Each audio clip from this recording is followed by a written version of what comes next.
This show is void of reason, some people say benign. Come all you loyal Britons and watch 'Twas by Design. Why, hello there, ladies and gentlemen, and welcome back to another 'Twas by Design stream. I am your host, Chris, and as always, I've got myself a brew. Cheers. How you doing, Inferno? How you doing, Koshiro? Welcome back to the stream. That's a good brew. How you doing, Invincer? How's things, guys? How you all doing? Hope you're all having yourselves a lovely jubbly one. Back again with some more Monster Hunter Rise. Oh, yes. And we're sort of counting down the days at this point. I just realised my green screen needs to be better lit. Oh, bring that round there and then turn that there. There we go. We're counting down the days. 6 days until we get that trailer. And if the update's like the other update, we might be getting the actual update itself very, very soon. So I'm quite excited. Although I am pretty tired. I know it's only Thursday, but I'm already feeling the tiredness from the week. It's one of those weeks. I think it's the heat. It comes heavy. That and the exercise. Cycling, the heat, the long streaming hours and everything else. Yeah. Oh, speaking of long hours, I edited one of those stupid TikTok videos yesterday to see if it would make a difference. So I did the whole idea that Inferno said, I'll put, Inferno jokingly said yesterday, oh, do Subway Surfer. Put Subway Surfer on it and edit it and this, that, and the other. Anyway, I did it. You can't edit from the PC. Why would you want to edit a video on your PC for TikTok? No. Of course not. Why would you want to do that? Why would you want to do that on a PC? I can't think of a reason why you'd want to edit a TikTok video to put it on the bloody PC.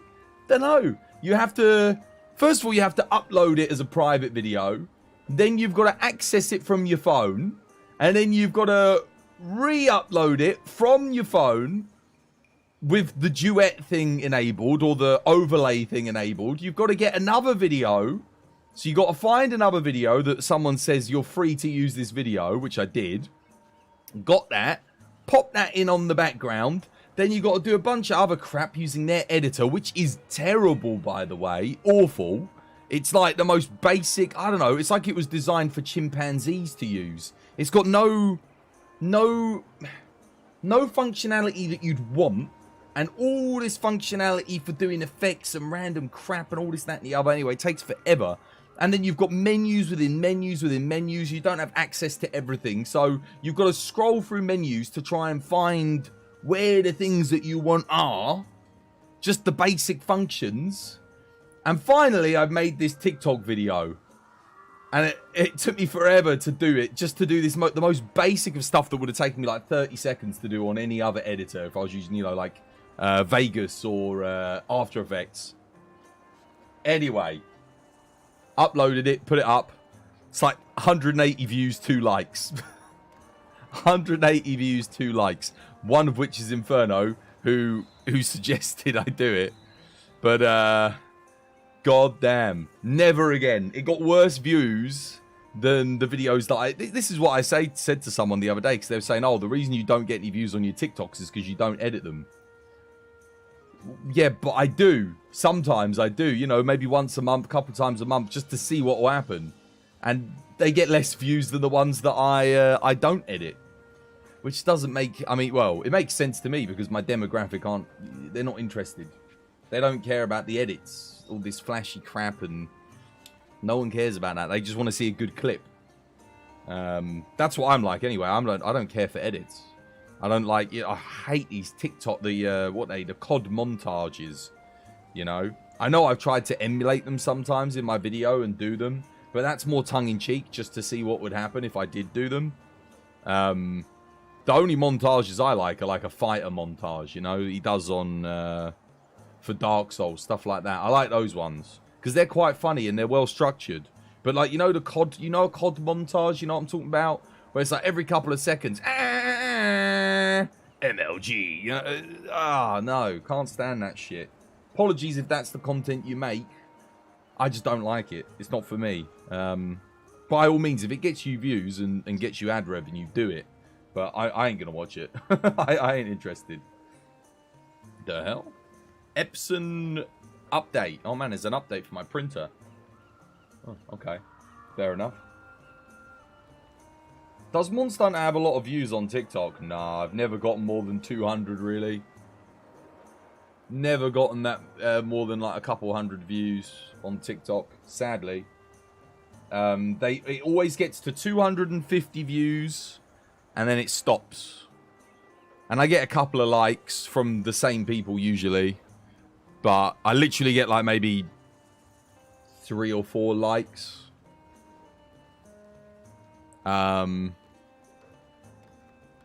Sadly, no, Monster Hunter doesn't. Elden Ring does. Elden Ring, I think it was a bad day of Elden Ring when I got a video that did like 5,000 views or less. So Elden Ring did really well. And what else did good? Anything else? Not really. Sometimes, very occasionally, very rarely, a video will pick up years later. I did do a Monster Hunter video of me fighting something. I can't remember exactly what it was, but... And I put that up like, last year. And that one only started getting likes and views yesterday, not yesterday, but like last week or something. Just randomly started getting likes and views. So the algorithm started recommending it. So I mean, hey, on the bright side, I've got thousands of videos up in the algorithm just ready to be watched. So maybe one day they'll all pop off and people will start watching them and they'll get loads of views. But at the moment, they don't really get views, no. Not yet, anyway. You're excited for the queue times in Diablo 4, are you? God damn.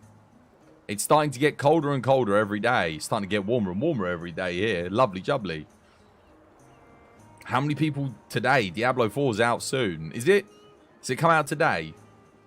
You're doing well. You finished the guild card the other day and you got all the specials done. Well done. Good stuff. Good stuff. You use Canva for TikToks and shorts. Canva? What's Canva? I just don't like the fact that it won't let me use the PC to edit things. Because you have to edit things in the TikTok app. Because if you upload an already edited video, they usually come up with issues with it. And then, especially if you've put music on it, it does not like that. You can get the music that you edit into the video on TikTok and put it on in TikTok. But you can't put it on before you upload it to TikTok. It really doesn't like it. So, it's so weird. Like, so for example, when I was doing my Elden Ring videos and I would do music in the background of the montages, if I uploaded the video with that music, it hated it.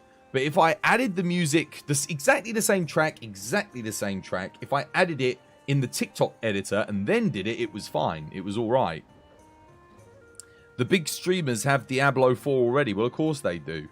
Everyone's got to go and sit in their chats and spam emotes, Inferno. What do you think this is? You think this is an economy where I can't sit there and mindlessly press Control-C, Control-V on a, I don't know, who's a big streamer? Don't know any of them. Spam it in the chat with everybody else? Exactly. I want to do that for like 9 hours, mate. That's all I want to do, and that's the only interaction I want to have with the stream as well. Is just emotes. Me as a streamer. I don't want to have to talk to any of the peons in the chat. Why would I want to do that? I just want to see emotes scrolling up my screen. I want to see, oh, look at all the emotes. Look at them go. Man. Hey, dude, Nif. Hi, YouTube. Hi, Mum. It's me. I'm in Big Dick Streamers chat. Look at me. Post an ASCII art of Shrek. Woo! If you became a mega streamer, you couldn't interact as well, though. I could. Sub-only chat, mate. Sub-only chat. And I'd have so many VIP badges. I could give VIP badges. And I can sort the chat by VIP. So I could make it so that, like, okay, I give Inferno a VIP. which I would give him a VIP if I had any more badges. If we can get 50 collective people all talking in chat at once, I get 50 more badges. Which would be great, because then I could give out more VIPs. But I'm actually out of them at the moment. I had to give them to all me mods. So I gave, to all my mods that are no longer mods, I gave them all VIP. But I don't have any more at the moment. So, yeah. And I got rid of people that I haven't seen in, like, you know, 3 years on the channel. Because I was like, although I love them and I thank them for supporting me 3 years ago, if I ain't seen them in 3 years, it's not fair for me to keep the VIP badge with them to, you know, I feel like it's fair to kind of swap it over. So, some people I hadn't seen since, you know, Iceborne, before Iceborne even came out, to put it in perspective. How you doing, Wukong? I hope you're having yourself a lovely, jubbly day today. Yeah, I'm doing good. How you doing, Nif? How you doing, Wukong? How's things? Doing well? Or chat, use a bot to hide all the messages with just emotes. You could do that, yeah, you could do that. That becomes a little bit annoying though, because then you can't see any emotes. And as a streamer, you do want people to use the emotes. It helps boost your metrics, believe it or not. So obviously, Twas Gig is the most popular emote on this channel by a country mile. You guys are using it everywhere. It gets about, on average, 500 to 1,000 uses per day. So I know you guys are using them in other chats, which is great. I'm glad you really enjoy that emote. And I wasn't going to make that emote. Remember, we had a vote. You guys voted for Twas Chair. You wanted Twas Chair over Twas Giga. I mean, I gave you Twas Chair, but you guys didn't want you didn't want Twas Giga. You rekindled your love for dual blades. So yeah, dude, dual blades are great, man. How could you not love dual blades? They're fantastic, right? They're really good. You pretty much only use these. Twas Kick, Twas Chair, Twas All... I like Twas Alright. Twas Alright was just one of those emotes that I had a free slot, and I just chucked it in there. But it actually is one of my favourite emotes. Twas Alright. Alright. Alright, alright, alright.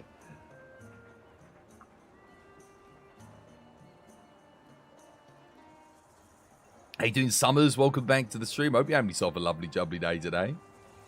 How's things? Hope all is great with you. Yeah, I'm doing good, thanks, Nif. You're going through the event quest. Nice. There's a new one today. Speaking of, we've got a new event quest. I almost forgot to mention it.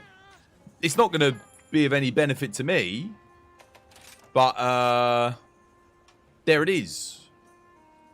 Bonus Hunter rank and Master rank. There you go. You can all fast track yourselves to MR and HR 999. Although what I will say is this.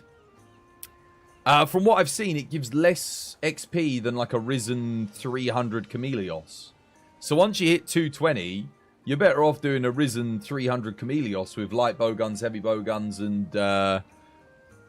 You'll kill it faster than a Shigaru Magala. More than likely. It does give a lot of XP. You'll get like a level a time. I think it gives about... like, it's over 1,000. It gives... but I don't think it's better than... it's not more time efficient than fighting Risen Kami AR 300 or a Basil Diablos combo.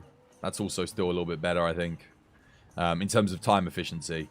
I guess it depends on how quick you can kill Shigaru Magala, though, because it is good. It is good. It's good that it points up, so when you replay, it's like you're aiming at the chair message.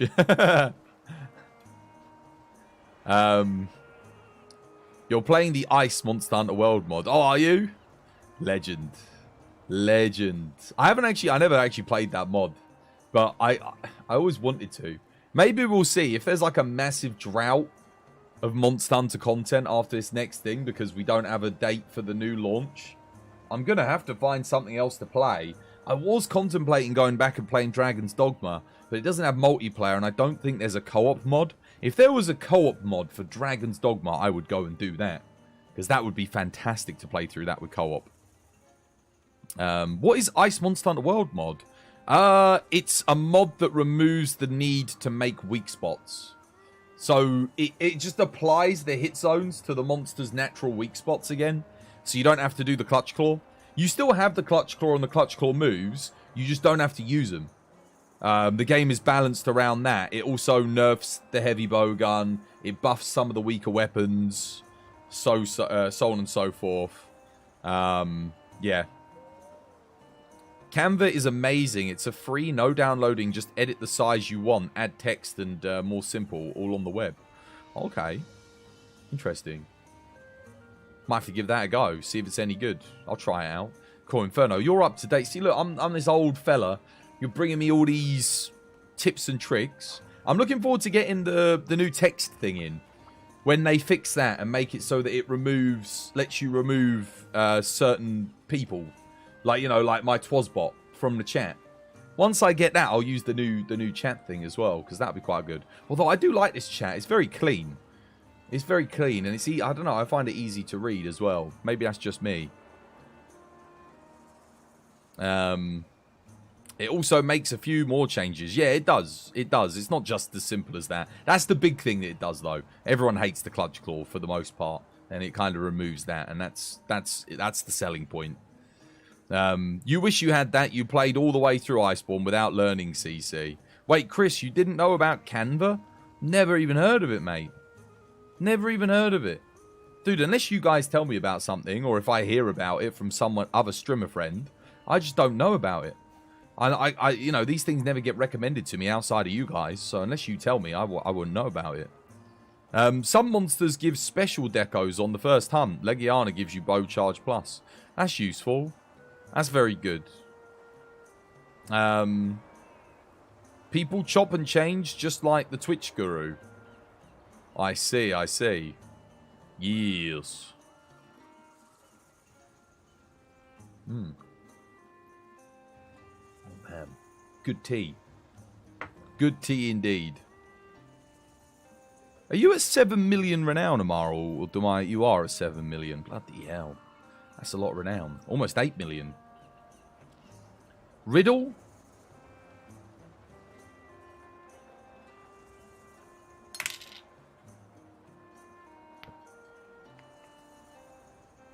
Let's have a look.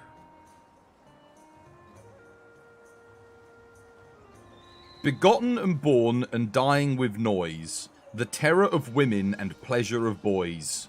Like the fiction of poets concerning the wind, I'm chiefly unruly, the strongest when strongest confined. What am I? Begotten and born and dying with noise, the terror of women and pleasure of boys. Like the fiction of poets concerning the wind, I'm chiefly unruly when strongest confined. What am I?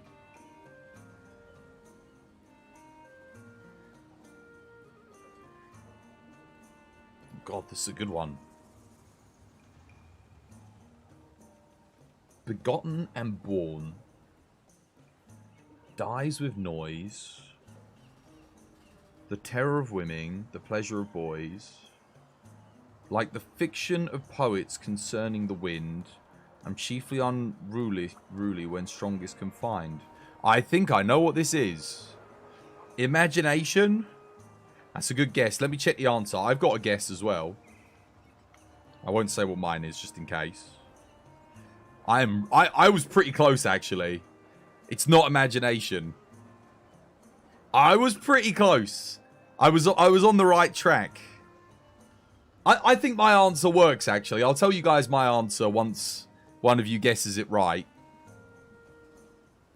It's not the same thing, but I was very, very close. I'll do it one more time. Have a good think about it. This is actually a really good riddle. This is a clever one. Begotten and born and dying with noise, the terror of women and pleasure of boys. Like the fiction of poets concerning the wind, I'm chiefly unruly when strongest confined. What am I? It's a good one. Alright, well, I know what the answer is. Has someone remembered that? Someone will have to remember, because someone might ask again. It's not silence either, Amaral, no. Tors, have you seen the Starship Troopers roadmap? The one that was posted on the Discord? I did. It's title update 4 when they're adding new bugs, though. That's such a long time. The pleasure of boys is throwing you off. It shouldn't do. Put it that way. It shouldn't do. What do all men find some sort of primal pleasure in doing?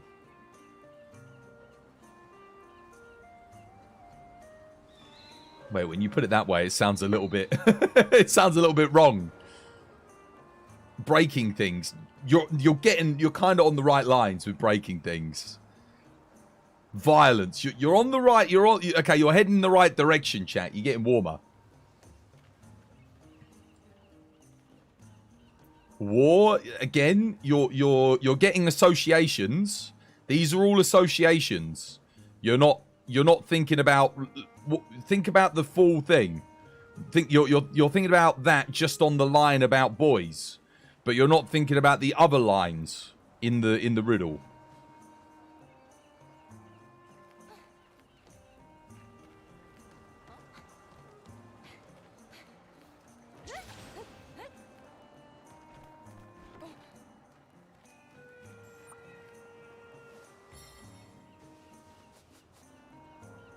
Talking?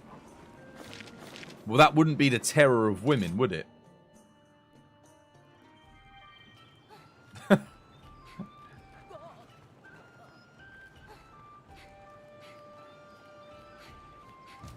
Grunting? Now you're getting further away from it. You were closer when you were starting to think of things related to war and fighting. But you've gone way far away from where you were. You're getting cold.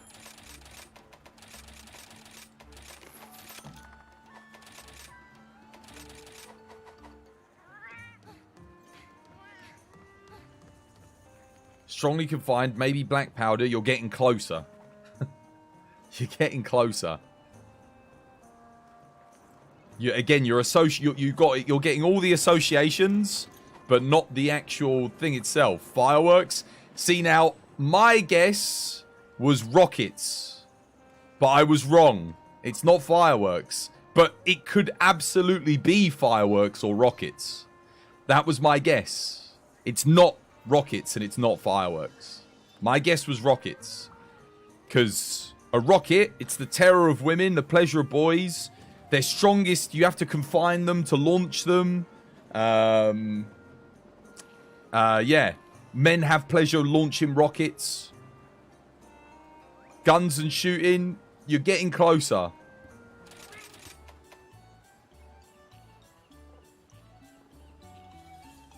You're getting very close. Guns could kind of work, I guess, as well. But women also, well, yeah. I'm trying to think that the terror of women, honestly, is like the red herring in the riddle.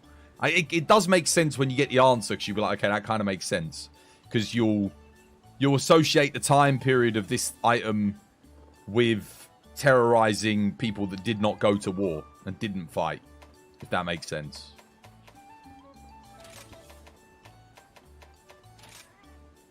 Oh wait, why am I don't even know what weapon I'm gonna play. It's not present time. I'm giving you clues because you're so close, but you're just conkers. That's the one, mate. Conkers. A musket? No, no. Again, you're getting closer.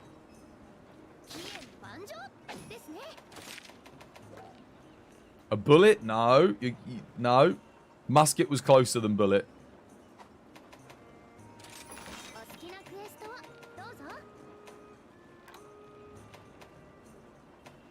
But honestly, musket works too.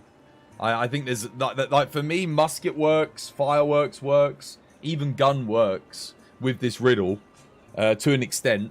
I do think their answer that they provide is probably the best example.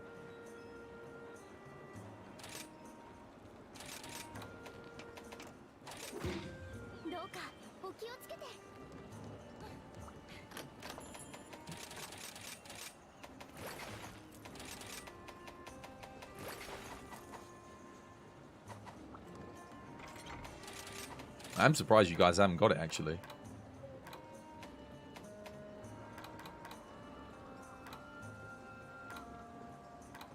Not sure what to do for my first run of the day. What weapon do we play?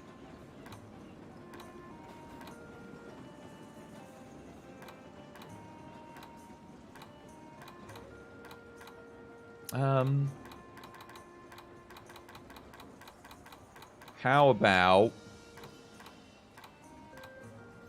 I could do switch axe. Have I made a fire switch axe, like an up-to-date one? I have.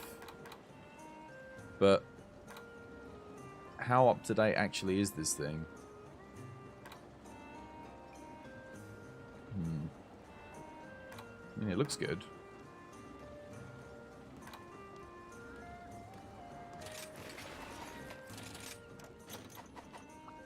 Cannons, yes. Cannons is the answer. Cannon is the answer. That's what they wanted. But now you can see why I said, when I said rocket, it's pretty close to a cannon. Because if you launch a rocket out of, you know, like, out of a rocket pod, you know, that's when it's at its strongest. Strongest confined. It's the terror of women, the pleasure of boys.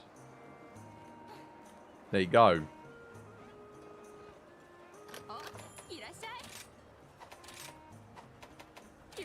But cannon is the answer, yes. Well done. Good stuff, guys. Good stuff. Oh, I just realised the sharpness on this kind of sucks. Hang on a minute. I could definitely make this build better, can't I? Yeah, 100%. Strife Rapid Morph. With Dragon Conversion. Mailer Hellfire. Wind Mantle. Strife. Strife. What have I got on this? Dragon Conversion 2 Mailer Hellfire. This was one of the first builds I think I made. If I put... I've got an idea. I actually do want handicraft, so I think I'm going to use this piece. Unfortunately, I can't run my god tier piece that I rolled the other day. We're going to run...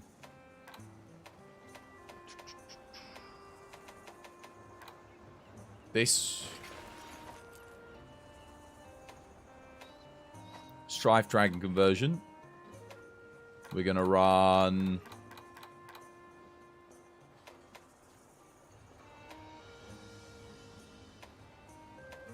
if I'm running that... Mailer Hellfire. Mailer Hellfire. Strife, Strife. I don't need to run Strife on these pieces anymore. If I'm running that. So I can run something else. Run more efficient bits, maybe. What if I go... I mean, I could go Heaven's Sent. I think I do want Dereliction, though. What special skills are we missing? Dragon Conversion, right? No. Wow, I'm actually not missing anything. I just don't need Strife. So I can kind of go with whatever I want on this piece. Because I got Strife 3. Damn. Full freedom? Furious then, right? Yeah. For Dragon Conversion. Buff the thing. I think I've got Furious Mailer Hellfire on the legs. Perfect. Let's run that. What's the best thing I've got on here? I actually do have Dragon Conversion. Could go Powder Mantle. Oh, I've got Dragon Conversion Furious. Ooh. If I run that... well, now I've got 2 Dragon Conversion. Now I might not need the Dragon Conversion Charm. Have I got Mailer Hellfire with, like, Dragon Conversion on this? I've got Build-Up Boost with Furious and Furious Frostcraft. That's pretty good. Build-Up Boost Mailer Hellfire. Mailer Hellfire Evade Extender level 4. Minus Wind Mantle. It's pretty good. Quick Sheath 2 upgrades. Dude, why have I got, like, some of these amazing... I guess I have rolled, like, these a lot. For very specific things. Okay, I got way too much Mailer Hellfire now. Like, I don't have to run Mailer Hellfire on this.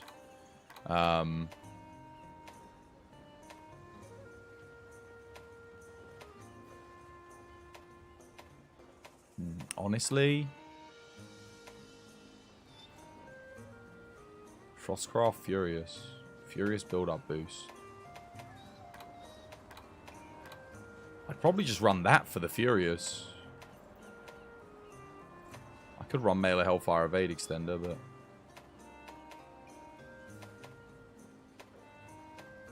yeah. I'll run that. Just for the Furious. Even though I don't need the Frostcraft.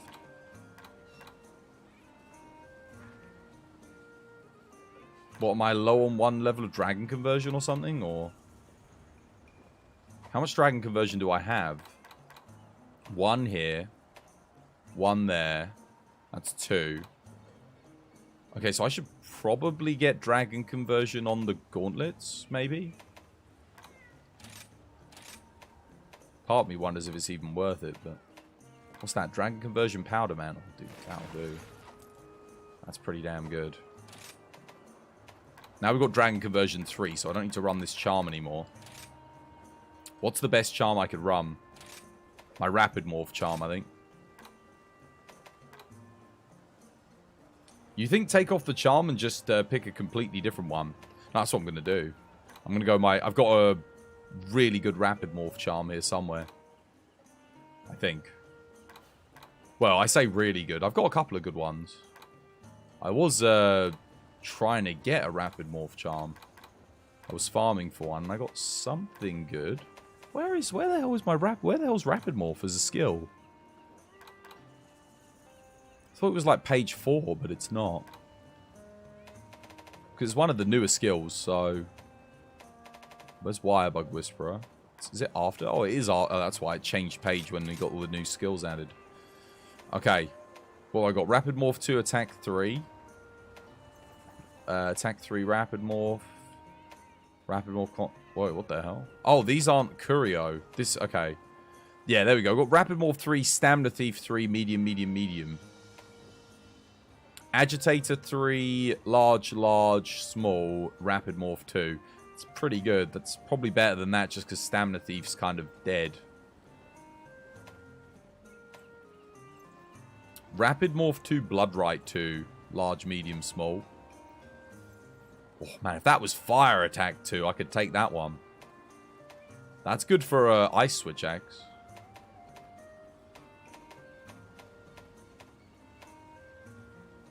I think I use this just for the Agitator bonus. Like, this is good, but this is... I mean, I'd still need to socket in a Rapid Morph. That's the problem. Whereas with this, I don't need to socket in anything. It's like, how highly do I value Agitator 3? Like, it's good. Do I need the large slots for anything? Or would I rather take the 3 medium slots? That's the question. Do I have any that I haven't saved? No. Let's try and make this one work, just because technically it's giving me more damage than the Stamina Thief. Providing I can make it work. What's page 4 look like? There's nothing there. I had a little look. It's all old stuff, sadly. Right, let's take everything out and we'll kind of take a note of what we've got. So, we have Dragon Conversion 3, Strife 3. Oh, I'm missing Melee Hellfire. I've only got Melee Hellfire 1. Huh. Dragon Conversion Furious. Furious. I'd need a Melee Hellfire Furious, really. The build's good. I'm just wondering... Is it worth sacrificing Melee Hellfire? Perhaps I have to run a Melee Hellfire 2 charm then. Let me see if I've got a good Melee Hellfire 2 charm. I might do. That's too much raw to give up on. Charge Master 2, Melee Hellfire 2. Because Rapid Morph we can socket in. It's... I mean, that is really good.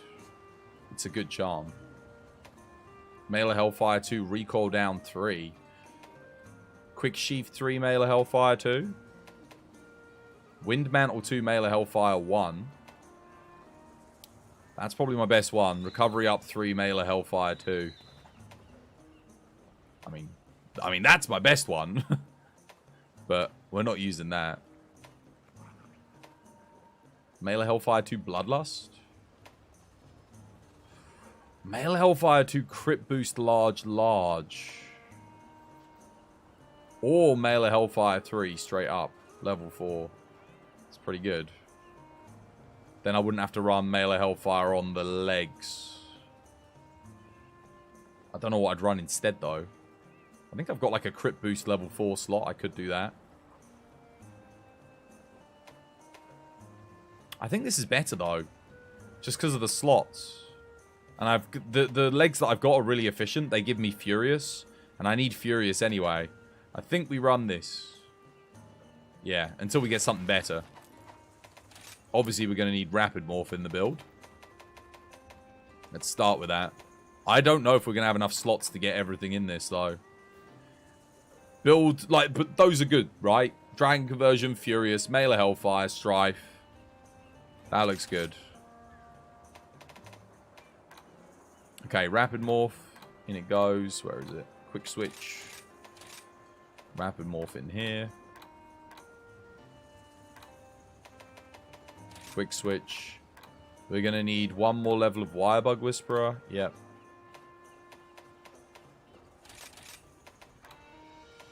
And then we need Wex and Crit Boost, which is going to be expensive.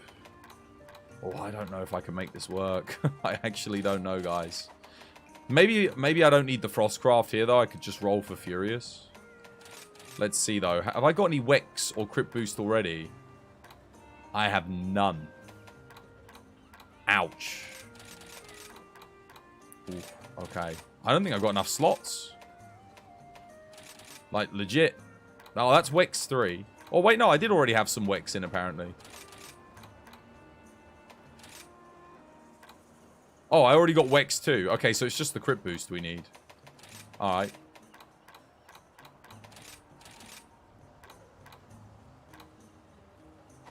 Cool, there's Crit Boost 1. Crit Boost 2. Okay, yeah, alright, alright. Maybe we can make this work. Cool. Looking good. We need Element, obviously. How many slots do I have? I think we've got enough to get... We need Flame Scale. Flame Scale. 1 Blaze. Fire Attack. Hard Blaze. Or maybe I use the large... Yeah, maybe I use a large slot instead of that. Because we've got enough room to go... an extra Blaze, and then still fit in... not Iron Shell, sorry. We want Intrepid and Shockproof. Cool. We've got 1, 2, 3, 4 slots. So, let's think about this. We want attack. We want the raw damage. Attack 6. That's fine. I don't mind dropping the 2% because we want burst for the Ellie and raw boost. And then we want... I've already got Rapid Morph. Am I forgetting anything, chat? How does that look to you? Build's looking solid. Yeah, this looks good. I could just put attack in a medium. We've already got Handicraft 3, which is fantastic.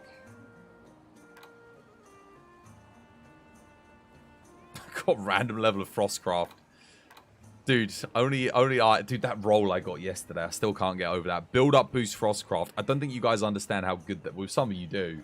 Some of you might not understand how good that actually is. I have never rolled a double... like A and S tier skill together. Ever. Ever. Oh, no. I rolled Frostcraft Artillery. I did roll Frostcraft Artillery, but that's not the same. That's like only good for Gunlance. But build up boost Frostcraft is good on almost all raw builds in the meta outside of Amatsu raw builds and Tigrex raw builds. Every single Magnum Aulo, Lucent Nargacuga, Gold Rathian weapon. It's just incredible. What's your affinity at? Let's have a look. I could put a crit eye in. So we have 50%. What does the weapon have base? 0. Yeah, 0 base. We've got 50%, 25, 75%, 10% from Strife, 85%.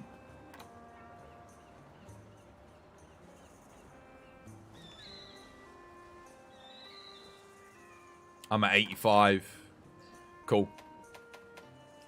Let's take it to...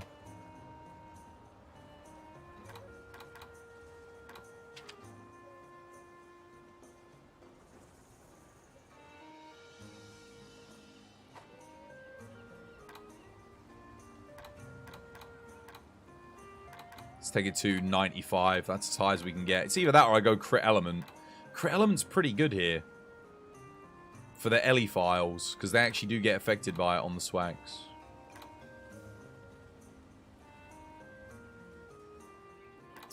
%85% with crit element or just get 90. I think 95% crit. Consistency. As long as it's like 95 to 100. I'm happy with that. That works for me. It's not perfect, but then the build isn't perfect yet. I need just like, I don't know. Oh yeah, what am I doing? It's on the first page. There. Looking for expert. I could put max might in. That would take me to 105%. But only when my stamina's up and I want to be able to dodge roll without losing affinity. Yeah, build looks solid. I think we play this on... We play this on Orange Scroll exclusively. The only really real weak spot is Dereliction 1. That's the only real weakness. Is Dereliction 1. And I say that's a weakness just because we're on Orange. We could get bonus element technically if we had Dereliction 3. But that will come with time. Eventually we'll get a Dereliction... If we can get a Melee Hellfire 2, Dereliction 2 Charm. So like Dereliction 2, Melee Hellfire 2 on the bottom. With 3 medium slots. Then we could improve, I think. But yeah, no, this looks good. This looks solid. I'm happy with this. Do I I'll overwrite the old... Oh, the thing is, I need to keep this as a template for people that ask. What about this one? Magmadron. This is a really good template for TU3 builds. Because people ask a lot. See, this has crit element 3 and resentment on it as well. It's a good build. It's solid. And it's got Dereliction 3. I do wonder if that is just going to be better than what I've made here, but... I guess we'll have to wait and see. Do I want to overwrite this one? See, this one's got... What has this one got over the build I'm currently using? Not much. Oh, it doesn't have Furious in it. But it's using Dragon Conversion. Yeah.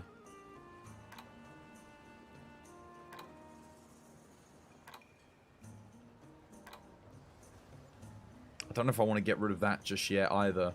I think I'll get rid of this experimental swax.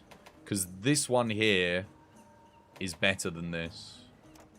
So we'll put it on the experimental tab. And we'll go give it a go. This one also has Handicraft 3 as well, which is pretty huge. Because it does mean I get a nice bit of pink. I don't have Heaven Sent, sadly, but... Alright, let's go test it out. Let's see how it does, guys.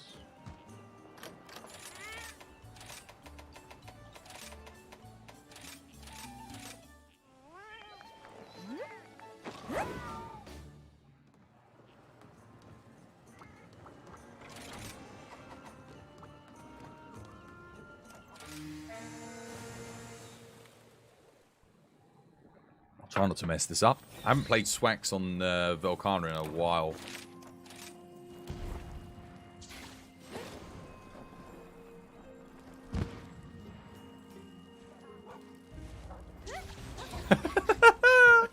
Look at that little Frostcraft chode. Look at it there. That's pretty funny.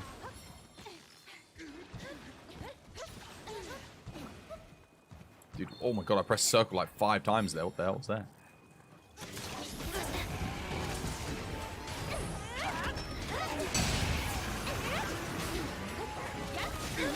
Oh wow, dude. That's a quick double raw. What the hell? That ain't right.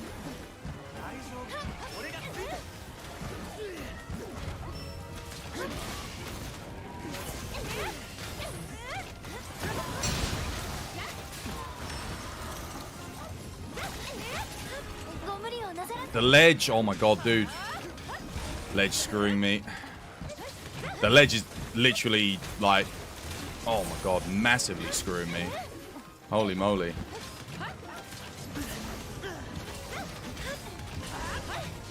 I hate this ledge so much. It's actually the bane of my existence. Damage seems good though.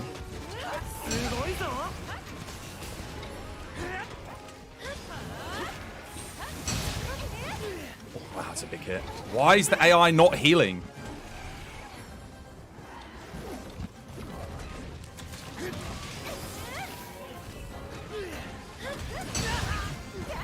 Build's good.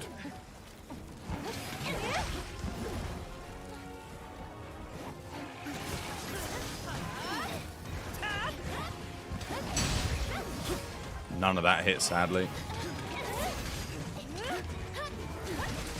Too much flight RNG. Back hopping.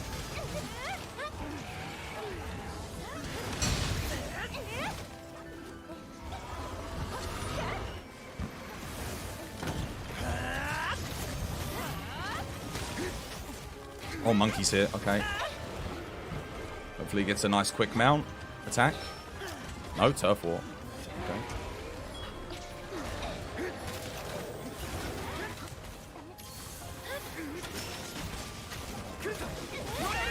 Monkey's going for me, of course. Bad RNG there. That is huge damage. I saw an 868 in there. Yeah, this build's a certified monster. But really bad RNG on the run, sadly.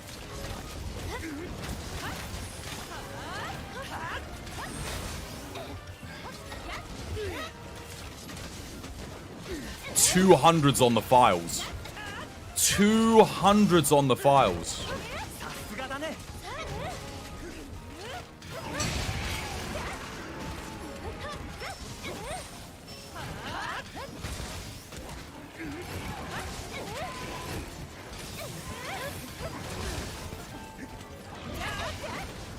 And finish with a 0-sum. There we go, GG.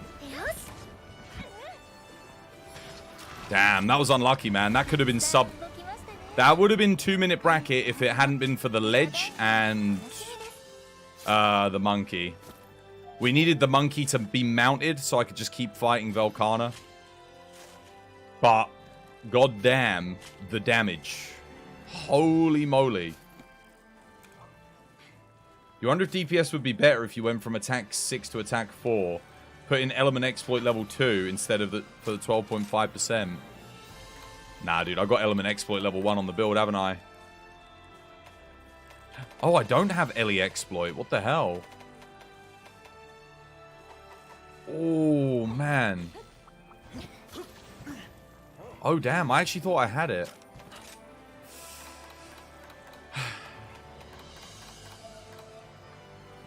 You know what the problem is? I need a Kushala helmet with just Furious, not Frostcraft, so I don't lose the wire bug. I gain the medium slot and I put element exploit in there instead. That's what I need. I need Furious level 4 slot on the helm. You're really in a rut with this game. You're not sure what weapon to use. All of them. Whoever said you only have to use one weapon? You don't. It's not like other MMOs where you're locked into a class once you do it. Play as many weapons as you want to play. If you don't like the weapon that you're playing, switch it. whenever you want. Nothing's holding you. The only thing that stops you from doing that is you investing the time to make the builds, which shouldn't be an issue because the game's fun to play. So you just play more of the game to make more builds. There you go. Simple.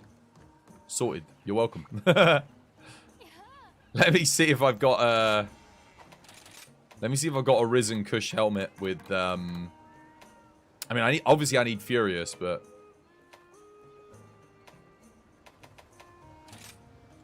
I just need Furious. I don't need anything else. Furious build-up boost, but again, it's minus the Wirebug Whisperer. Bloody hell, look at that. Offensive guard. Not bad for Lance. It's the best Furious I've got. Damn it. Who's that? Sapphire Ducks. Thank you for the follow. Welcome to the TBD family. It's good to have you with us.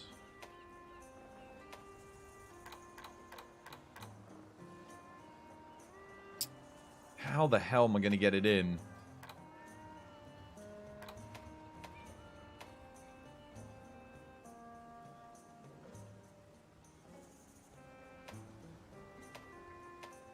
Yeah, I mean, the only real answer is roll for a Risen Kush until I get Furious without any loss, but I'd have to roll on skills.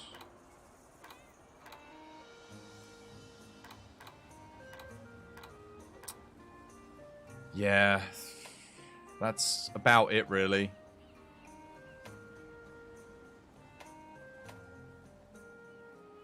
I'm not like overkill on this, am I?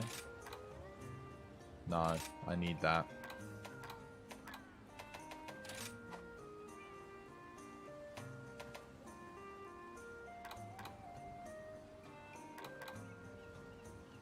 It's a really good build. It does need element exploit though. It needs that 10%. That's going to be a huge buff. Because that'll take my file damage from 200s to 220s. That's a lot. Like 20 extra damage per hit it's worth it. Plus, obviously I'd get extra damage on the physical hits. That's so true. You might try Lance. Do give it a go. Lance is brilliant in this game. You'll love it. I need to sort out my green screen again though, because look, it's flickering all over the place. Hang on a minute. Let's quickly sort that out. 4K webcam, properties. Not properties, sorry. Filters. Edit filters. Chroma key. Let's bump up the similarity a bit. Till it stops doing that.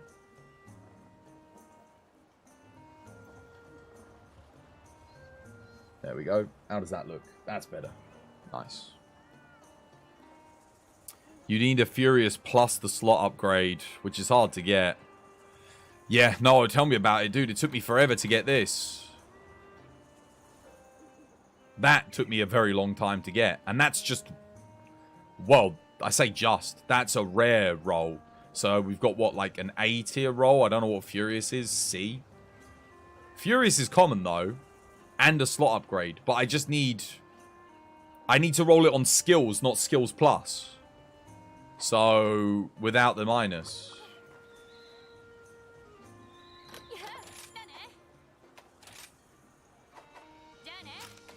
Is there anything else I could re-roll for a better thing? I don't think so. I think all of these pieces are like S tier. Yeah, see, I've got Dragon. I rolled that on skills. It's too hard, man. Yeah, I think I'd have to get a better thing. I'd have to get Furious. Oh, wait. What if I've got a Furious charm with Mailer Hellfire? If I had a Furious 3 charm with Mailer Hellfire or a Furious... Maybe I could swap out this? Oh no, it's already got Mailer Hellfire on it. Basically, I need a God charm. And then we're good.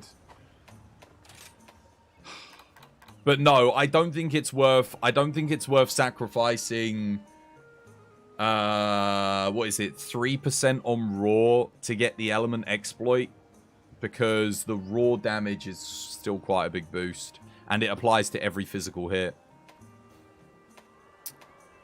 I'd need to just, I just need to get a slot upgrade somewhere.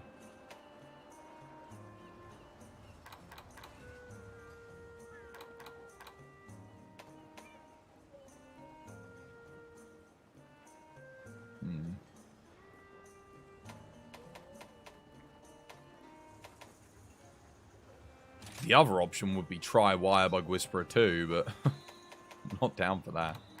I don't think that's going to work. But the Frostcraft isn't necessary. I'd still need the level 4 slot, which means I'd have to switch out and attack anyway to get Rapid Morph, which leaves me with a large slot here. So I'd still be dropping to attack 5, which takes me down 2% from 8% to 6.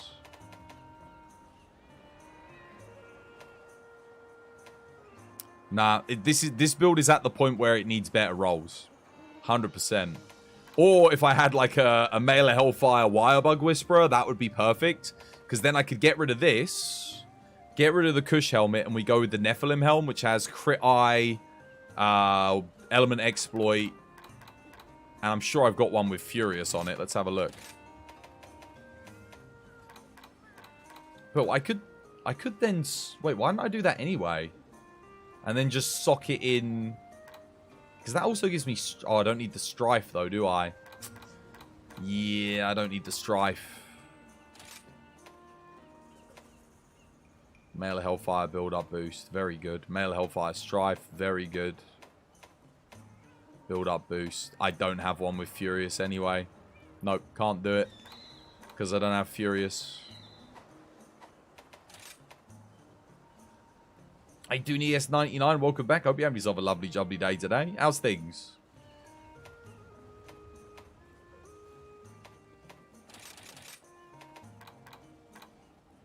A part of me does wonder if the 10% crit is better or that's better.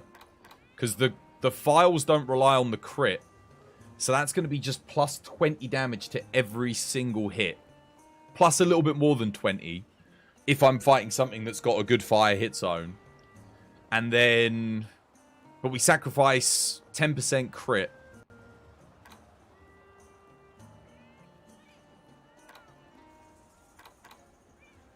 I wonder if on average that works out to be better. I think it probably does. I think that actually is a little bit stronger, guys. It sounds weird, but... The crit is going to give me... Every crit is plus 40% with the raw damage. Because I got crit boost 3. So, if we sacrifice 10% of the crit, but we gain 10% in LE file damage, and 10% in element damage, on every hit regardless, I think that might be... It's marginal. It might even be, like, very close to similar damage. But it's arguing consistent... Oh, yeah. But it doesn't... That damage will apply regardless of whether or not I hit a weak spot as well.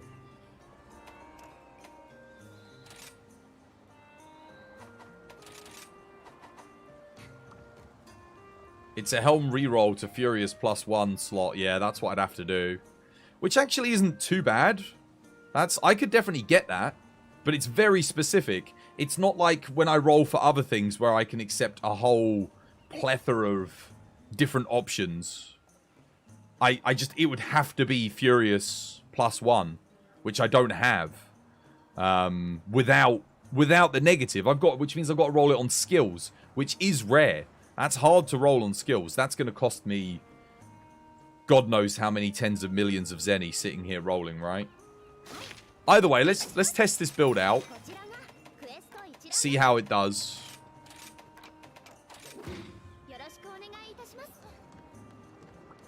This build misses out if I start non-critting on counters. Then it doesn't do so good. Let's test it. Let's just see. We've got to apply science, guys. I'm glad life is good, though. You're deciding on what monster to hunt for the gold crowns first. do all of the event quest ones first. Get all of the event quests done. Do all those, because some of them have fixed gold crowns that you're guaranteed to get. Some of them even have multiple, like there's the Geratados one, which has basically guaranteed large and small gold crowns. So get those ones done, and then you can have a look at what's left after you've done the event quests. And then, honestly, you want my opinion? Get AR 300, do the special invests. Because the special invests are basically guaranteed to be large or small gold crowns. That's what you got to do. That's the fastest way to do it. Now. 100%. But event quests. Event quests first. Trust me. Get them done. That'll help. Life is good. Good stuff, Amaral. Good stuff. I'm glad you're doing well too. Oh, man. I get the crap spawn. Well, I say crap spawn. I usually play better on this spawn because there's no ledge. Easy to be consistent.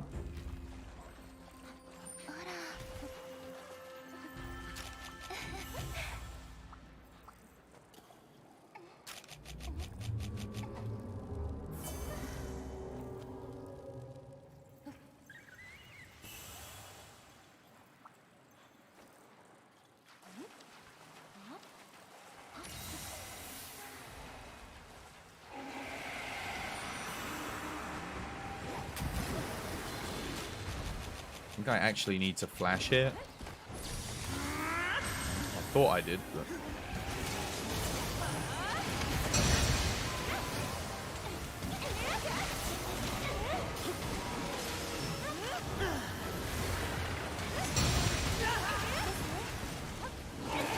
Oh, it actually still did the roar.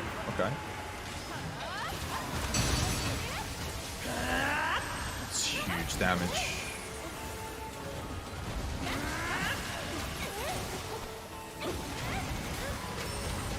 Oh, what the hell? It hit me.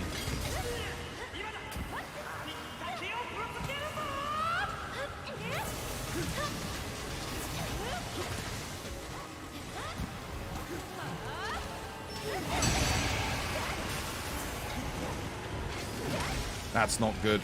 I didn't want that. I didn't want to dive either. I just wanted to roll. I need to heal because my AI is not healing me.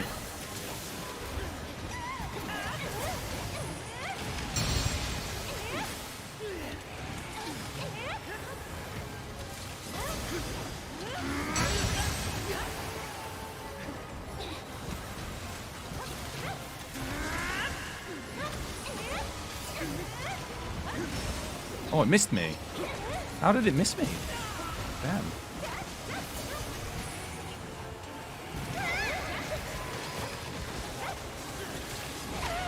Oh, wait, it was targeting me? Okay. It actually healed me there.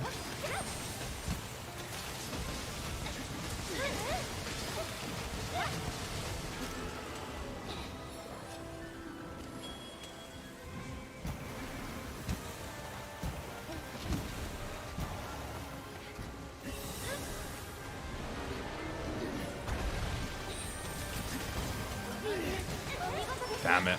My thing ran out.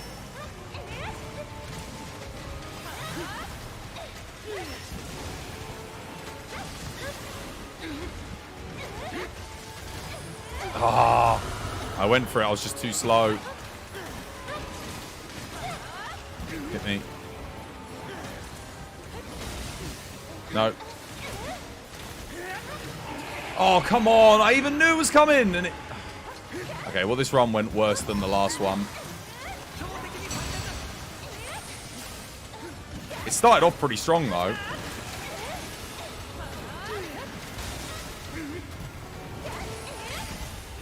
Oh, okay, well, the build's definitely stronger. No question about it. The numbers were good. Just worse spawn, not as good play. Missed some counters and stuff. Build's solid, though. Yeah. Let's try it. I want to try it again, but get the good spawn and just see how much we can tear it up. The other thing was I had to socket my... I had to sheath my weapon as I got the Frenzied Bloodlust up, which was...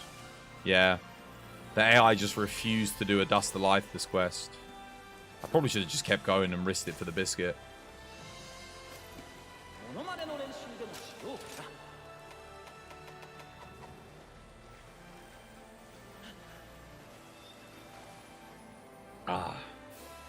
You just came back from physical therapy, but the fact that you can do physical therapy is pretty good.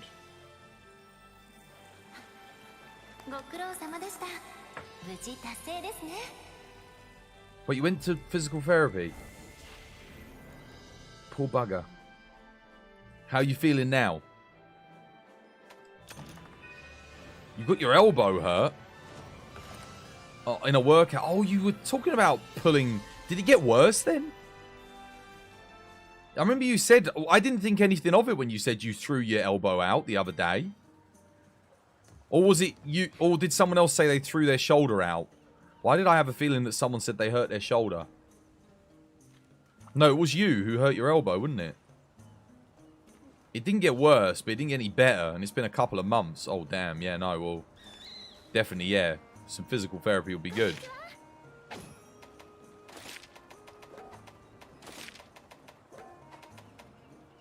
Let's give that one more go. I got the new event quest to do as well.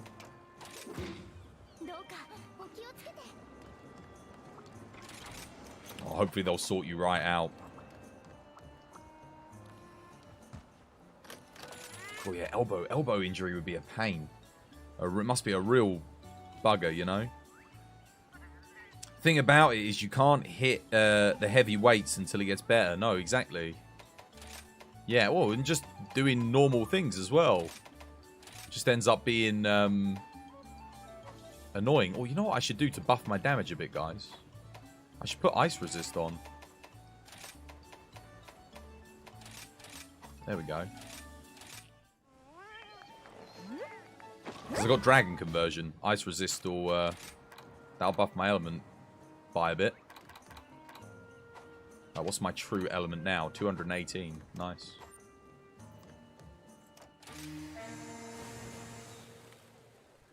Before the end of the quest, you can hang in the air. I know. Imagine that. Got the crap spawn again.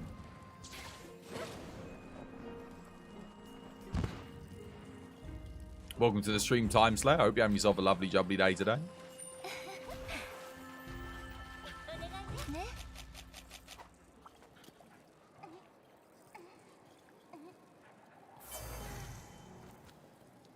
But most of the time I'm talking to chat, so I'm not paying attention at the end of a stream.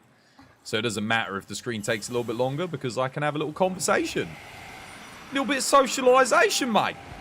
A little bit of, how's the mother doing?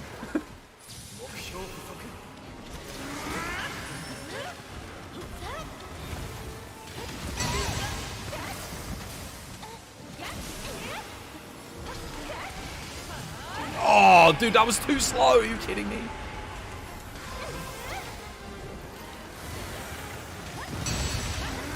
None of that hit, and I took a mountain of damage. I'm dead. Hyper armor killed me. That sucked. Way too much damage on the hyper armor there.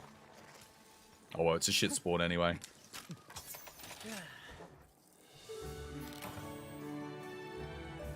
Thank you for the follow, Time Slayer. Much appreciated. Half the time you hang in the air, you hit the bathroom.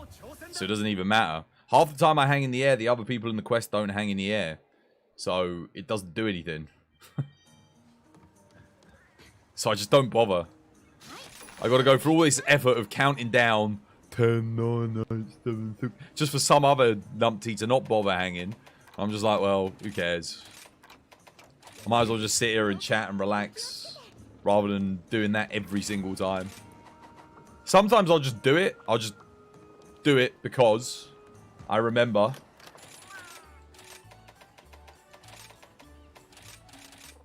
And then if it happens, it happens. But very, very rarely. There's usually, I'd say, 1 in every 3 people that come into the lobby don't do it.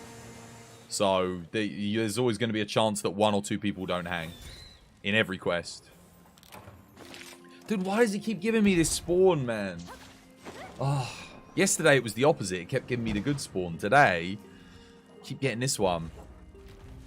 I don't like this spawn at all. Like, I don't like it just because it's not as close. It takes longer to get to. Your room's about 2 degrees C. You're freezing your hands off.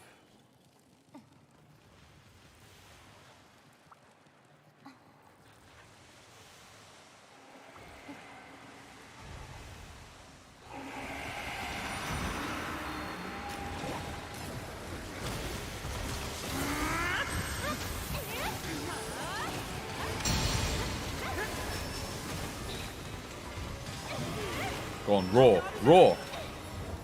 No, no raw? Wait, why no raw? Now you raw. Dude, are you kidding me? I didn't hit the damage threshold?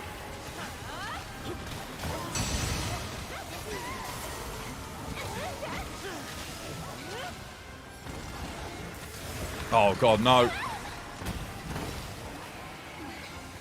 Ran out of thingy.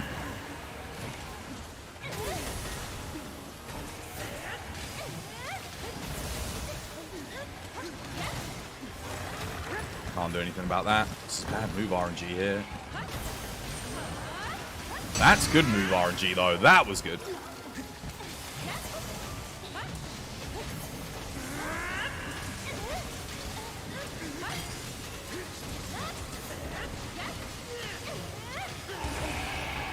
That sucks. Bad positioning. That also sucks. AI healing me is really nice there, though. Nope, that wasn't good. Sorry. Just got the iframes off.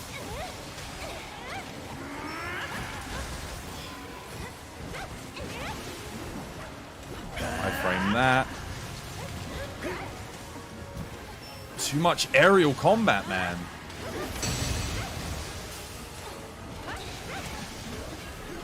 Oh, that would have been good.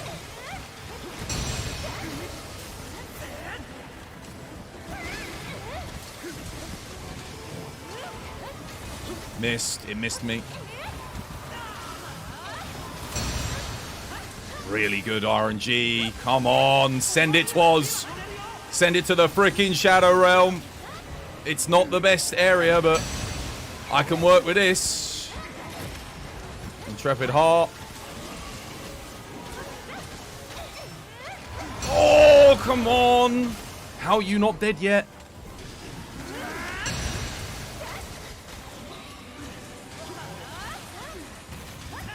Damn it. Cancel that. Oh no, what the hell was that 180? You guys see that stupid little 180 teleport? Nice heal. Oh, good flinch.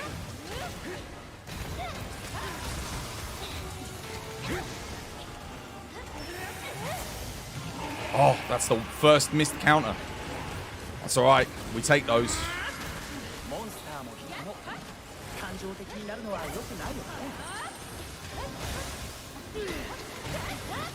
Send it. Woo! Okay, well that thing obviously had way more health because I played so much better that run. But it took like 20 seconds more. I think that's a large gold crown though. I'm looking at it like that's a big Velkhana. Probably had an extra 15% elf or something. 10%. Yeah, because, dude, I actually went through all my sharpness there. I never have to stop to sharpen on this quest, usually. That thing went through my whole bar. Damn it. Good run, just too much. Did you do your first quest now? What do you mean, did I do my first quest now? No, I've been playing the game for 2 years, mate.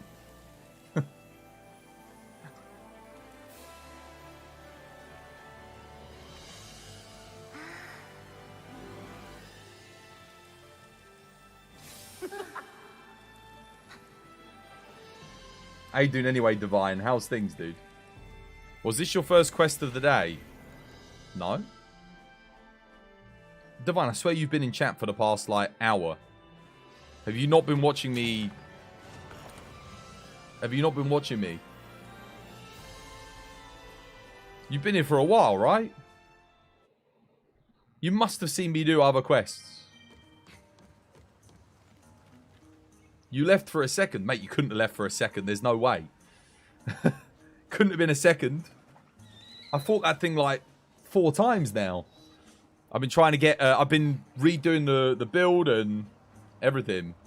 You got a stomach bug? Poor you. Poor bugger. Have some tea, mate. Make it feel better. Without milk. Have tea without milk. Don't put the milk in it. Don't want to give it... Yeah. Just some tea. Maybe some lemon. Lemon tea's good when you're feeling ill. No sugar. That'll help cleanse you.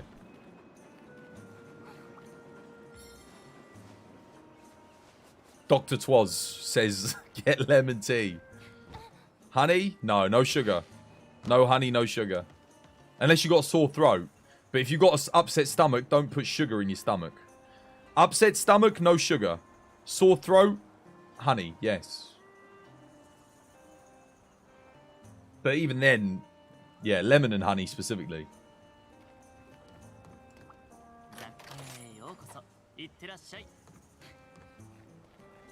Well, I'm happy with this build. The build's good. It's just... I mean, it gets the job done. It can kill a Volcana in under 3 minutes. It's definitely got the potential. I just need to get the right area. I need to also get not a gold crown Volcana. So it doesn't have the extra HP. Anyway, we got this new event quest to get done.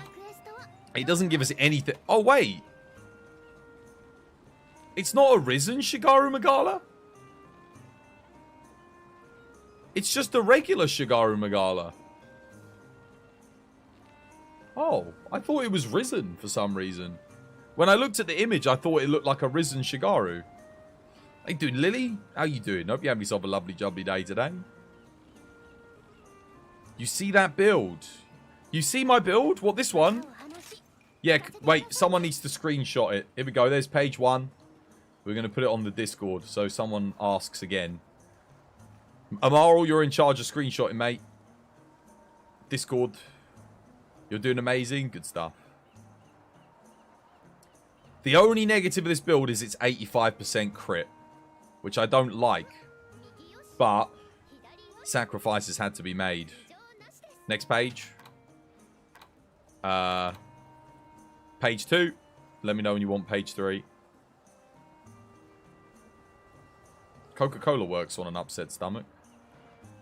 That's a myth sold to you by the Coca-Cola Corporation to sell Coca-Cola. I've never drunk Coca-Cola and felt good afterwards. Next page. There's the last one. Let me just make sure that's... Oh, no, there we go. Let's go with that, because there's actually 3 pages, technically. So, I'll put it up one. Hang on a minute. There we go. Oh, wait. Wait a minute. Oh, my God. Wait, how many pages actually are there? Strife Dragon conversions at the bottom. So, wait, where's... Oh, okay. No. That's good. No, there are exactly 2 pages. There's page 2. Nah, your mum has you use it when you have gastritis. Coca-Cola? That's not the Coca-Cola, though. That's just anything carbonated. That's the carbonate... That's carbonated anything helping you relieve trapped gas. So you could just have carbonated water and it would have the same effect. The Coca-Cola... Like I said, the Coca-Cola is a myth because they used that just to sell Coca-Cola back in the day as a medicinal product once they removed the cocaine from it. Because Coca-Cola was initially a medicinal drink. It had cocaine in it and it was a painkiller. So they used to... You used to have cocaine, basically. But they took out the cocaine, but they still needed to market it as a medicinal drink. So they'd say it helps with an upset stomach. But you'll hear the same thing about 7-Up, ginger ale, Sprite, ginger beer. Anything with carbonation is... will help relieve trapped gas. Are we done? You got it, Invincer? Is this Swax? Yeah, this one goes on Swax, yeah. This one goes on Swax. I just had a thought. I'm at 85% crit. I could go for Agitator 5 to get the percentage up. But it increases raw only. It's a lot of invest. That's what I need, dude. I need an Agitator Rapid Morph charm. That would actually be decent. Oh, I have an Agitator 3 Rapid Morph 2, don't I? But, oh no, but I needed Mailer Hellfire 2, didn't I? Yes. Oh man, if I had a Rapid Morph 3 Mailer Hellfire 2, that would sort the build right out. Never mind. Good build, though. Alright, well, I don't think anyone else is joining us, so let's get this event quest done.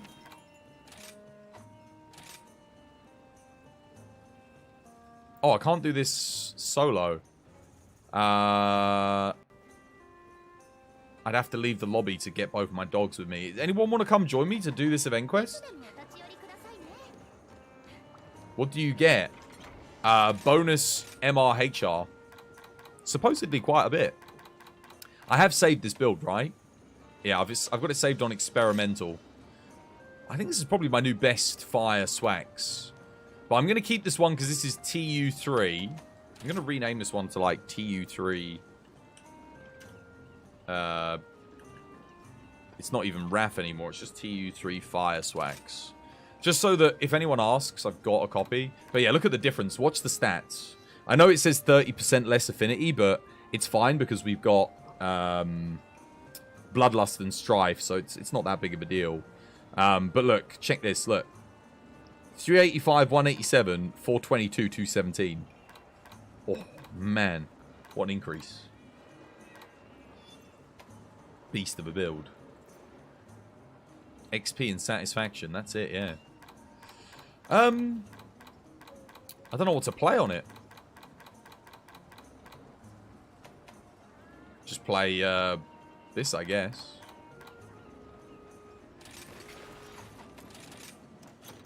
It's Shigara Magala.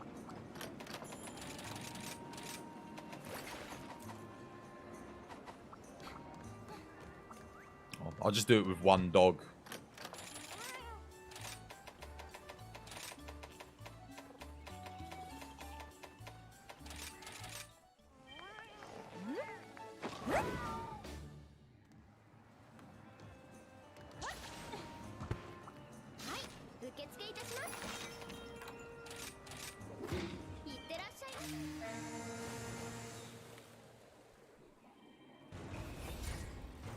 Let's go. Oh,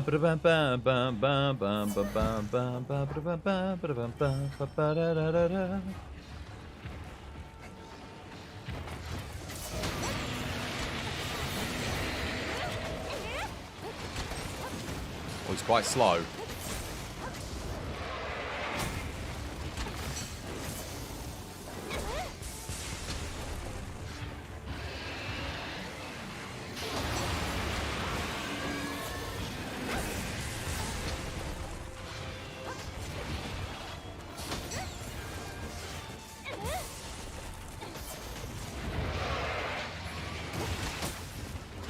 Oh wait, he did a double straight away?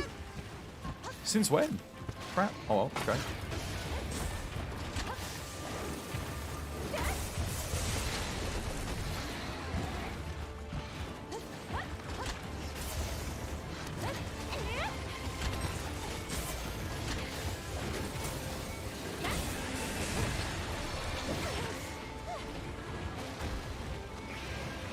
He's so slow compared to Shigara and Magala. It's kind of throwing me off a bit. Oh, he missed me. That's not good. I'm dead here. No, I'm good.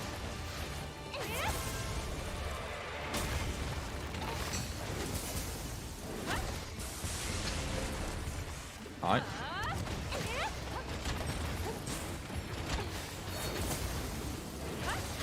Oh, he wiggled and, like, pulled me in. Got to be careful here. Heal myself up.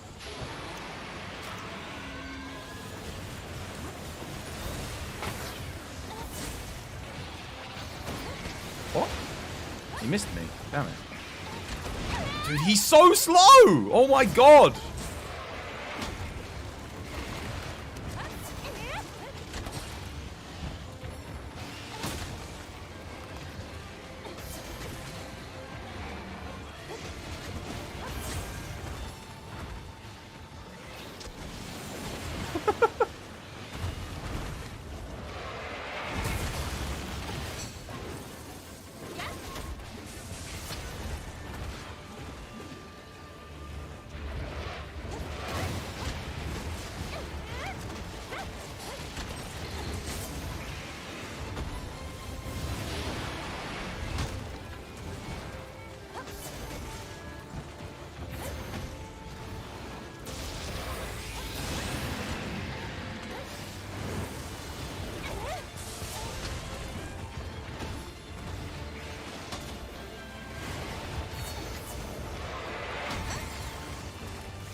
Damn it. That's an unfortunate knockdown.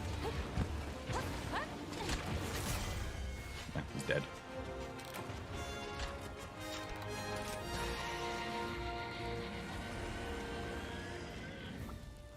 What console do you play on? What's a console? Also, this is why you wanted a buffed Magnum Aulo. He's basically this slow. Dude, the thing is, I haven't fought a regular Shigaru Magala in months. I've been doing, obviously, Risen Shigarus. And this guy, dude, I'm guard pointing, and then he's attacking like 3 seconds later. It's like, oh my god. It's crazy. I forgot how slow this guy is. Well, it's relative, isn't it? It's a fun fight, though. I much prefer Risen to this, though. It's faster. He's faster. Still, that's a fun little quest. Very easy. If you want to level up. I'm not going to really see how much XP it gives me, because, well, I'm maxed, but, yeah. Even normal Valstrax is slow. I haven't fought normal Valstrax in God knows how long. There's no way for me to... This is the thing. Because I'm maxed, there's no way for me to see how much XP this actually gives. It would have been nice if, like, they took the XP and converted it into Zenny because I'm maxed. That would be a good feature for... Not that we need the money, but for MR999s. It just takes the XP, goes... Turns it into money, and then... goes up as a bonus. That way I could at least see how much XP I would have gotten. Because it doesn't help me, like, if I ever wanted to make a video on how much XP this stuff gives, I've got to go make a whole nother character just to find out. And then get through the entire bloody game.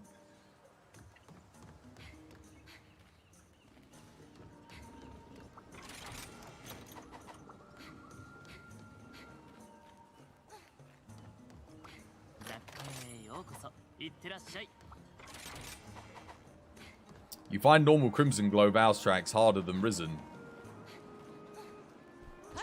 Really? That is interesting. I always thought normal was very easy.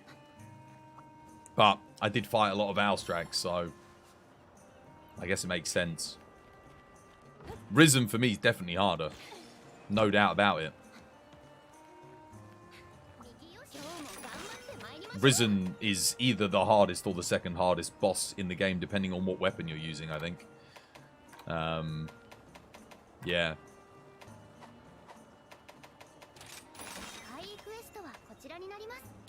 Ooh. Interesting. Faint 4 times 35 minutes. 299 in... I think the other Astos I've got isn't on this map. And I much prefer this map just because we get... Ooh. Wait, they're all weak to thunder. They're all weak to thunder. That's kind of a cool quest. Just use thunder, ultimate thunder. Well, I guess Mitsu's kind of weak to dragon if you're hitting the rear. But if you're hitting the head, it's thunder, thunder, thunder. Thunder, thunder, thunder, thunder, cats. Gotta save that. The Sharton, we can save that. They're both weak to thunder as well. Some interesting quests. Alright, who's joining me? Who wants to come? Who wants to come and hunt?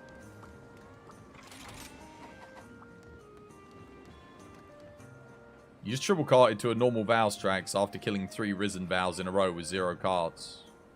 Yeah, that's just because you're not used to the decrease in speed. That doesn't mean he's necessarily harder. For example, I got hit a couple of times there by Shigaru. If I was doing Risen, I probably wouldn't have taken a hit. It's just because I'm not used to the speed being slower. I'm used to the fast speed. So I'm doing my counters and my guard points, thinking he's going to be quicker than he actually is, and then he's like...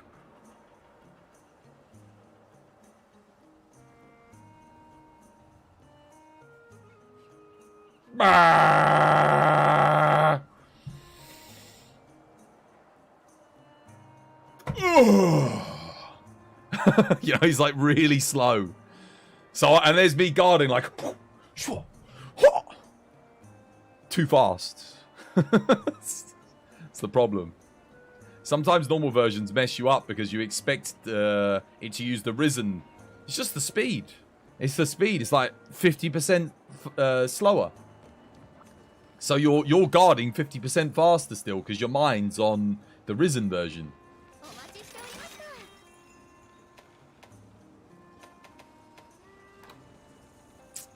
Anyone joining me?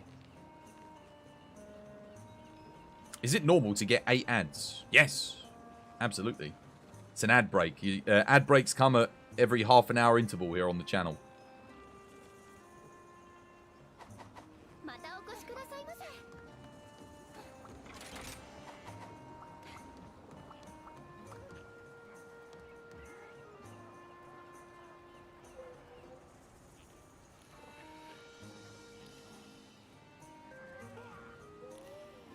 Yeah, if you get lots of ads, they're like the really quick ones. They're like the 5 to 10 second ads. If you get a couple, they're usually the 30-second ads. The longer ones. It just depends. Yeah.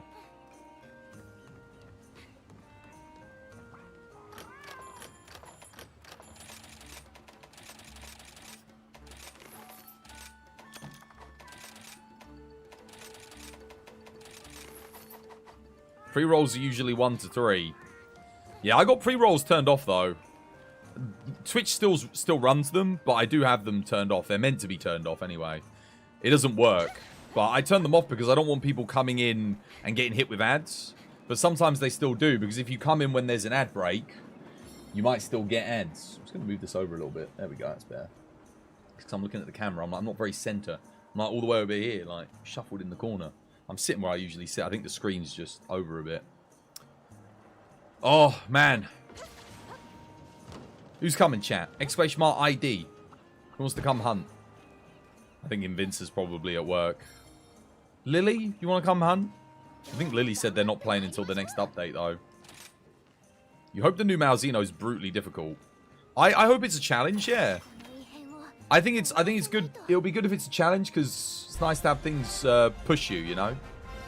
Lins Cosmico, thank you for the follow. Welcome to the TBD family. It's good to have you with us. Yeah, if you get an ad break, guys, just go make a cup of tea. Go make a cup of tea. They're sufficiently long enough. Plus, I try and line the ad breaks up so that I'm in the lobby, not really doing much but chatting. So you're only missing conversation. And if you don't want to miss the conversation, you know what to do. I'm going to do this and get the special version of this unlocked, because I don't have it. Apparently. No ads. 'Twas no ads, mate. Oh, you know what? I might make a new Ice Insect Glaive build. How does that sound, guys? What do you reckon? New Ice IG? I could modify this build into an ice build. Let's update me, me Deora.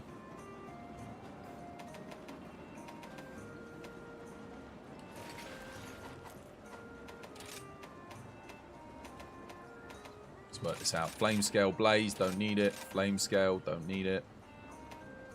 Embolden. Wait, how much Embolden do I have? Just one level, randomly. I've also got 4 fire attack. Get rid of that. I don't really need that, to be honest with you. Yeah, because I'm going to put crit boost in there. Take out the Furor as well. We'll try and be a bit more efficient with things here. Alright. Ice and Teostra Blessing in. Start with Teo Blessing. I mean, Kush Blessing, sorry. Not Teo Blessing. Kush. Have I got Intrepid and Shockproof in? Let's see. Intrepid? No Shockproof. That's fine, because we can do Shockproof. We can go Blaze. Blaze. Blaze. Crit Boost.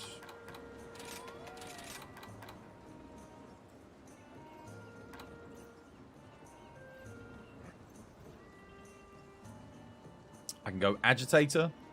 I can go Resentment. I can go Element Exploit. Already got Burst. Not too fussed about Wirebug Whisper because we're using Tetrasil Slash. Wait, what helmet am I using? Bloodright Bloodlust. Oh. Interesting. What am I using on this? Oh, yeah, that's my only Dereliction too. That's fair. I could go for an Agitator Charm, though, and drop the Dereliction too. But I guess I'm playing Blue Scroll for the 20% element bonus. Yeah, that's fine. You love your Ice Insect Glade build. It's great. It's a great one of the few that you basically have completed. It's still the Deora. It's too good. Oh no, there's nothing else even comes close to this. I knew it would be this. Making an ice build with fire. Wait, did I put Blaze in? Oops. Whoops. I had fire on the mind.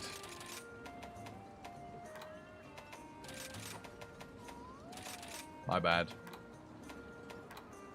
You know what I kind of miss from Frontier? Multi-elements, man. When you had darkness and things like that. It was really cool. I think I'll use Elembane with this. I don't know. Is it worth it to use the Elembane? I guess on Roggy it is, on this matchup. I think I'll just take the Resentment, just for the extra raw. I don't think I need the crit. I got Bloodlust 3 too, which is 30%, right? Or is it 20? No, I think Bloodlust 3 is 25 still. 75 plus Strife 10, 85, Agitator 88.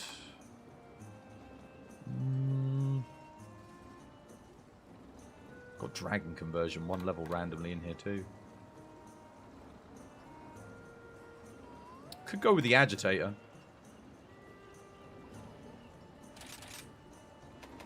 Take that. That would give me... That'll take me to 95% when it's active. And extra raw. I guess that's fine. Not 100% on this helmet, though. Like, Bloodrite, Bloodlust? Do I really need Bloodlust 3? Not particularly. What other options do I have? Because I made this build probably quite a bit ago. Is that really the best I've got? I've already got Strife 3. That doesn't really help. Oh, I don't need build-up boost. Don't need that. I'd rather have the Wind Mantle. Don't need the water attack either. No, this is... Yeah, this is the best thing I've got for this build. Fair enough. I mean, it's good. It's good. It's one of those few times where I've actually got like a... I'm actually going to start naming things. I'm gonna like go through and do them. Because I really need to...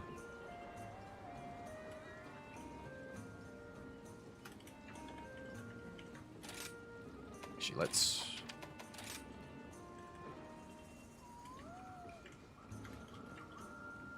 The hell, man? Yeah. And then this one is...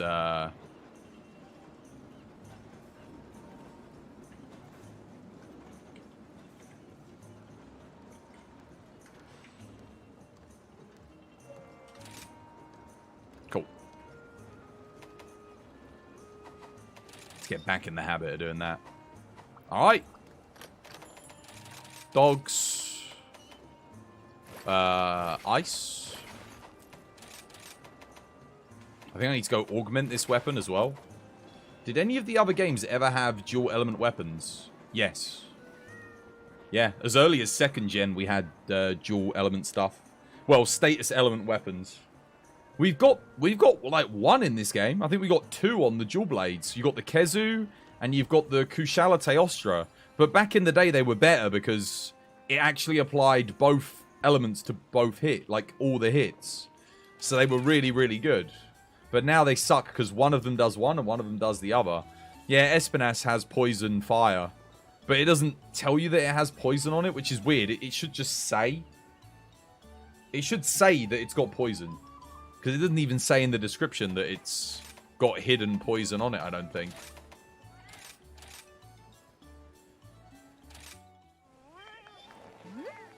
But they should do more weapons like that. I think it'd be a bit more fun.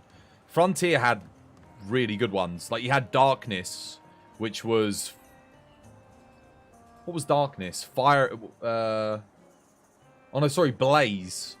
Blaze was fire and dragon. You had Darkness, which was Ice and Dragon. You had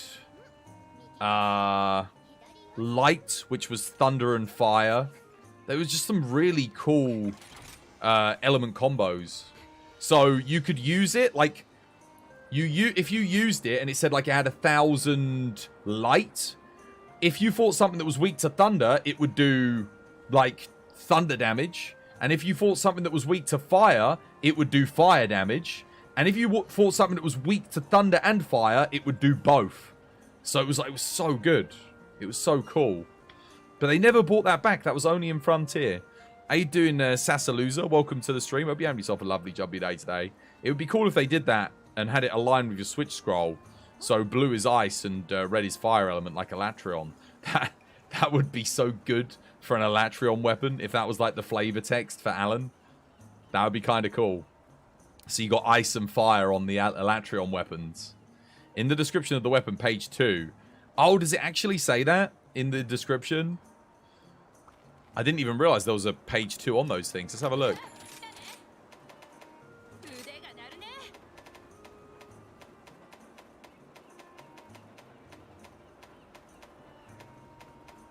Does it actually? I think it'd be cool if more weapons just had special effects. Oh yeah, has a chance to inflict poison. Sorry, it does say that, doesn't it? You're absolutely right. You know what? The second I read that again, I was like, oh yeah, no, it definitely does. Because I remember reading it on day 1 as we were going through them.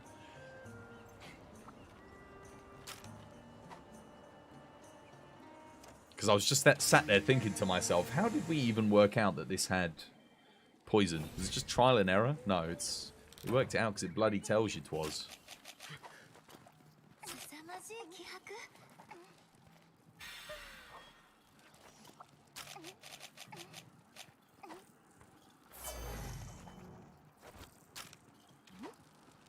I'm going to take the recovery because this thing, if it poisons me, my health's going to start going down fast. Augment? Oh, did I forget to augment? Oh, crap. Oh, well. We'll do that later.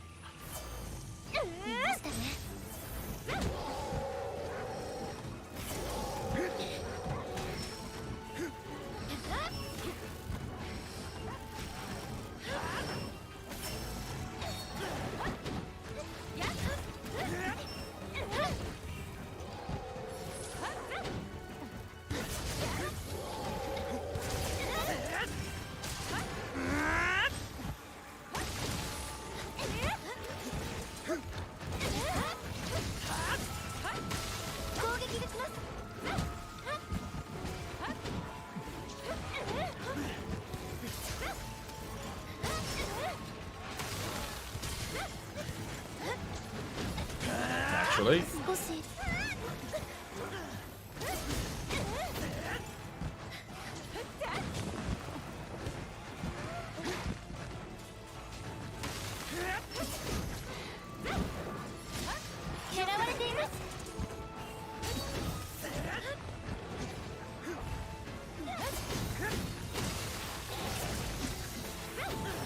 Keeps pushing me out of the way with the tail. It's kind of awkward for me.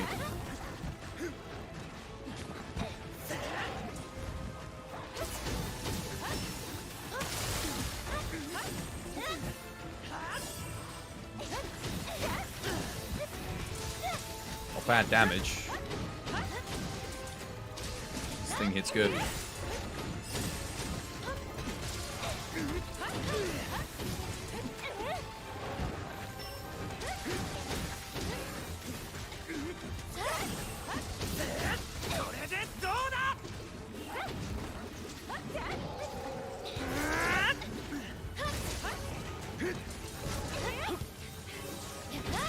$1900s?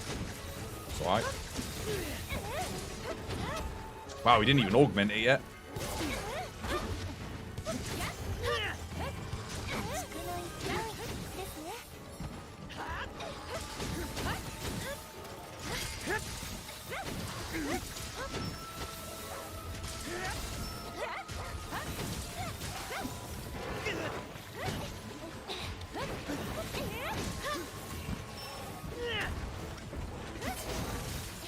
I just need Heaven's Sent on a build like this, really. Just just to fully buff the damage. Stop me from losing the sharpness. That being said, this thing is, it is slapping. You can't fault it.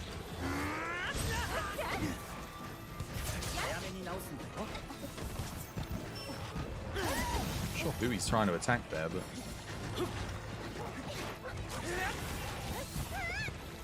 I am expecting IG to get a bit of a buff in the next update.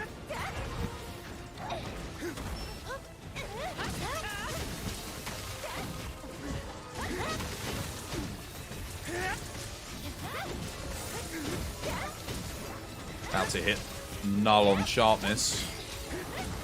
I gotta keep going.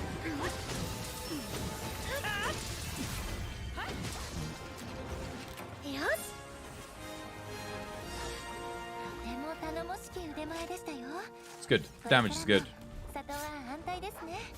Part of your soul escapes me when they move at the last minute of the diving wyvern. I don't bother with the diving wyvern. I don't like the way it feels. I miss the DT, the downward thrust from Monster Hunter World. It was so much better. Where it carried your momentum. You didn't have to do all of this nonsense of like, oh, I'm going to buff the diving wyvern, you know? You didn't have to do all this just to buff it up. 1, 2, 3. Now it's buffed. Now I move in. Now I do it. Like I just don't like that whole procedure. Honestly, diving wyvern should be like, maybe you do one attack, it fully buffs it. It doesn't need to have 3 stages. It slows it down too much. It would be kind of cool if it was just up, 1, and then DT. And do you want to know why that would be good? Because you know you've got the move that launches you that counts as the first buff, the wire bug move. You could do that straight into a DT. That would be awesome. Because then it would be straight away. It's nice the Silkbind Ball. Yeah, it counts for 1 stage, but you still got to do 2 bits of busy work. The Silkbind Vault costs you a whole wire bug. And that's all it does. Dude, Silkbind Vault should fully buff it. It costs a wire... Dude, we have moves that cost 1 wire bug, like the... Spiral Slash on dual blades that do like 3,000, 4,000 damage in a single attack. And yet this thing gives you 1 level on a buff for a DT that can max hit 2,000. No, dude, it needs a buff. It should, Silkbind Vault should take you to level 3. That's what it should do. 100% that's what it should do. How you doing, Rev? How you doing, lag mode? Welcome back. Hope you guys have yourselves a lovely jubbly day today. You ready, lag mode? Let me buff my IG. We'll do the special version of that. I mean, I've done all the specials. I just haven't ticked that one off on my own personal list. Capcom, hear this, man. It's so true. It's just basic design principles. The problem is I think each of the weapons is being buffed and worked on in isolation. And maybe there's not enough communication between the different people working on each weapon. And whilst I'm sure there is some correlation between teams that work on certain weapons, certainly no one that's working on the Insect Glaive has talked to anyone else that's created a 1 wire bug attack move for any of the other weapons. Because if they had, they would have gone to them and said, guys, this doesn't do enough for 1 wire bug. Like, seriously, it does basically nothing. Not only that, but the Insect Glaive has the worst counter in the game, that stupid... Spiral Slash thing that takes like a second to charge up and then it launches you in. It's like a... I don't know. You've got to do it before you even see the move about to happen at the end game. Moves are happening in half a second and your thing takes a second to charge up. And the counter only applies when the actual animation is taking place. That thing should just be like you press the button, boom, whoo, comes out as a counter. So you can react. You can use it as a reactionary tactic. Like the water strike on the hammer. That's how it should be. But it's not. It ends up feeling... I mean, don't get me wrong, it works. Does it feel good, though, compared to other counters in the game? Absolutely not. Doesn't feel anywhere near as good. 3 more hours? 3 more hours? Till what? And then if you do more than 3, it brings you back to 0. So if you have to evade at stage 3, you're effed. Yeah, it's true. Yeah. My thing is, I think the Diving Wyvern should start at 2,000 damage if you're using the Silkbind Vault. That's what, like, well, assuming you have a max endgame build, obviously. Not like, oh, bloody hell, you're at low rank and you use a Silkbind Vault and you do 2,000 damage. Till the D game, The D game? Tenacious D? They have to give more love to this weapon on this entry. I think they should do. They should do. Gun Lance also needs a buff to long shelling and normal shelling. It got a buff to wide shelling, which didn't make wide shelling better than normal or long, but normal and long already needed a buff. If they give a buff to shelling, Impact File on Charge Blade needs a bit of a buff because, dude, no one's using that. No one's using that. It's trash compared to Element File. You could buff it by 100% and it'd still be worse than Element. So give it a 100% buff, then at least people using it aren't doing literally dick all in your hunts. You shouldn't be using... I hate to say you shouldn't be using and then insert weapon type here. This game shouldn't have that. But with Charge Blade, you literally should not be using Impact File because Element File is just too good. It's 10 times the file damage in some cases that what Impact File can do. So that's why I'm saying you can buff it. You can buff that. You can buff shelling on the gun lances as well. I think Switch Axe is the perfect example of where power, status, and element files are all pseudo-viable. They're pretty close to one another. At the moment, power tends to come out on top, but there are definitely usages for element file, which was the best in the previous meta. It's just we got things like the Amatsu Swax that gets a huge buff now on its counters, which is incredible. And then you've got other file swaxes where you get the build-up boost active, stuff like that. Alright, let's get our +5 roar on this thing. No, I don't want to be that inefficient. Actually, no, you know, that's fine. It's only +60 extra. One more element? Is that worth it? 8? Or should I be doing roar on IG? I think element's actually pretty good, though. I think element is the way. I mean, I was hitting, what, like 600-700s? I've never hit 600-700s before, so... And this is a build built around element. I'm sure there is a good raw IG as well that I've got a raw IG from last cycle. I just haven't updated it. Alright. Let's make sure the build is definitely saved. Yeah. Let's go. Let's give that special a go.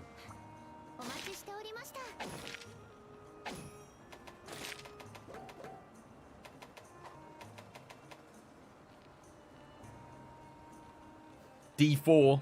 D4. It's my favorite type of dice. D4. All chaos breaks loose on a D4. Look to the sword and shield. The counter is so broken in that weapon. The counter's broken and broken. But it's not as good as some other counters. And to be honest with you, here's the thing with the sword and shield counter. It takes a long time to recharge. Has a really small field of activation. Like, it's like 180 degrees in front, or maybe even tighter, like 160 degrees in front of you. If anything registers a hit behind you, it fails immediately. You can activate it with bombs, but like it's janky as well. It's not like Great Swords counter when you activate it with bombs. Yeah, Metsu I don't like. I don't like it. I mean, I can use it, but I'm not a fan of it. It's poorly implemented compared to Switch Axe counters, Longsword counters, Great Sword counter, Hammer counter. What else? What other examples are there? Dual Blades counter.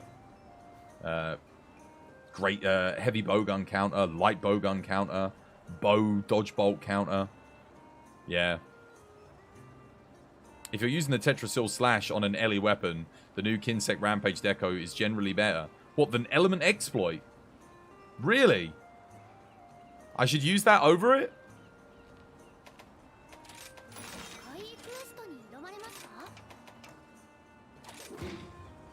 Are you sure?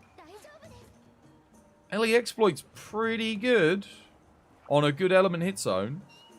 I don't know if the Kinsec's going to be able to match that. I saw the bonus damage. I watched the videos. The Kinsec gains maybe 20, 30 per hit. Solo? Oh, sorry. I didn't mean to.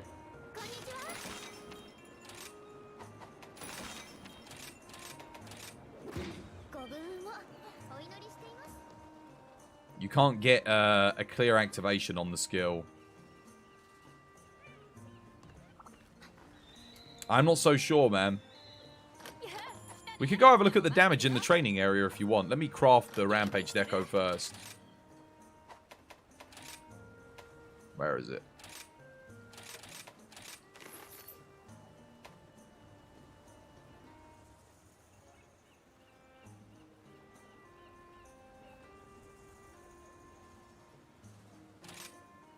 I should probably just make all of these anyway, right? Just so I've got them.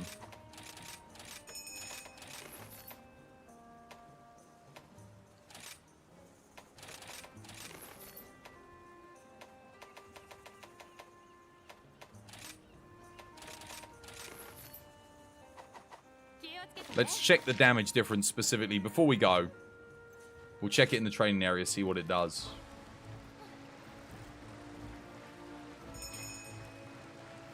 You can't get a clear activation on that skill on Adrenaline Rush. Adrenaline Rush is bugged. Yeah, it activates on... It's... The iframes are tighter than the Adrenaline Rush activation is. So you can get Adrenaline Rush without even dodging. But I think it's just because Capcom have forgotten that they made the iframes really, really shit in this game. And they're programming it as if it has world iframes. So whoever implemented it doesn't realize that the game has like literally bugger all iframes. Okay, the Kinsek's hitting 83 on the final hit. Okay, 83 final hit. Let's see what it hits with the... Oh, wait. And what were my damage numbers? I did 2,914 damage there.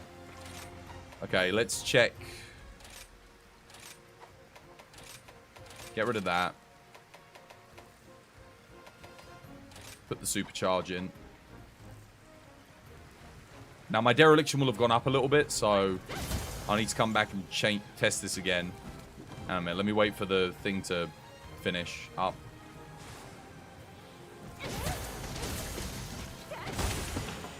$2,101. Okay.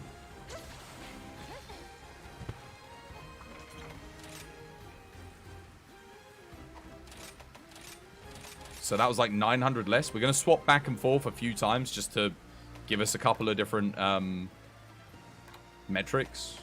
Put Ellen Bane back in.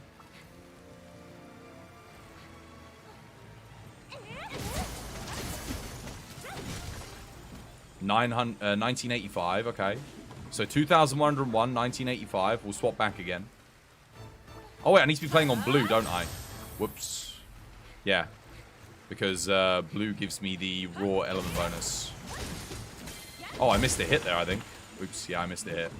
Hang on a second. Wait for my dog to stop being a dick. Stop, dog. Stop. Wait for it. Okay, here we go.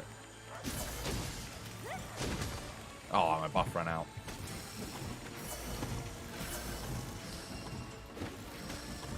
Oh, I could have just got the little thing there, couldn't I? Actually, I'm surprised Tetrasil's only doing 2,000 damage. It's kind of low. No, for God's sake. Just... Why are you not... We'll draw attack into it then. We'll keep it a fair test. Stop! Why are you even attacking? I ain't attacking, you dick.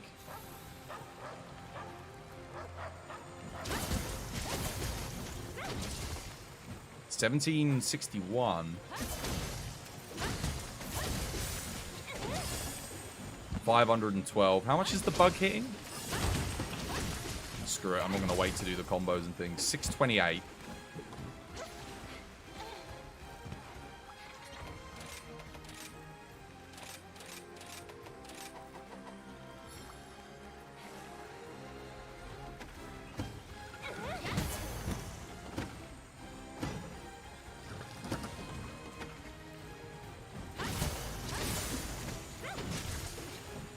$1,865 minus the 60, but the dog's going crazy and doing so much damage. Dog's doing more damage than me. How much is the actual bug hitting? He's hitting 149 on the final hit. It's actually not bad. Yeah, that's pretty good. Goes from 80 to 149. That's like a... Was it like a 90, 80, 90% increase in damage on the bug? Okay. Let's try it. Yeah, I saw the 149. You doing the powder explosion? No, dude, assist Kinsect, man.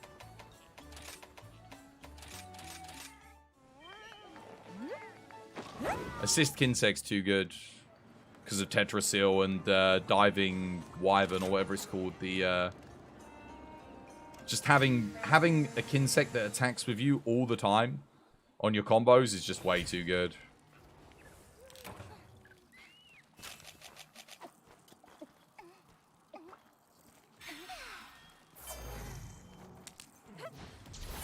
The powder thing's just a faff. Because you got to use a bunch of moves that kind of suck to make it work. And then you got to go through a bunch of hoops. And if the explosion misses, you do no damage. And you're not doing, like, as good damage anyway, really. So, yeah. Oh, crap. That was my tea break. I'll do my tea break after this. Sorry, guys. Can we just give me orange? There we go. 10 years later.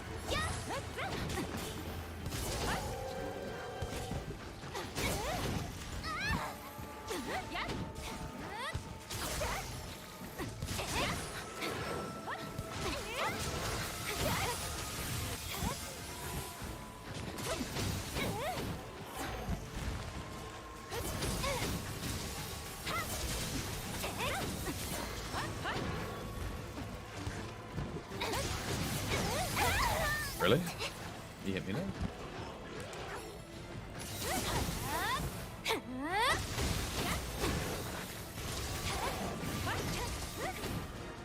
But I'm hitting so much less on that. That's the issue. 581? Before I was hitting like 700s on this guy. I don't know, man. My damage is way less without the Ellenbane. How much is the Kinsect actually hitting on this guy, though? Is that a 140? I can't really see because of the dogs.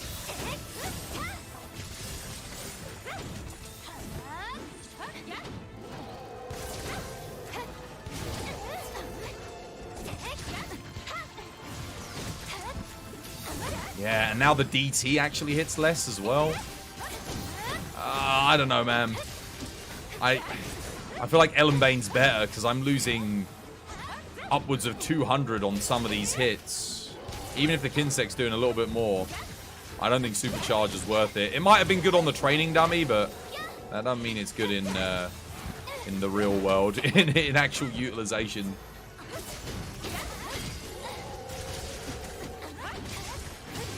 Seeing like out in the field, it's only hitting like 74s max, I think.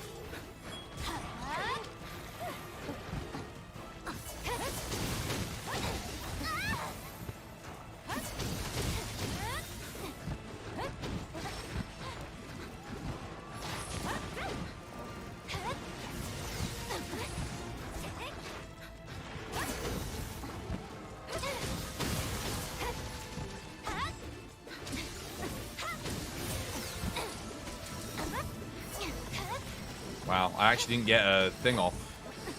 Where's my orange? I fired that at the tail. There we go.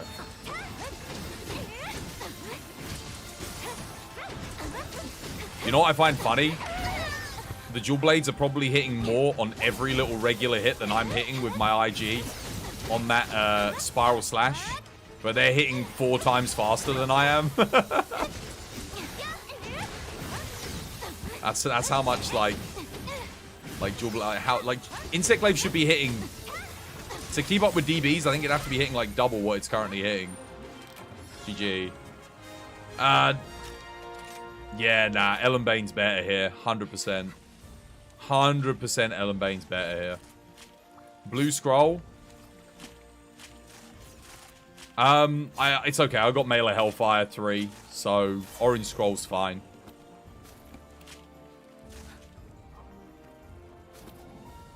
I'll give it another go with the other thing, and I'll put it on blue.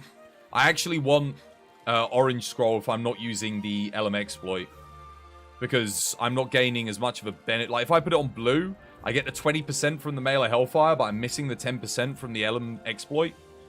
So, yeah, it's like it's compounded, right? Whereas here I get the 35 raw, and then I get just the added element from dereliction. If you're running orange scroll for Ellie, then if I run Ellen Bane and I go blue, it will be a 30% increase overall with the melee hellfire. Whereas otherwise it's a 20% from the melee hellfire without the 10. I think I'd rather take the raw bonus from the melee hellfire there instead. I could be wrong. I think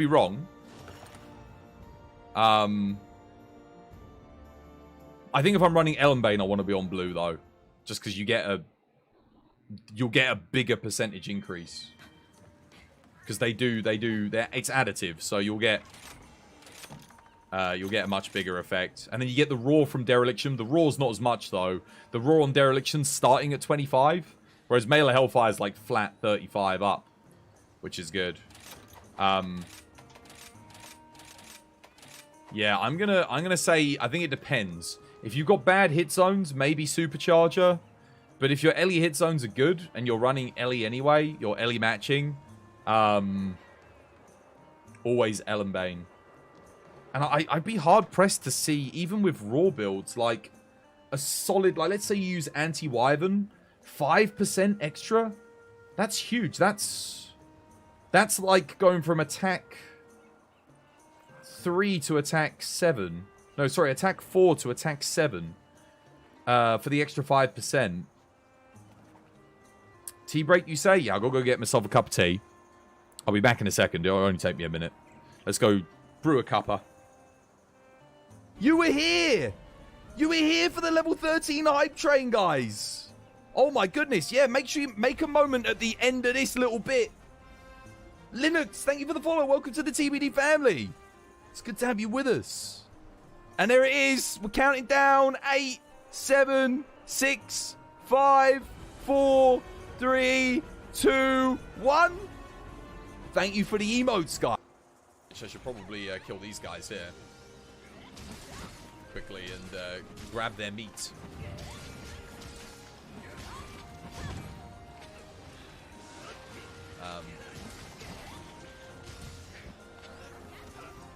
Oh, hang on a minute. That's too good of an opportunity for me to pass up on. Oh!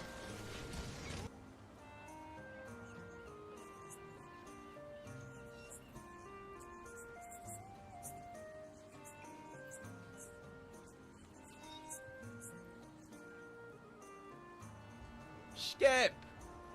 Chris, did Sakon DM you? Sakon? Oh, I don't know. I haven't looked at any of my messages today, dude. I literally got on the computer after I'd eaten. I had a phone call. I was watching Vela, and then I started stream. Oh, you... Skip. Why? I loved you, Skep. Why are you doing this to me? The betrayal.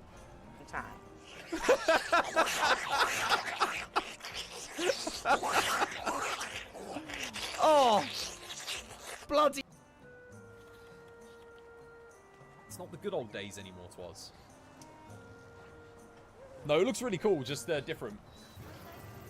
Oh, okay. Oh, wait, have they gone for a scythe style? Ah, what the what?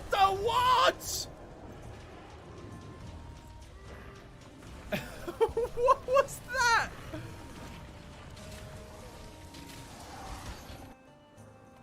You there, stop where you are. Whoa, what's going on? Whoa. Bloody hell. Hans Blacknail. Oh shit! A Bravil Castle key. Nice. Body's still warm. Looks like there's a killer about.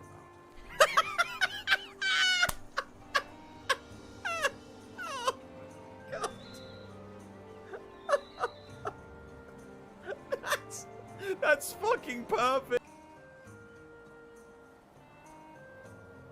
Oh, for God's sake, Jesus Christ. Alright, tea's brewing. I got a cookie though. Got a cookie. It's all crumbled. The cookie's crumbled, but...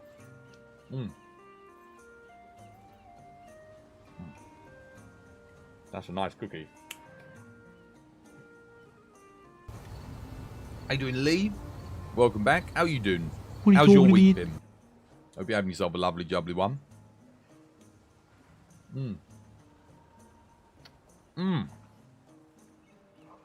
That's a triple chocolate cookie.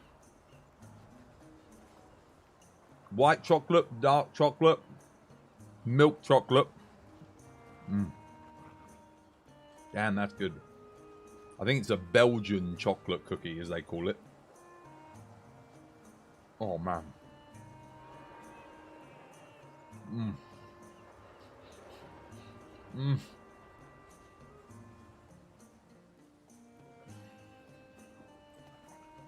It's so rich and chocolatey. It makes the insides of your mouth just pucker in. You know, like, oh. It's so good.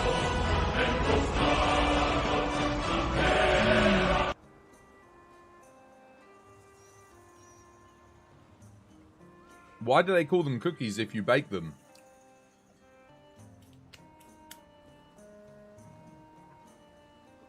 Dunno. It's just a type of biscuit, isn't it? Cookies, a type of biscuit. Chocolate chip cookies, and there's all the denominations of chocolate chip cookies. You got Belgium, you got raspberry and white chocolate, you got milk chocolate, white chocolate cookies, dark chocolate cookies, you got full chocolate cookies, you got cookies dipped in chocolate, and then of course you got all the different types of biscuits. Oh man, nice biscuits, custard creams, bourbons. What else you got? Penguins. Oh, penguin biscuits. What else? What other biscuits? Help me out here, chat. Malted milks. There's that Fox's Selection that they do. Jammy Dodgers. Ladies' Fingers, yeah.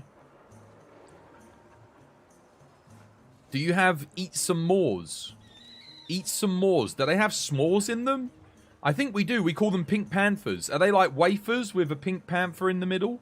Marshmallow, sorry, in the middle. Pink and Whites, they're called. They're either called Pink Panthers or Pink and Whites.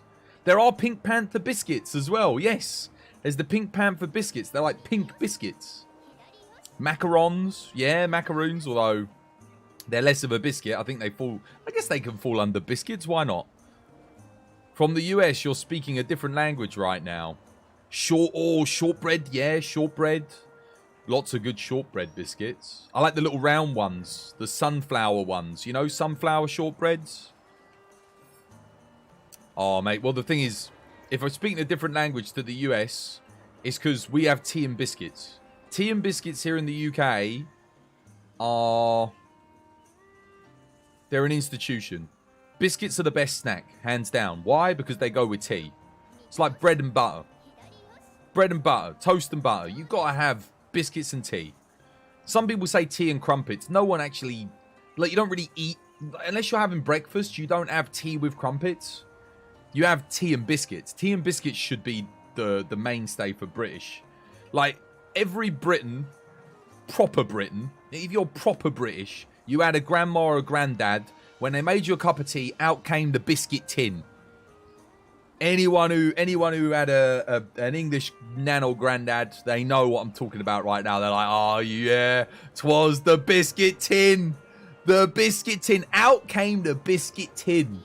And it would have a cornucopia of biscuits in it. All the biscuits I just listed, it would have all of them. It would be a giant tin put under in one of the cupboards, pride of place, and it'd be a wonderfully decorated old tin, usually some kind of family heirloom. And in it would be every type of biscuit under the sun. You're South African, you have the biscuit tin. It's a very British thing. South Africa's a British colony, so it makes sense that you guys would have the biscuit tin. Because it goes back hundreds of years, the biscuit tin. It's a legendary British thing.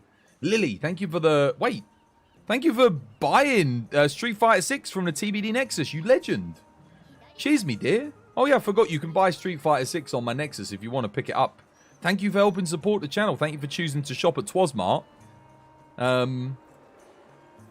You get a free kiss with that. There you go. What other shop gives you that? Not many. There you go. Don't you steal it, chat. Thank you for buying Street Fighter 6 from the old Twas store. Appreciate the support, guys. Is it a Steam code? It is a Steam code, yes. There is actually a sale on. You can pick up Resident Evil 2 and 3 for $10. You can pick up Dragon's Dogma for $4 on my store at the moment. So, yeah. Monster Hunter World and Iceborne are 50% off as well. So if you haven't played those, you can get Monster Hunter World for $15 and Iceborne I think is $20. Something like that. But there is a sale on my store at the moment, yes. Yeah, go for it. Get it. If you're going to buy it and get it on Steam anyway, you might as well buy it from my store. Because it's the same price. You won't pay any extra, but you know that some of the money goes to help support the channel. So there you go. Twas by Smooch. Indeed. Indeed. No, enjoy. Enjoy the Street Fighter.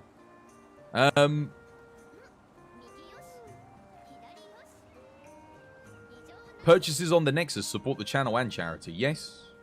Yeah. I donate a portion of my share to charity. So,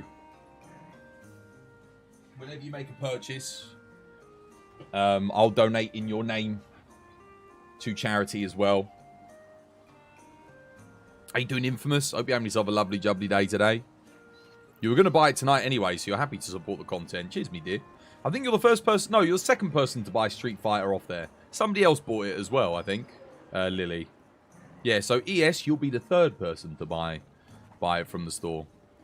But yeah, like I said, check out the store. There might be a game on there that you want to buy, because there is a sale on at the moment on my store.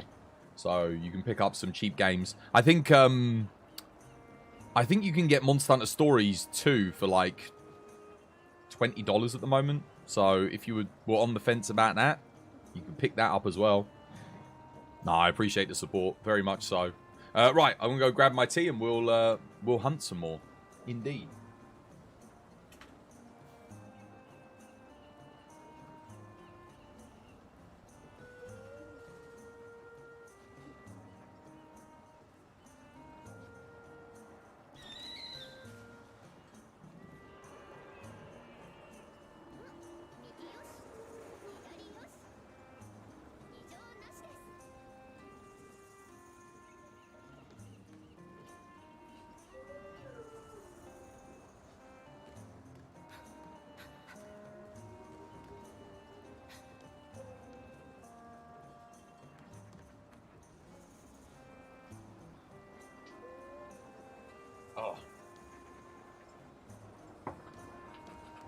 Oh, was it you, Seb? You bought Street Fighter from me store. I knew somebody else did.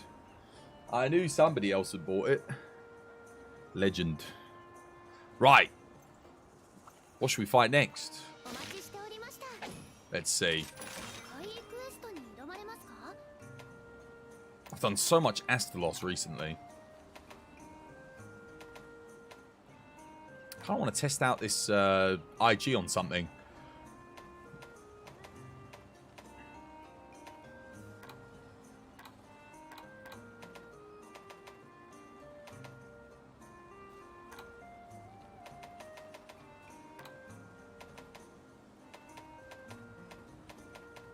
There's not that many things like with great ice hit zones. I know you got Diablos,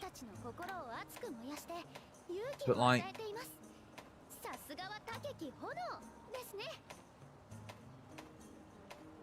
you got Zenoga, but it's not like great ice hit zones. They're like, eh. Obviously this Astalos again. A lot of the things that are weak to ice in this game are like they're not weak to the ice for half the fight. Like, a lot of the fight, it doesn't do anything. Obviously, Rajang. Rajang's probably the only example, Seething Basil and Diablos, where they're weak basically the whole time. I could test this out on Seething Basil. See how it does. Yeah. Seething Basil he's probably like the best endgame monster for, well, and Diablos technically, but I think Basil's a bit better than Diablos. A little bit. Because Diablos is on the wings. So, whereas Basil's tail and head. Seething Basil. Regular Basil has thunder weakness on tail and head, doesn't he?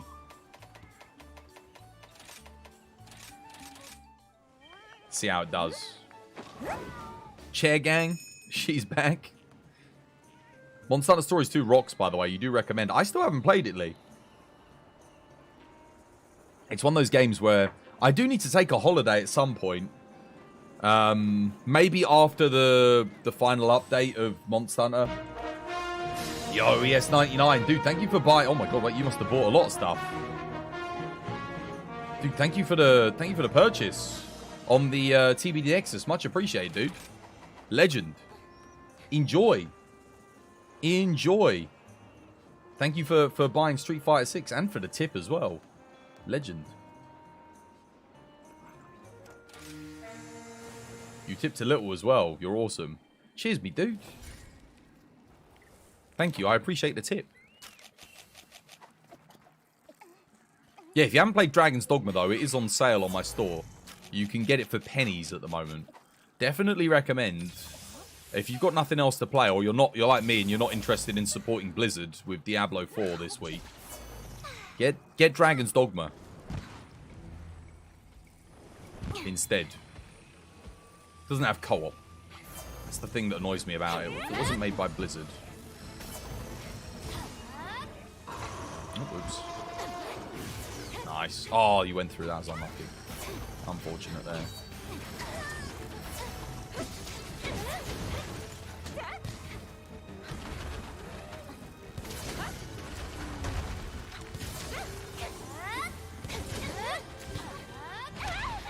Oh, thank you, Basil.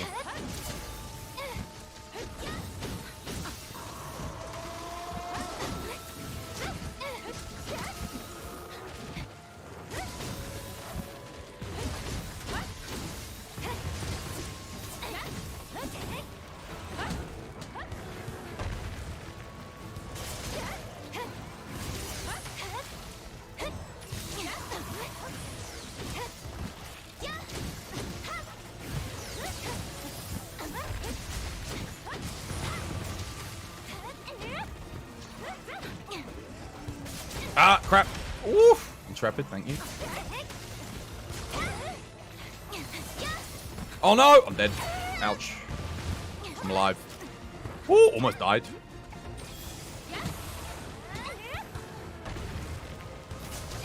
Oh, he's really going after me, hey?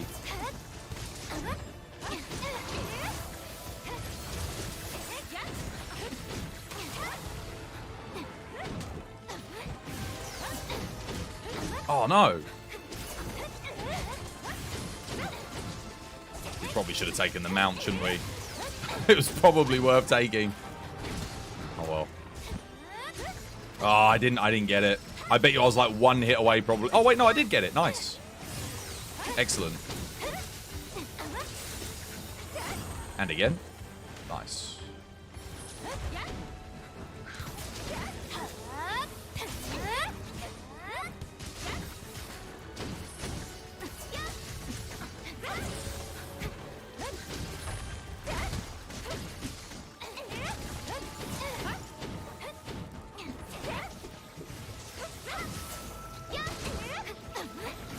I need to share this build with Lily, because they're an Insect Glaive main.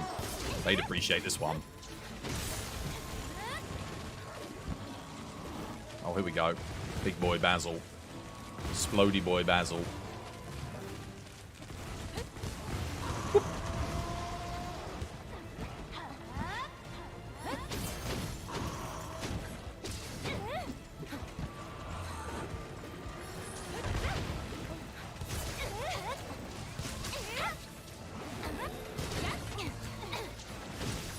Uh-oh. Don't bite me. Oh, missed.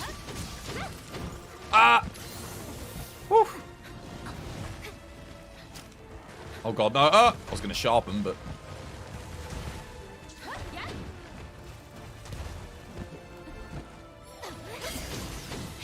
I need to sharpen up. Dude, my sharpness lasts a long time, eh?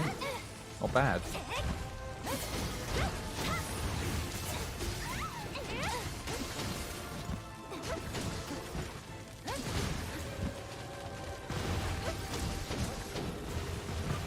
So much explosions.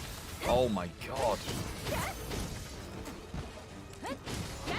Oh no, Basil, goddammit. He's gonna nuke us. And that's on me, not on dual blades. I ain't doing enough, I don't think. Oh no, oh my god, we got it. We actually did do enough.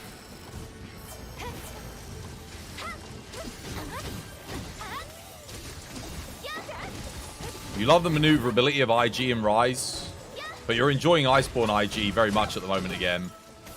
I like the little aim and shoot, where you like shoot yourself move. I think that's a great addition, instead of like the flying move. Because I was never a big fan of the aerial combat, but being able to do this and then go like, wow, and missile yourself into a monster, that for me is just like bloody brilliant. Love it.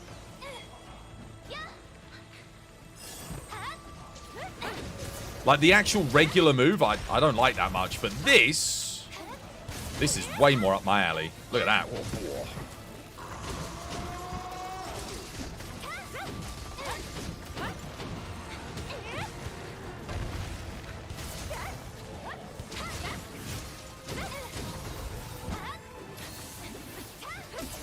Almost dead.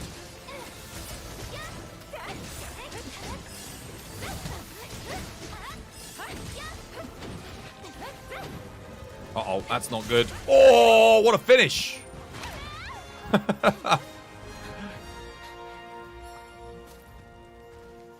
It's wonderful. You're missing that move.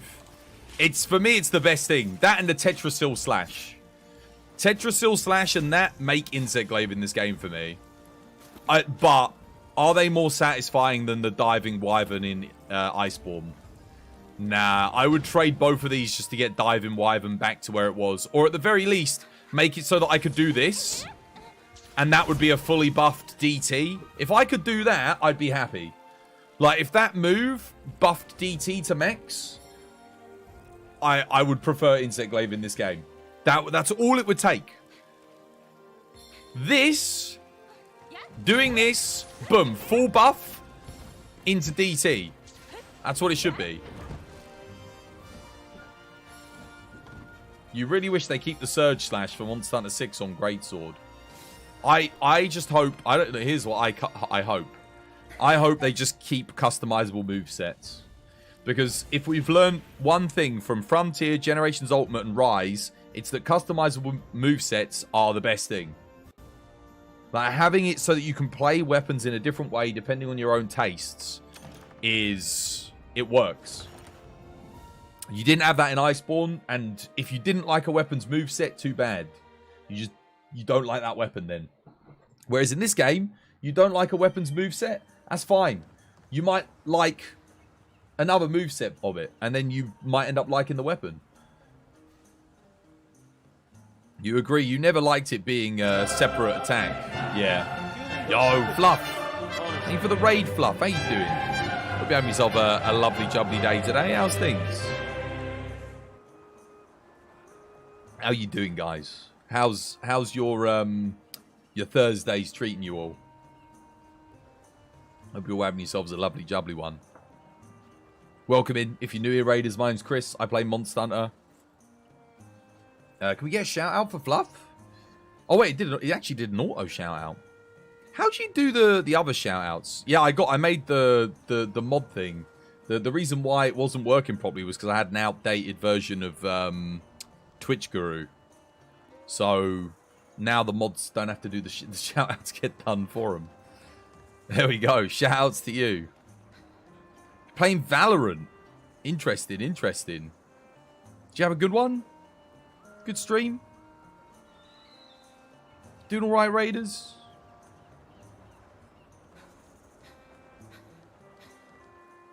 Hopefully they're doing okay. Thank you for the raid. Again, much appreciated. Fueling, go suck a dick, dude. Honestly. That was Devil May Cry. Oh wait, Espinas. Espinas is weak to ice. Let's do Espinas. Try it on that. How you doing, Blame? Welcome to the stream. Thank you for coming in on the raid. How you doing, Fluff?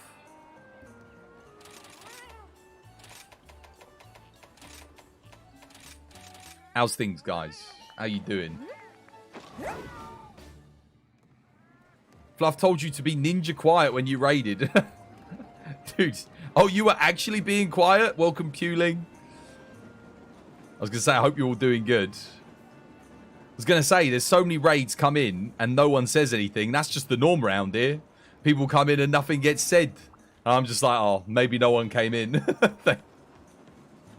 You were playing Devil May Cry 5? Nice. Sorry about the clip. No, dude, no worries about the clip, mate.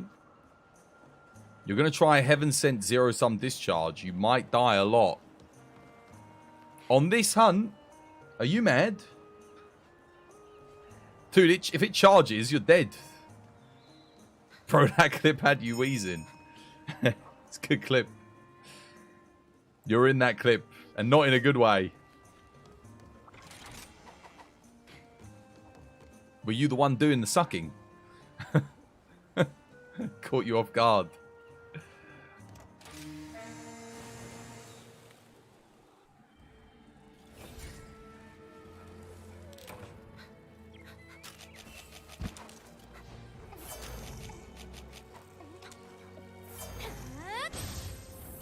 You tried a collective silence. Mate, most raids that come in here don't even have to try a collective silence. A collective silence just happens. You'd be amazed the amount of raids that come in. No one says anything. Even the person that raided. I'll be like, how you doing, guys? How's things? Nothing.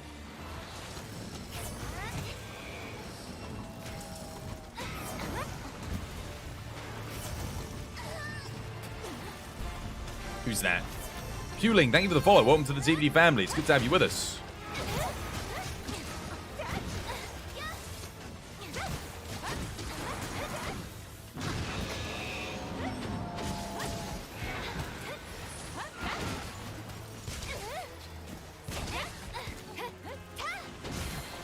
Uh-oh.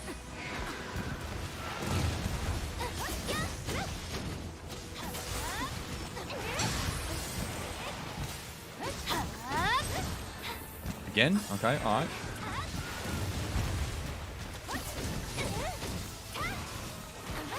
Oh, it actually got me. Damn, it didn't give me a anomaly bonus either.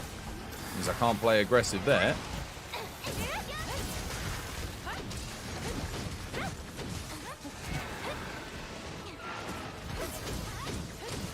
By the way, Twas, the new event quest levels you up 1 to 2 master rank per thing. No, I know. Yeah, I know it does about a master rank. But that's... Yeah, I think it gives... Considering it's just a Shigara Megala, it's okay. But honestly, you can get... Like, once you hit 220 AR, you can do Risen Chameleos. AR 300. And that'll be much faster, I think. You think Monster Hunter was the first game you ever saw? What, Fluff stream? Was it actually? You used to play World a lot? I used to stream World a lot as well, didn't I? Back when there was stuff to do in it before they dropped the game. And they're dropping Sunbreak potentially after next week. The last update coming out. Well, we got the trailer next week. Many of us are assuming that the update will also come next week with it, but well, that remains to be seen.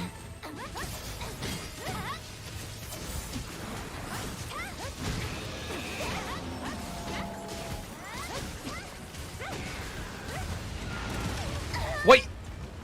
What was the hitbox there? I might need a... Heal us both. A minute, flash. Just so that they can get away.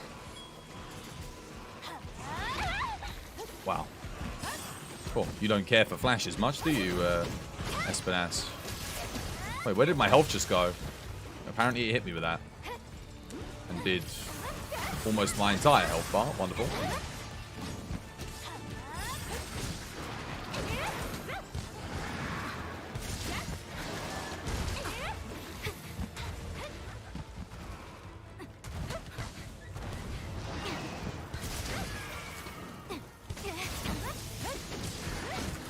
Again?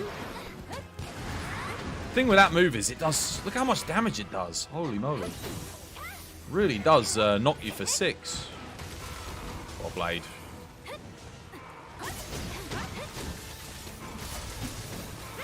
It was mostly just watch him fall over in the snow. What's this in Monster Hunter World? Iceborne is still swag though. The mods are keeping it alive. Yeah, I know, because the mod teams... Nobody likes modding in the RE engine. And the thing is, the next game's going to be in the RE engine, which means the next Monster Hunter game's going to have crap mods as well. Sadly. The only people that like modding in the RE engine are people that do lewd mods.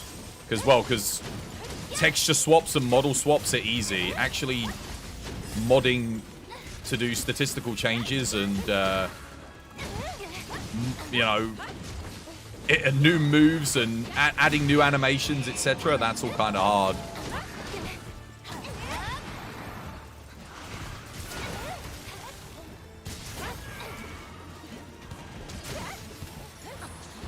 Oh no, that DT might be the death of me.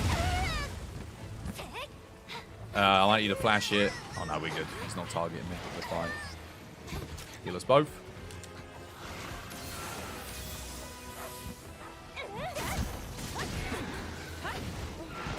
Oof. It's quite a small Espinas. Oh, that's a big one.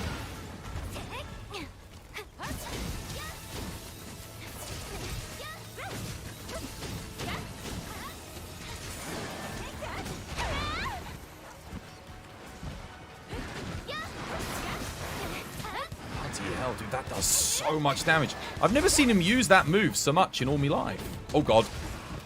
Oh! Woo! For the hill, appreciate it. No. Oh, thank you, Intrepid.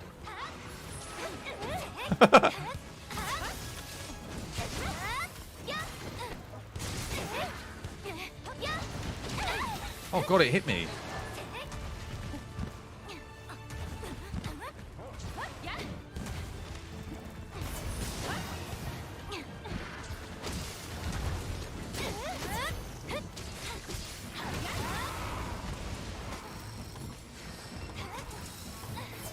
Finish it off here. I don't know why I'm going for the head though.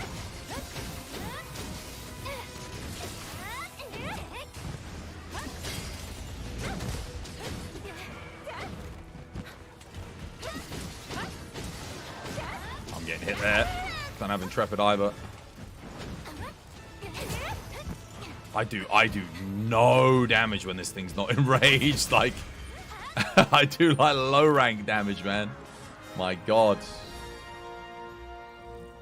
You wouldn't let him hit me. He seems to do some serious ouchie, indeed. Yeah, that's when you mostly hung out here. Right before Sunbreak dropped, you remember you revisiting World. Since Rise was... Oh, dude, no. Rise was awful when it first came out. It had... Narwhal was the end game. That was it. It was miserable. Honestly, it was the... And I think I'm okay to say this, given how good the game is now. But it was the worst Monster Hunter launch in the history of Monster Hunter. Worse than Try. Because Try had more content, it felt like, than what base Rise had. And Try was coming off of... It was somewhat forgivable because it looked a lot better than 2G. Like, it improved graphically.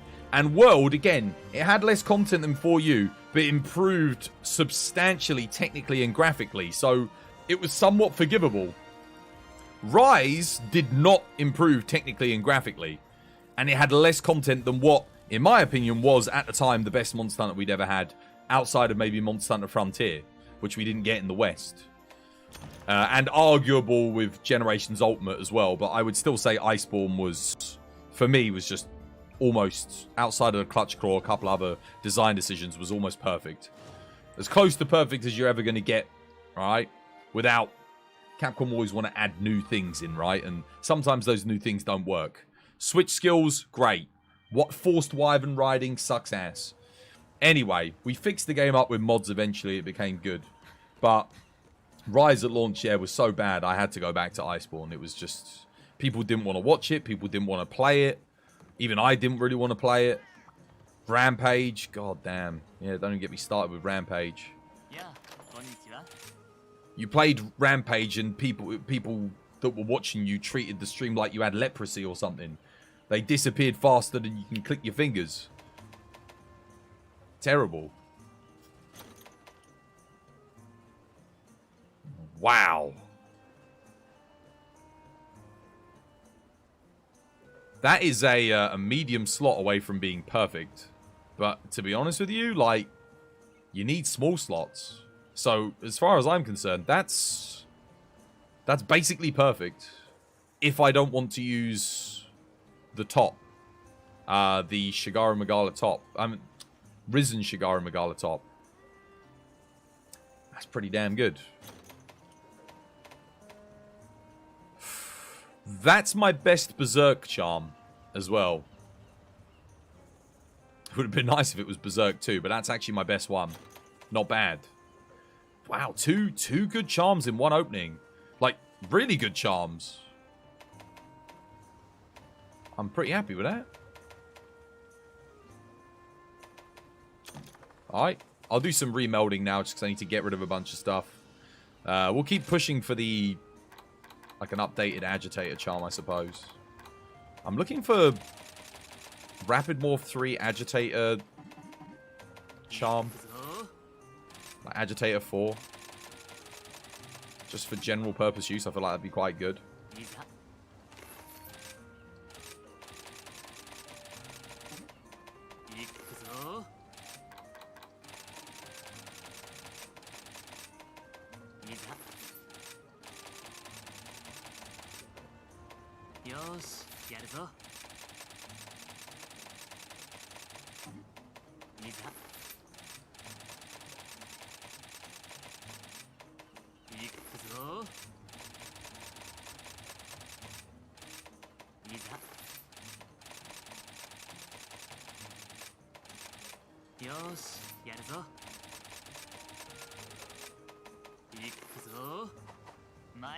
Yeah, that was the other thing with Base Rise as well. The updates that we got for Base Rise were essentially updates simply to complete the game, an unfinished game. It wasn't like Iceborne or World, where we very clearly had a completed game. Like, it was complete. We had content to do all the way up to MR 100, the Guiding Lands, everything else. Obviously, they built upon the Guiding Lands post-launch. But it felt like a complete experience. But when Rise launched, HR8, Final Quest, Narwa, that's it. It was just like, oh my god, what is this? Even Base World had the Tempered Monsters after the fact. So you could go back and refight everything, a harder version of it. And you could farm for decorations and farm for augments. And it wasn't long after launch. What was it, like 2 months, 3 months, we got Kulfta off. And then 2-3 months after that, we had Elder Dragons. Like Kushala, Teostra, and Chameleos, which, okay, we've had them in every other game except for Chameleos wasn't in World. But there was no Elder Dragons. A Monster Hunter game with no Elders, apart from Narwa, for like the first couple of months. It was so dead. Yeah. Anyone who powered through Rise at launch was like, props to you. I don't think the next Monster Hunter game will do that, though. Because it was coming after COVID. Honestly, given COVID, they should have just delayed Rise. Like, in hindsight, it would have been better for them to delay it. Capcom wouldn't say that. Because they're not big on the whole, like, delay things. But that's what they should have done. 100%. Yeah. Oh, that's good tea. Oh, my chat's not working again. Rise got hit with COVID massively. Oh, yeah, 100%. 100%. Dude, you could see the effects of it clear as day.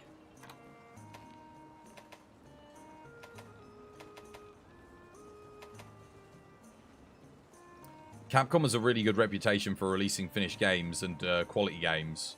So you're going to take it as a fluke. Again, it's, yeah. I think it is down to COVID. But they're also reluctant to delay things as well. If they set a date, once they've set a date, they set a date. And they stick to it.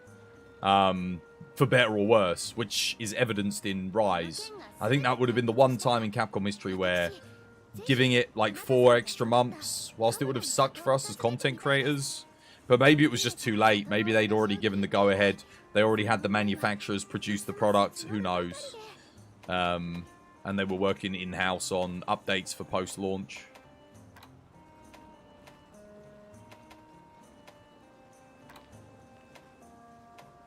I should make an Amatsu IG and give it a go, shouldn't I? Yeah, let's do it.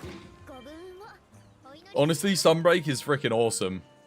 Dude, Sunbreak's incredible, man. Sunbreak from launch was incredible. And then the first update with the anomaly system up to AR100 was like, that was great. I genuinely thought just the anomaly system was better than Tempered. It provided more of a challenge. The amount of weapons that are utilizable in the end game, like everything sort of has an end game version of the weapon. So they balanced every single tree to give you something that you can use at end game and will be good. That's brilliant.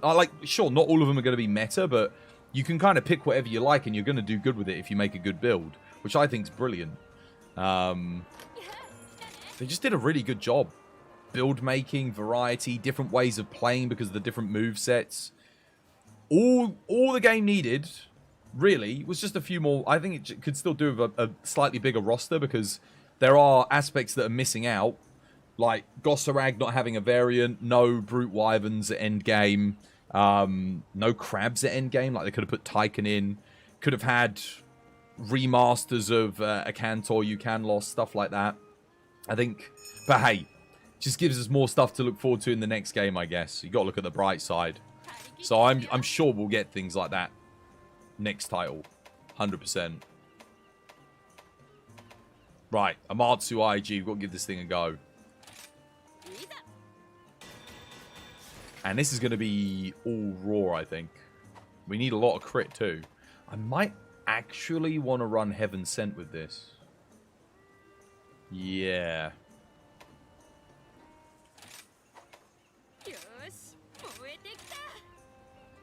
Maybe we make a Heaven Sent IG build.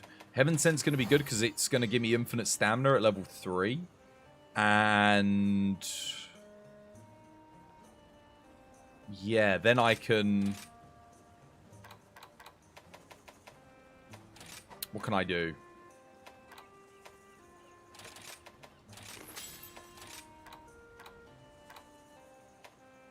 That's a lot of afflicted shards, my goodness.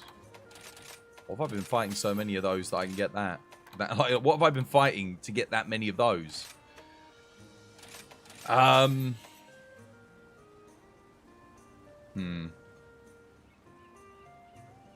These guides are crazy. What guide's this?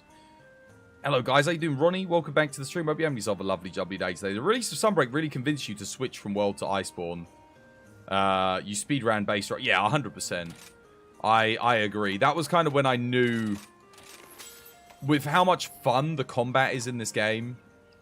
It's honestly, when you go back to World Iceborne, whilst it's a great game, there are so many elements of the combat that I love in this over that game that aren't there, that I'm just like, oh man, I wish this was here. And because of that, I've stuck with this game. Whereas a lot of people don't like the combat in this, that's fine. I think they're wrong, of course. But the combat in this is just brilliant. There's no clutch claw, which again we had that in Rise, but like you really feel it in Sunbreak. You have move customizations, different ways to play every weapon. You have again, you can fight everything at endgame. You're not just kind of limited to, oh, Kulve, Safi, Elatrion, Fatty. Whenever I go back and play World, it's just that's all we're fighting most of the time. And don't get me wrong, they're good fights. It's just it... When that's all you're fighting, it gets a bit like, okay, alright, well. Guess I'm fighting this monster again. Whereas here, I'm not really doing that. Ever. I'm always fighting something different. Erwin, thank you for the follow. Welcome to the TBD family. And whilst I do think Iceborne's the better game overall, I mean, I guess the other thing is I've got 6,000 hours in Iceborne, so maybe that's the other thing. Like, when I play it, I get a little bit bored just because I've got so much time in it. Yeah. You like the combat here over Iceborne. I do as well. It's the absence of the clutch claw, plus the movesets, plus just in general. It wasn't always the case. I think a lot of weapons in MHRise felt terrible. They weren't as polished. But since Sunbreak, they've polished them all up. They've fixed all the issues. Main example being Charge Blade. Charge Blade feels so good now compared to how it felt in MHRise. It was awful. They really missed the game feel on that weapon at first. I am going to make a Heaven Sent build using this to help counteract the negative affinity here. Who's that? Lloyd Knox. Thank you for the sub. No ads for you, mate. No more ads for you. Let's go. There, yeah. Let's actually check. Let's check our weapon collections.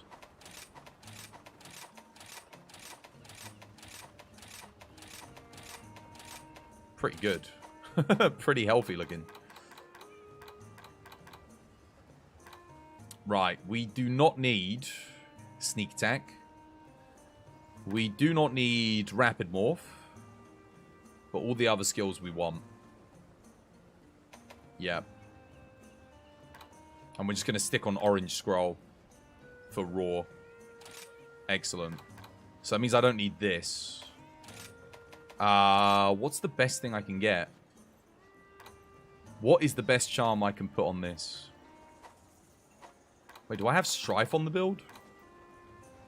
I could maybe take... Actually, I might just use that Strife 3 charm that we just got. Just to take Strife with Weakness Exploit, because that's really good. I don't have Strife. Strife's a nice bonus. It's 10% affinity. The only thing is, I don't have anything to take my health down outside of Bloodlust. I'd kind of need Dereliction to make this work. I got Bloodlust, I guess.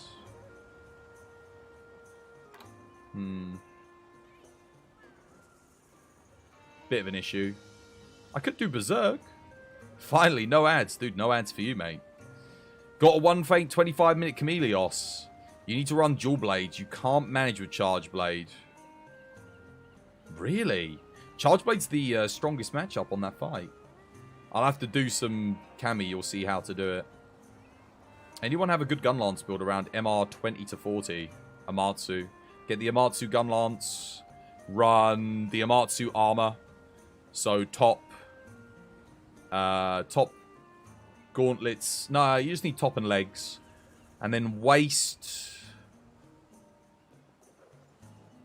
I guess you run Teostra helmet. Teostra top. No, sorry, Teostra. I guess you run the Heaven Sent gauntlets as well. Why not? Gives you infinite sharpness. There's not really much better at that stage. And then for the waist, you just run Teo waist, maybe. I'm not entirely sure what one's the best waist to run there. Maybe just Nephilim.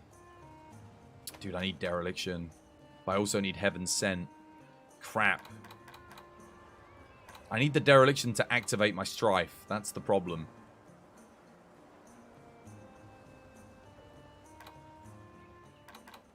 Damn it. I could just not run Strife. If I run Dereliction, I can also get Resentment too, can't I? Tough one. Tough call. Let's just get rid of the things we don't need here. I do want Maximum Might. It actually does work here. I don't need Quick Switch. What have I got on this? Mail of Hellfire, that's fine. Powder Mantle, that's... I think I've got a better top than just Powder Mantle though, right? Didn't I roll something good yesterday? Wex, Strife, Furious, Mail of Hellfire, Dragonheart. Oh no, maybe not. Mail of Hellfire. I mean, I got my God tier build up boost Frostcraft, but they're not good here. Build up boost Ice Attack. Bloodright. Water Attack Charge Master. Mail of Hellfire Embolden. What about that? That's better. That's a straight up upgrade. So we'll take that.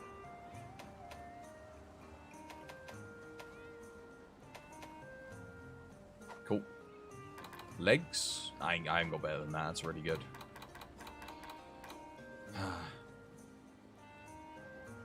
Negatives on blue scroll is severe. Orange less so. 'Twas out here playing Menu Hunter. Got to make a good build, guys. Build's got to be solid. I think I'm going to have to go with...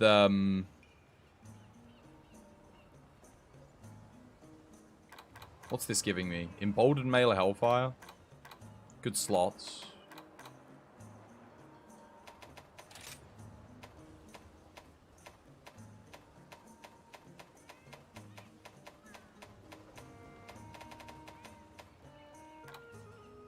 Do I have this with Mail of Hellfire? I do.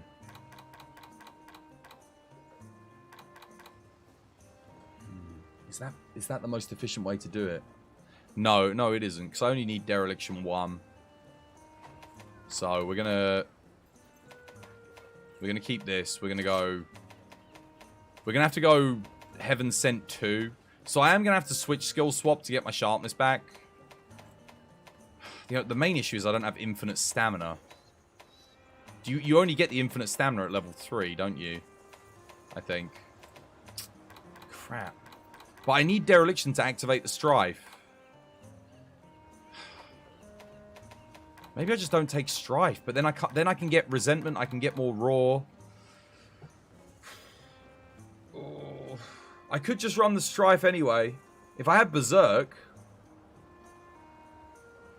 Oh, no.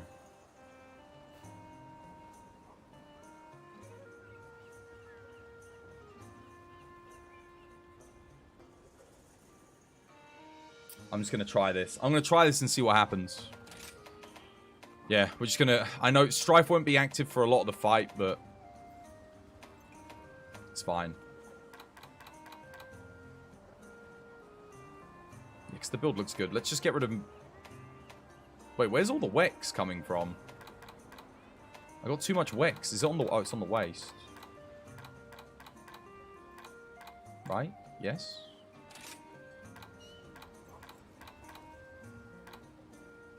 I got Wex 2 on here. Right, that's why I'm overkill on Wex, because the charm. Alright, that's fine. The charm's still efficient, because it gives me 1 level. We'll put crit boost in. How much crit boost do I need? Okay, we're good. I need attack boost.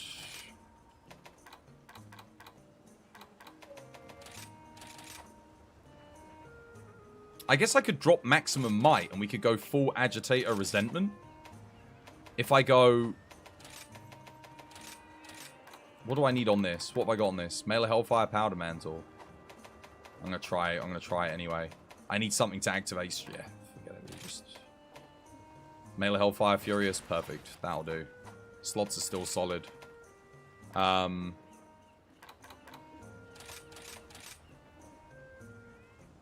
do need the crit boost in here. We need attack.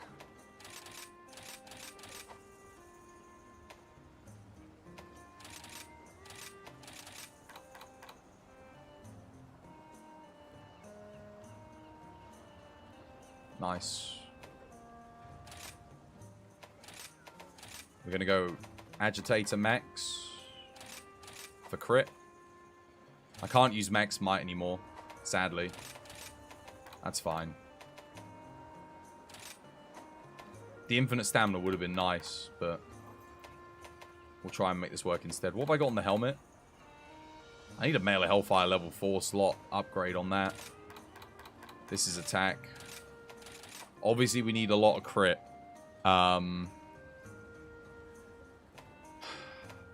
Agitator's going to have to pull through for us a bit here. Can't use maximum might for crit. We got Bloodlust. 20%. I might have to use... I'm just going to have to use Crit Eye, I think. This is obviously going to have to be Deora's Soul. That's fine. Because we're making a raw build. Charge Blade build, you're at MR52.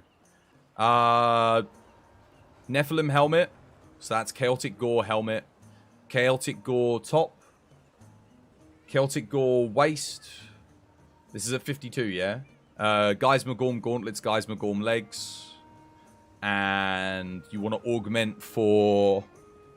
I don't know. Anything that you can get that's good, like burst, just standard stuff if you're only at MR52. Don't worry too much about augments, but you can get some good stuff.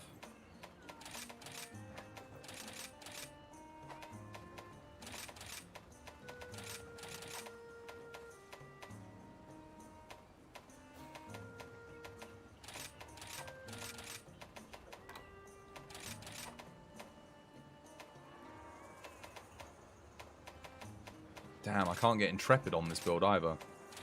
That sucks.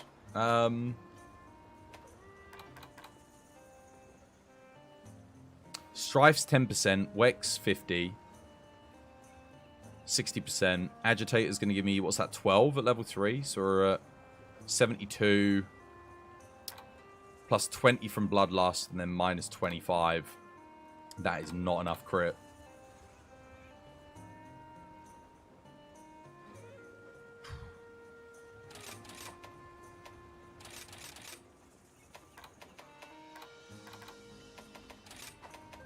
Yeah, we've got to go expert with this build. Kind of sucks, but there's no other way. Because I'd need a better charm. I'd need something with like Strife 3 Dereliction. If I had Strife 3 Dereliction, I wouldn't have to use these. I could go Mail of Hellfire 3.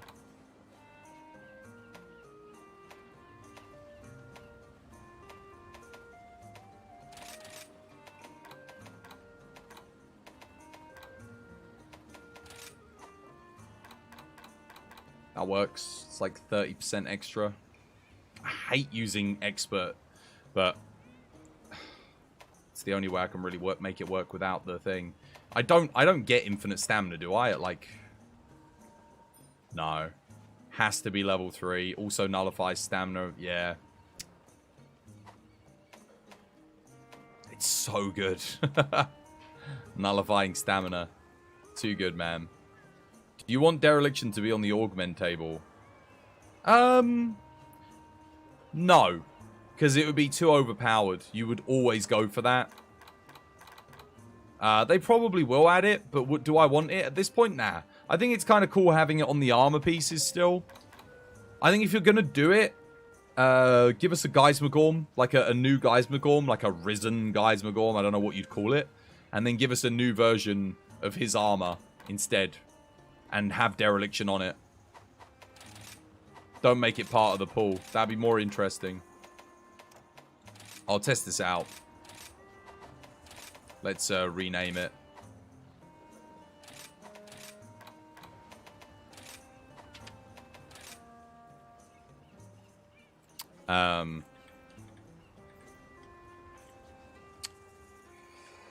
Amatsu IG.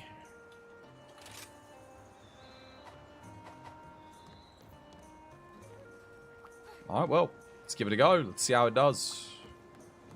I'm going to be playing on... I've got Dereliction, but I don't think I play on Blue Scroll here. The Dereliction I'm just using to lose life, so I can activate Strife. Oh, wait, I've got... Oh, hang on a minute. Whoa, whoa, whoa, what's this? Hang on a minute. I don't need Strife on this. What was it I was missing, guys?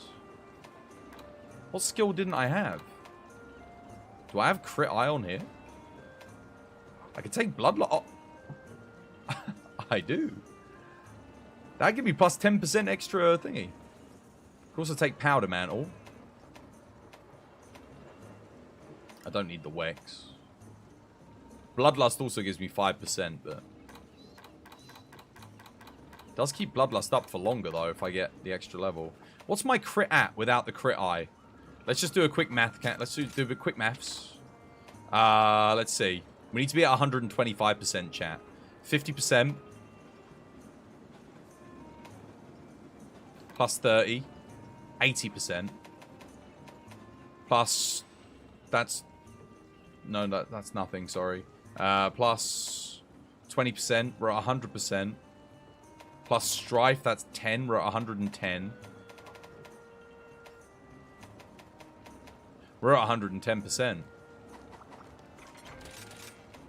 So, given that I don't need strife on here, that will take me to 120. So we will have... Oh no, wait! Plus 15 on the rampage slot. I'm at 125. Crap. Okay, if I don't need that, what about Powder Mantle? Do I have Powder Mantle on the build? I do.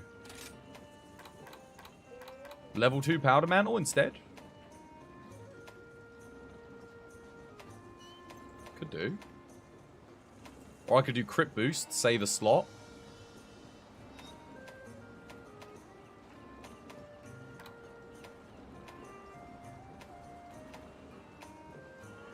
What about Mailer Hellfire? Do I have any inefficient Mailer Hellfire that I could switch out for something else?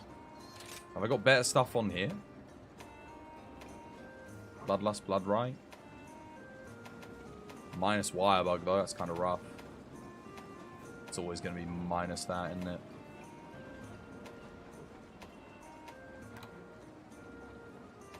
Really good, but... No. Evade Extender, minus Wind Mantle. I don't really need Wind Mantle, though, for this build. Why am I not just using that, then? Yeah. It's actually a bit better. The Evade Extender might throw me off a bit, but it's not bad to have. I think I'll just take level 2 Powder Mantle here.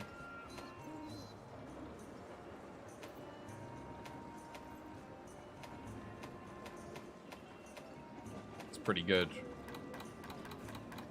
What do you reckon, chat? What does level 2 Powder Mantle even do? Reduces the amount of hits. Oh wow, yeah, that's sure. More explosions, more DPS. Cool.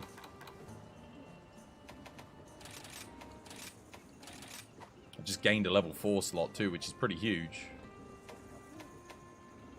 I think I need... Dude, if I get one more expert... I think we just made this way better. Doesn't burst increase crit? No.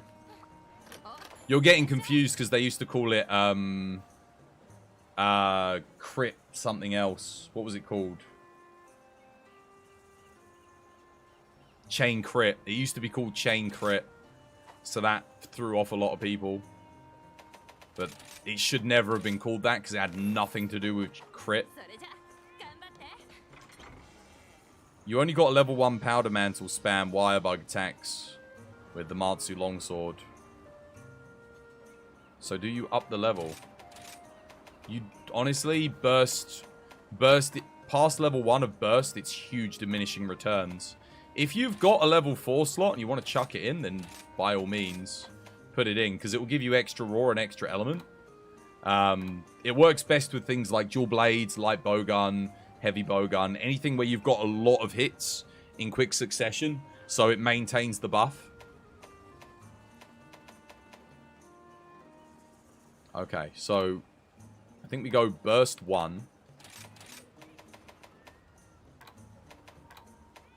So like here, I'm going to take burst 1, because why not?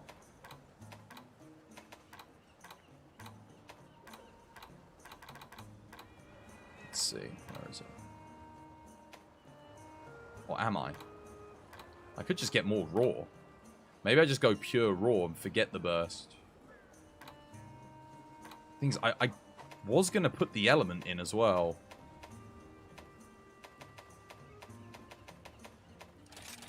I think it's worth it to take... This thing's got a lot of element, so... I might as well buff it by 20% because it will give me a bit of extra damage on the Tetrasil. It's not inconsequential. So we'll take that.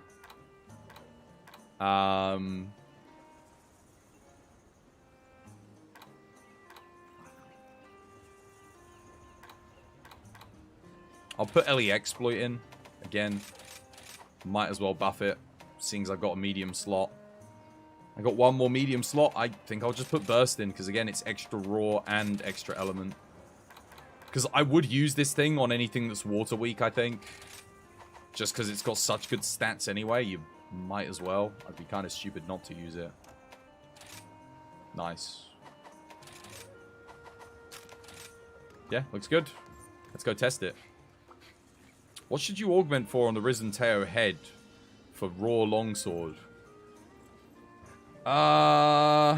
Build up boost. With, if you can get it with something else, build up boost plus something else, anything. That's what you want, ideally. Yeah. It has crit eye on it, right? Sacrifice crit eye for build up boost and something else. I'm guessing you're using either Lucent Naga or Scorned Magnum Aloe longsword, right? If you're using Tigrex longsword, then you don't need build up boost. Anything that's good for raw, basically. You're using Lucent Naga, yeah, 100% build up boost then. That's what you want. If you can get it, get build up boost. Do you up the level? You've only got one level of Powder Mantle. Level 1 of Powder Mantle is fine. If you're in a situation like me where you don't really need anything else and you've got Powder Mantle, it's going to increase your DPS if you can proc it in fewer hits, so take it, yeah, why not?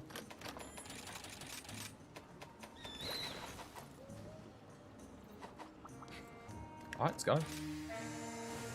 You're writing that down. Yeah, don't take this verbatim. Different builds need different things, guys. You don't... Some builds, like, if you can get one level of Powder Mantle, take it. It's a pretty decent increase in your DPS. But the second level is like, okay, if you don't need anything else and you can get a second level on an augment, take it. It's fine. Like, it will get the job done.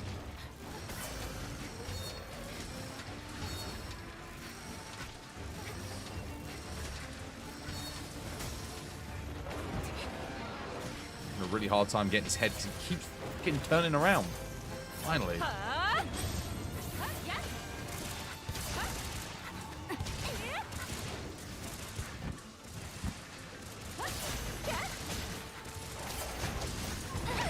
Wonderful. Into the hill.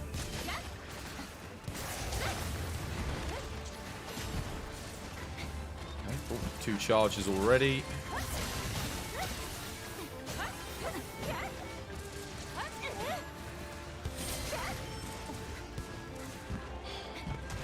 Just won't stay still, man.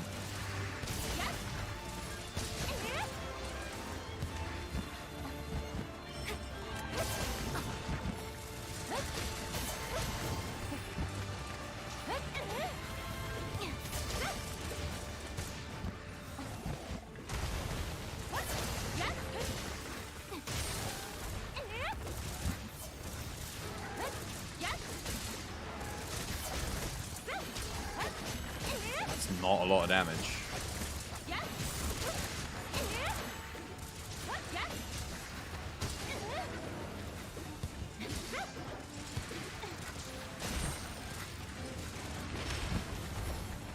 I'm actually surprised how little that's doing.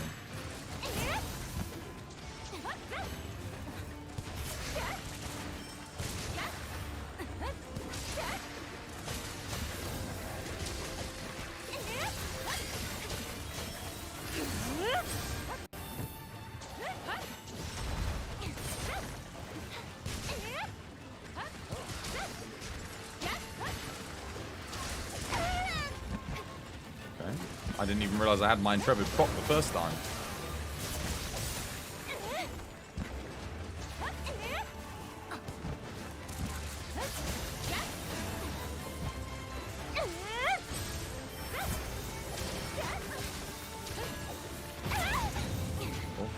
proc there.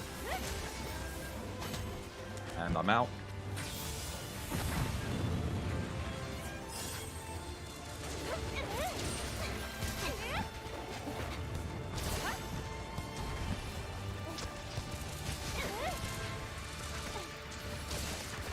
$1,200? Dude, why is my damage so low? That was a fully charged DT. 1,200.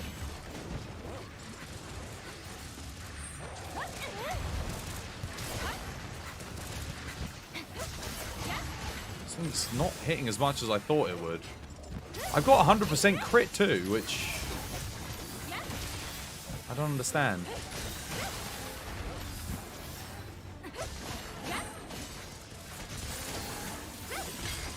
Maybe not enough raw? Again, 400 on the Tetrasil. That's kind of low too. Damn, maybe I should just drop the Strife and the Dereliction, go full Heaven Sent.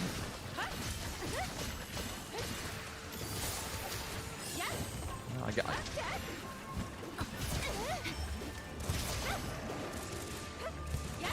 Damn it.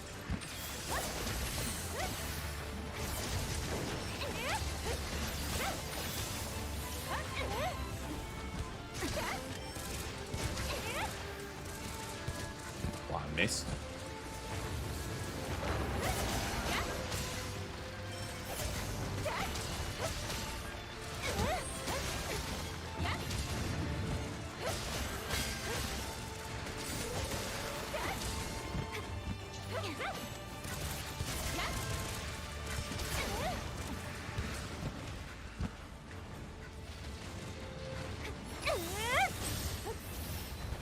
Oh, he got away from me. He jumped too far. So I lost Heaven Sent. Crap.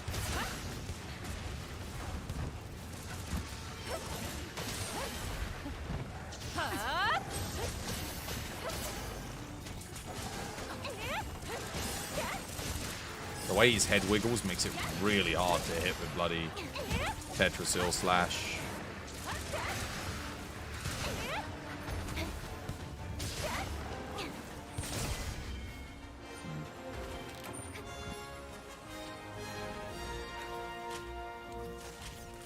You rolled +1 Intrepid Heart, +1 Blood Right for negative crit eye.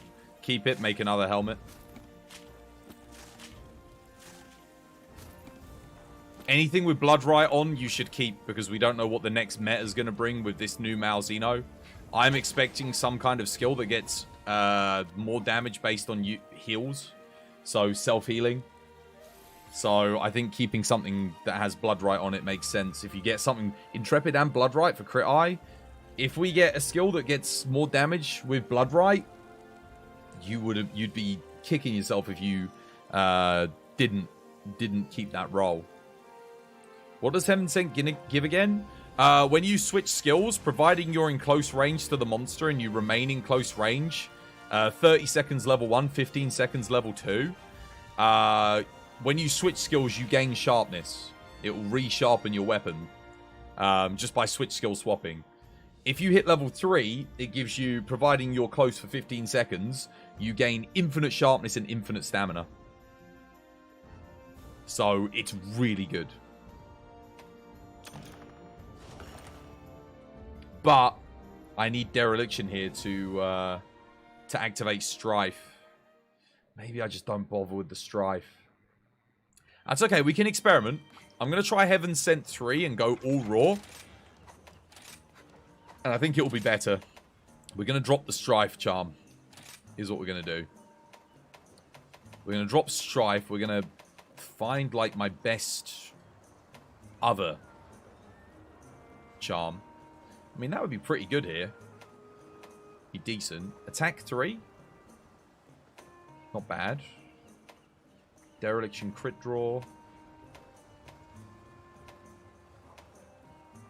Dereliction 2 Agitator. So that's tempting. We could go with that. Just use that for the Dereliction. But then I don't need the Strife. then I'm only taking... Why am I taking the Dereliction? That would just be for bonus element on orange, which I don't really care about because it's a raw build.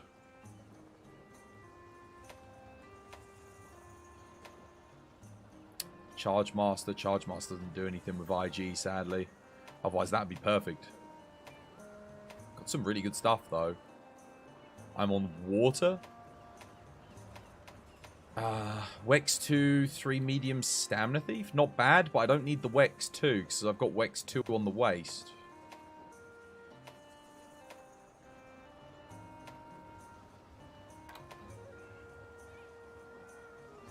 Don't need it because I got the Kush helmet.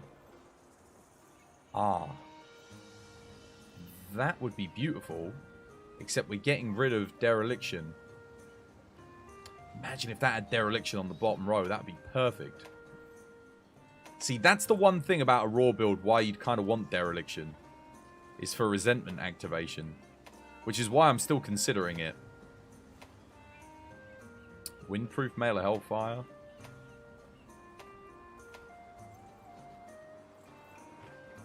Not bad. Bubbly Dance would give me evade window and extra stamina. But I'm going to have infinite stamina. Bloodright 3, water attack 2. That's pretty good. Bloodright tech on a Heaven Sent build? Be super comfy. I've never used Bloodright 3. Maybe I'll just try that. I mean, the water attack's kind of dead, but... frees up some slots. So I've got some bloody good charms. A lot of these I haven't even used.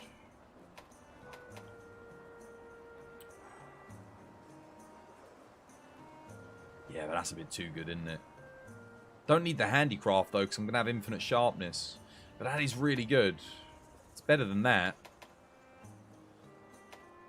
That might be the one for it. That might be the one. Just go with that.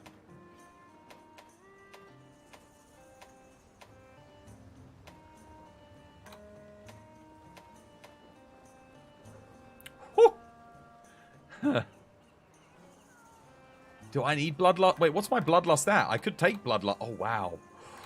Oh, that's even better. Do Bloodlust 3, so we'd have like 100% uptime on Bloodlust. That's pretty cool. I did want to experiment a little bit with Bloodright. That's pretty good.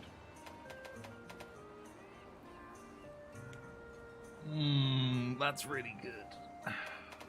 That's... also... oh, wait, no, I've still got Bloodright. Is that better? I think the... no, this is better. That's better. Slots are pretty good here. Agitator 3. Yeah, that is better.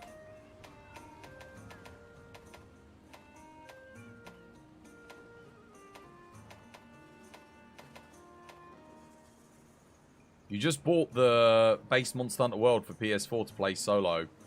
First time we out here. Good stuff. Enjoy it, Minus Games. Lust 3, negative 25 affinity. Don't know what that means, mate. How do you mean?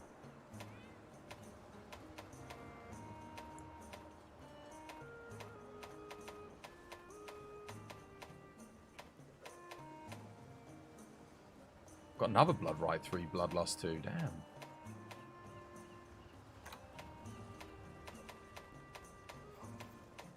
Sneak Attack 3, Hellfire Cloak. It's pretty good.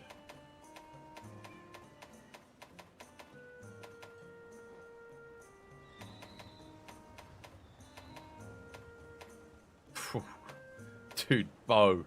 Back in the day, imagine. Imagine having that. It's obsolete now, but once upon a time, that would have been incredible. It's kind of nice seeing all the stuff that I've accumulated. I didn't realize I had so much good stuff. I am missing some standout things, though. Mainly really good Dereliction Charm I don't have yet. That's probably one of the best things I've got. And I don't have a really good Berserk. But those are probably the two rarest things to come by. But for everything else, I'm kind of sorted. I mean, that's really good. That's really good. That's solid. Could use that here. I think I'm going to stick with what I've got, though. Agitator 3, Bloodright 3. We're going to try... Dude, I've never used Bloodright. Never used it. Never touched it. We're not even going to touch Dereliction here. We're going to drop it. What have I got on this? Mail of Hell. Okay, so I need to get Mail of Hellfire on the legs, basically. That's fine. Cool. Perfect. I think that gives me level 3 Powder Mantle, doesn't it? It does. What does level 3 Powder Mantle do? Again, that's another thing I've never used at level 3. This could be an interesting build, you know. It's going to be very different from anything I've ever used before. But I'm just dropping Strife, dropping some other things, the buff element. Okay, well, obviously we want max raw, so that's a no-brainer.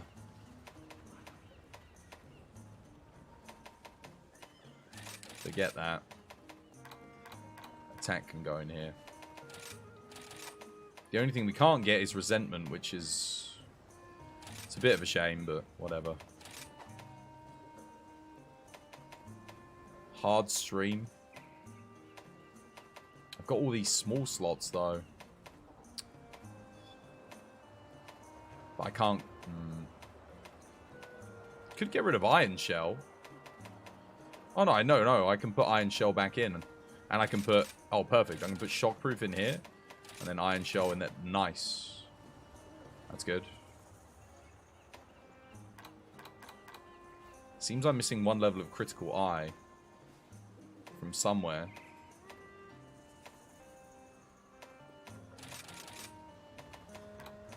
I do need it. Oh, wait. No. I can go Max Mike's. I've got infinite stamina.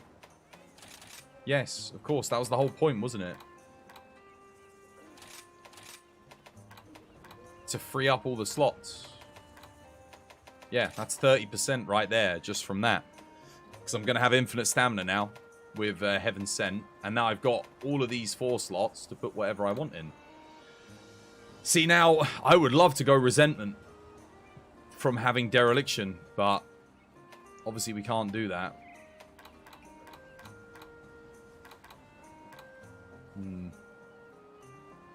Dude, this is going to be like the comfiest build ever. Oh, I need Wex. I'm missing a level of Wex. Oh, that kind of sucks because I can only really put it in the level 4 slot. Well, it's 20% affinity for thingy. It's worth it.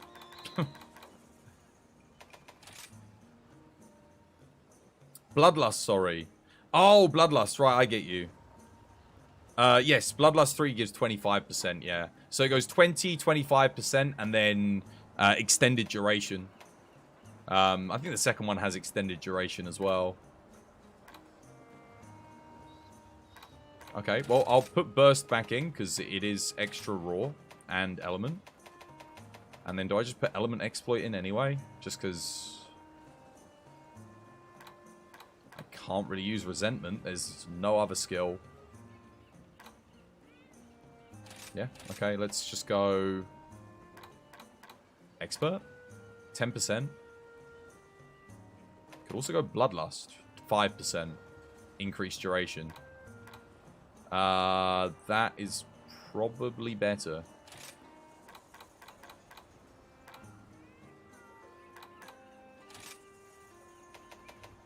Yeah, further boost effects.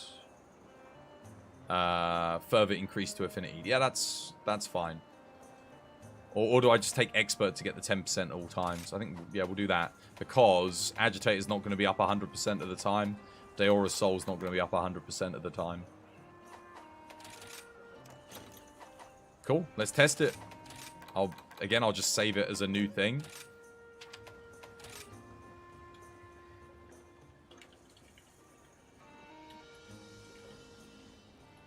Experimental IG. Cool. What are we testing it on? Don't need that.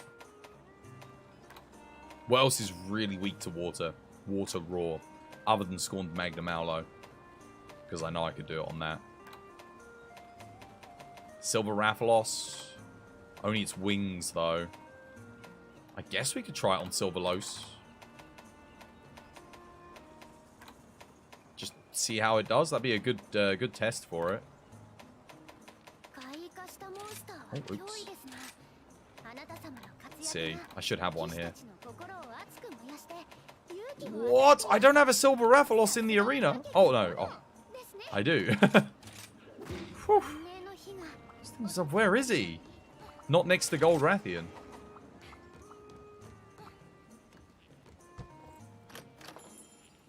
Why not try Dragonheart?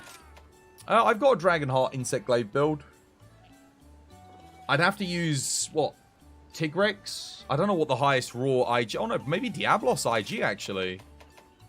That would be... It would be pretty good. It's plus 10%. Yeah, I think that would be really good. Use a Dragonheart Talisman. That kind of makes a lot of sense. Honestly, that would probably be the way to go. Let's just check the highest raw IG without status. What is it? 330. 340 on the Lucent Nagakuga, but that's build-up boost. 340, pink. Not bad. Dude, Tigrex might actually be really good. Is there anything higher than 340? 350? Oh, but only white sharpness. Tigrex is currently the best. Oh, no, there we go. There it is. Yes, it would be Diablos Dragonheart build. That would be probably really good if you can get it to pink. You'd have to run... It would be a Heaven Sent Dragonheart, but we could definitely do that, I think. Yeah. 360 raw.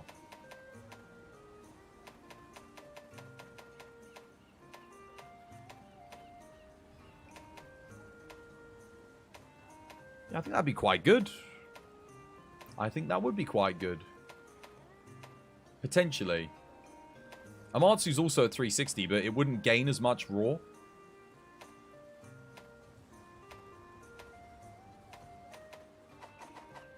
Yeah, Diablos IG, but it also doesn't have as much negative affinity. Question, what's the best way to reach MR999? I have no idea.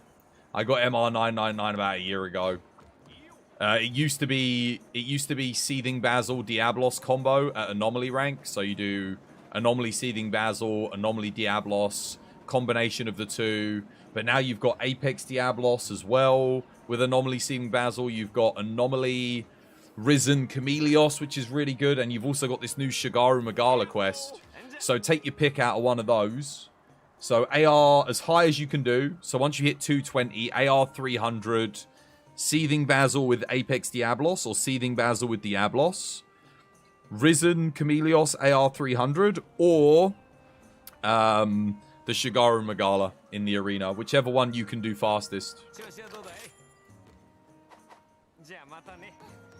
You're new, so you're literally like still 3. Oh, right. Okay, well, yeah, you don't need to worry about it too much then. It's going to probably change again in the next update too. We've got an update potentially coming in the next couple of weeks, so... Yeah, don't stress too much about it. If you're only level 3, then it's alright. Welcome to the stream, by the way. Yeah, I'd say don't worry about your master rank until you hit MR 200. Once you're at 200, then start worrying about getting your level up faster. Because you'll have access to more stuff. And same with hitting AR 300. Thank you for the follow, by the way. Welcome to the TBD family. It is good to have you with us. I don't know why I switched to there. That was really dumb.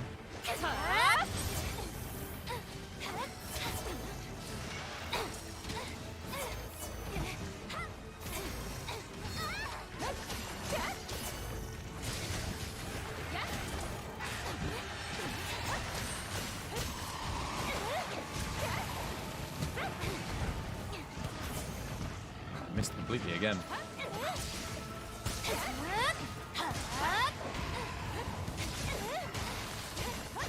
I really don't hit much here either. Missed.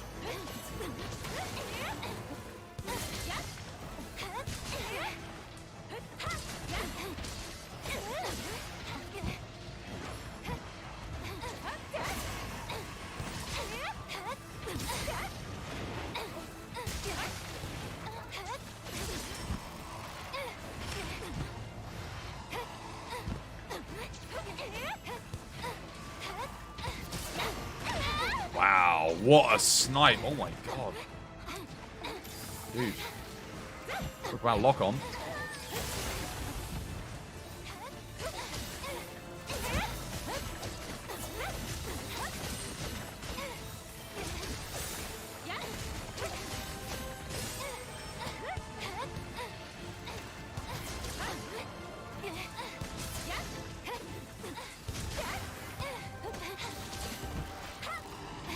What the hell? What's he doing? He's trying to snipe me out the sky. And he's got no fire breath. Are you joking?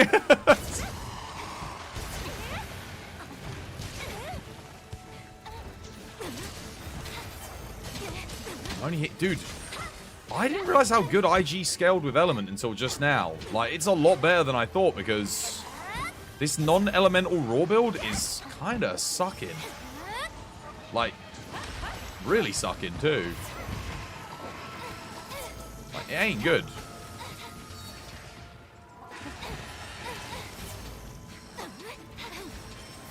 Dude, since when was tail white? I don't understand what's going on here.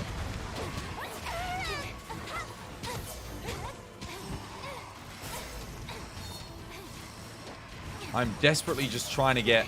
What? I did the wings and... What? Why are the wings now giving me white? I aimed at the wings earlier and I got orange. I'm dead. Yeah. Dude, this build is shit, man. Oh my god. Let's reset. Take it back to the drawing board. I'm hitting like nothing.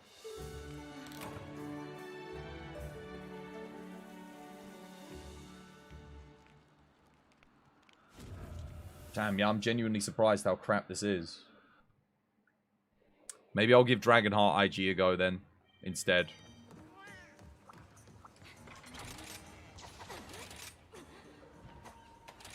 This thing sucks. It's literally like low rank freaking damage. I'll give it one more go. Because I didn't break the head.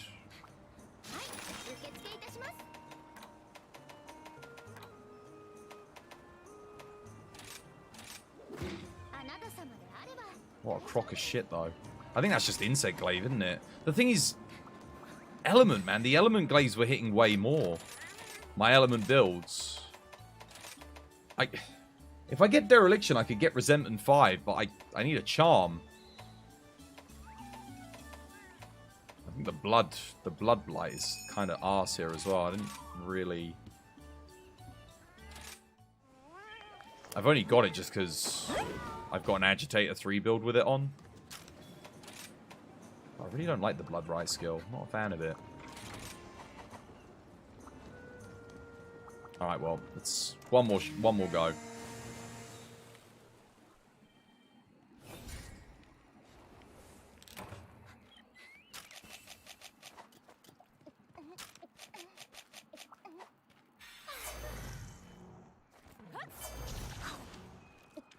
Actually, I should pay attention to see how much health I do regain with it.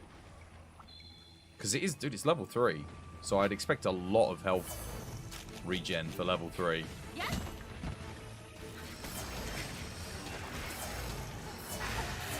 that's fine, whatever.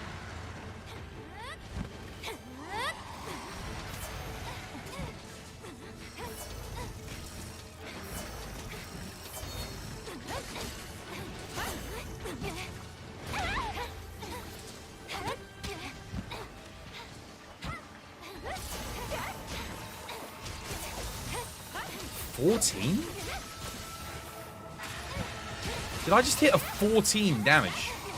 That can't be right. That must have been the insect, the kinsect that did that, not me.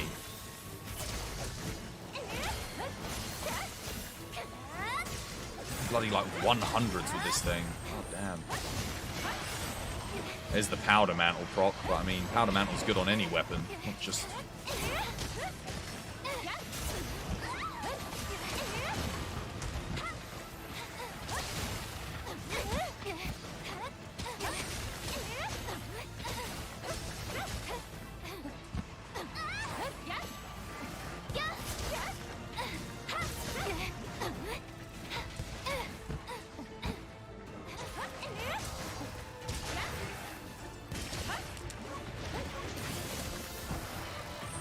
Okay, looks like I should definitely be using aerial combat here over ground combat.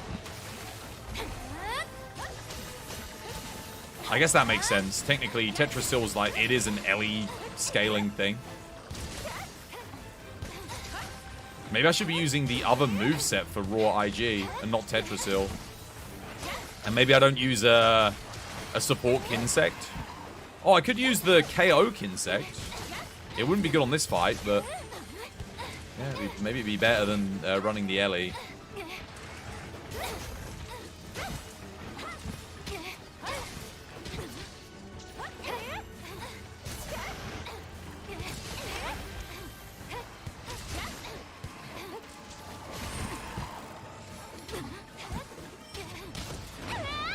No iframes there.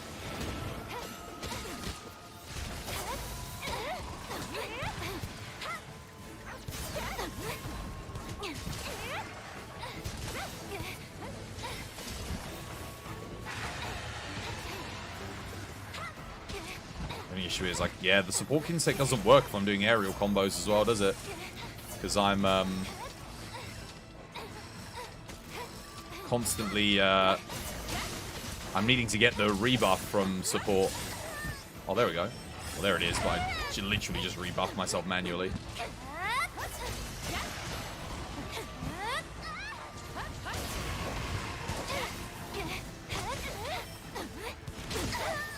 It can hit 500s on its aerial move.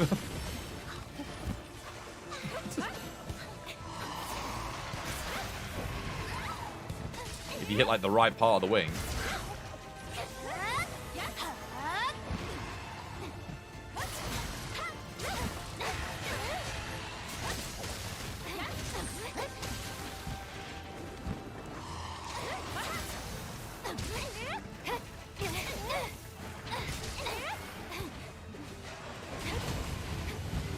Well, it's definitely going for me.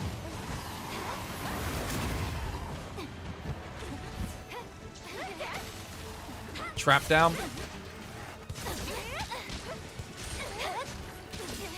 I'll put a trap down. Hold it in place here.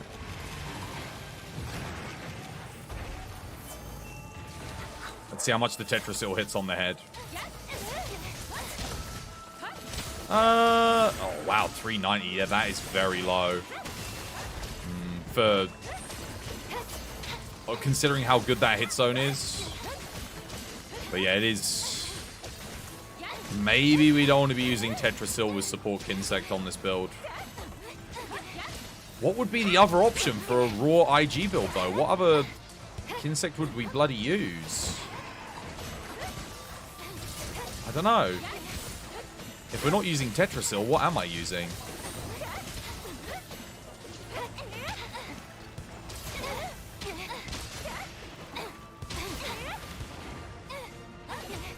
I mean, the other moveset, I don't know what the motion values are. I'm guessing they're better scaled for raw, right?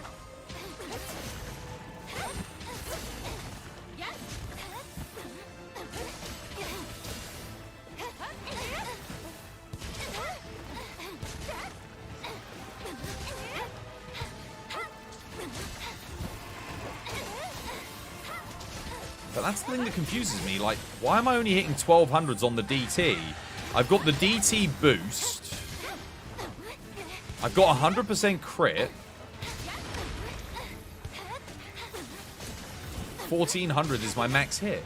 I hit more on the elemental ones. But doesn't DT have better scaling with raw? I keep calling it DT, downward thrust. It's not called that anymore. I forget the name of it. It's I already propped my Intrepid. Oops.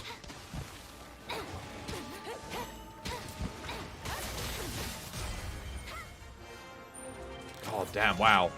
I must have done nothing there, because 6 minutes in a duo with a bow is very, very slow for this. Very, very slow.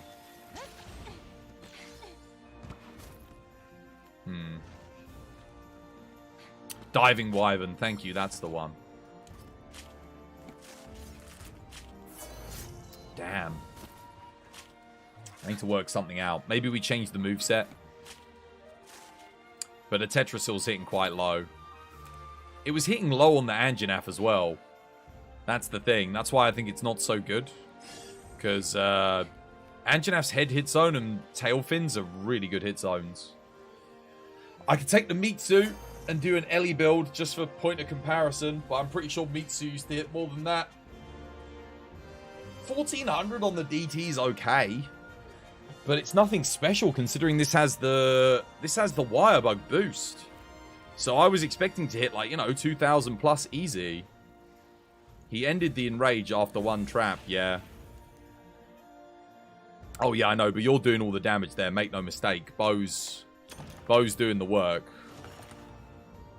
I think if I'd bought any other weapon outside of Lance or Gun Lance on that run, I probably... And that's not because Lance does less DPS, just has a harder time keeping up with him. But my aerial combo moves are doing okay. Like, they are doing decent damage. Like, that's decent. The Diving Wyvern's just... I don't know why it's hitting so little. I feel like it should be hitting more. But I think it's now a switch skill issue.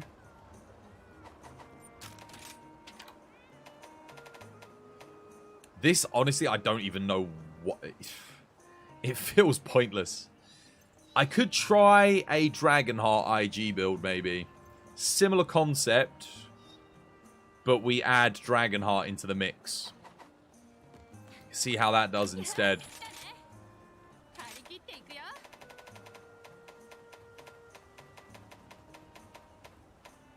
We'll grab this.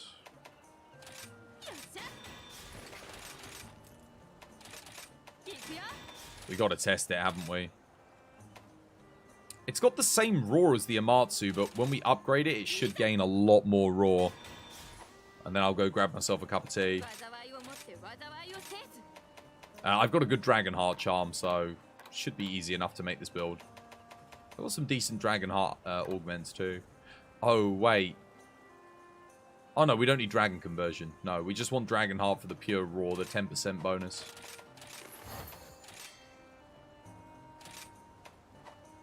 Oops, let's unlock the slots first.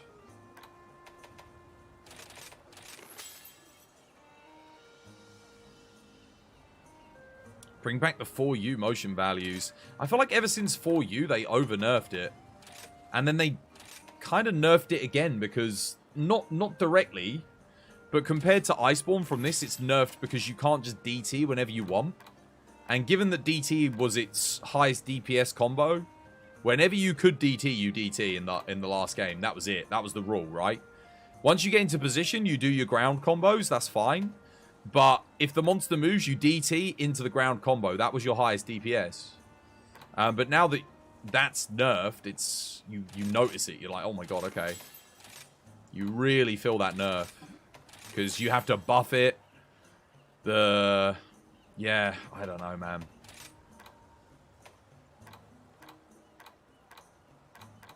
Weird design decisions for the IG. I don't think they've got it right since 4U.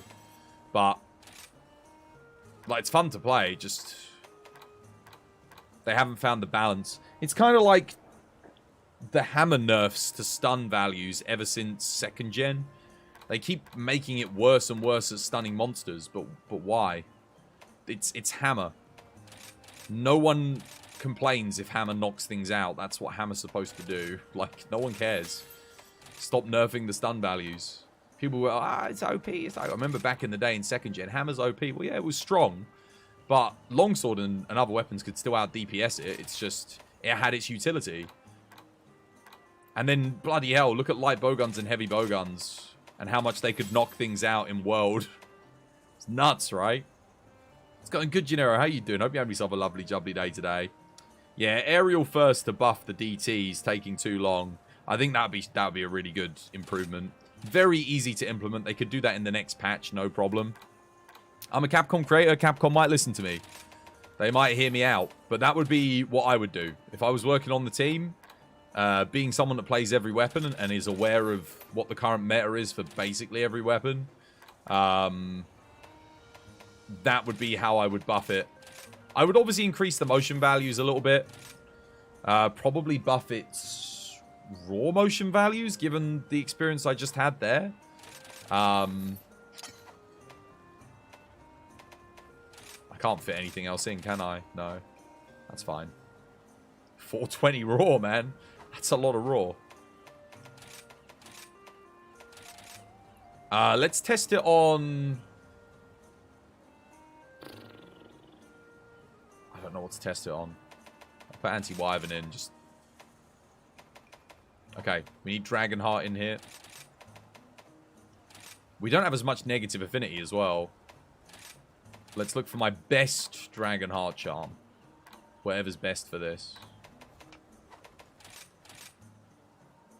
Yeah, it's going good though, thanks, Gennaro. How's things with you? How's your day treating you? Dragonheart 4 Agitator 2 is not bad. Didn't I have like a Dragonheart 4 Wirebug Whisperer 3? If I do, then I can get rid of the Risen Kushala helmet. Go for something else, maybe.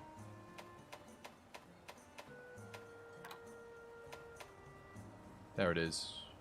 That's too good to not use here. That's actually insane. Look at that. Which means I don't need to use this. But I do still need Mail of Hellfire.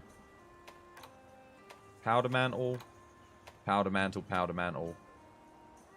So I need something with Mail of Hellfire on probably this.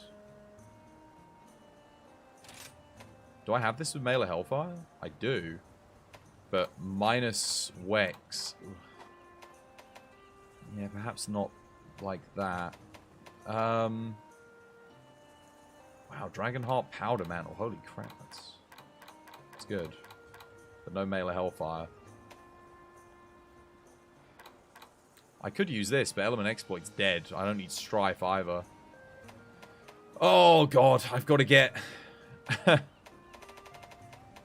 I've got to get a Kaiser helmet with Mail of Hellfire on it. And probably with a slot upgrade as well. Okie dokie. I can't lose Wex, so that's no good. Not too bad, you just got back home from work. You always love when you do builds. Yeah, we're making some new builds. Trying out Dragonheart IG today. But we actually have to do an upgrade. What time is it? Okay, I can go get a cup of tea in a second. Because there'll be an ad break.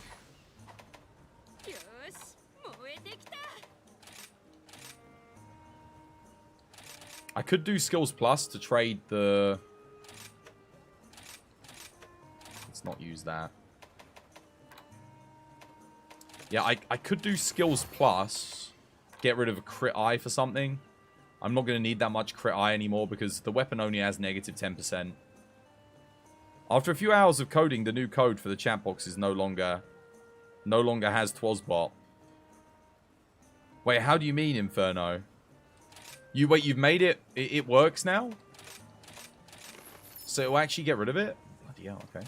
Interesting start.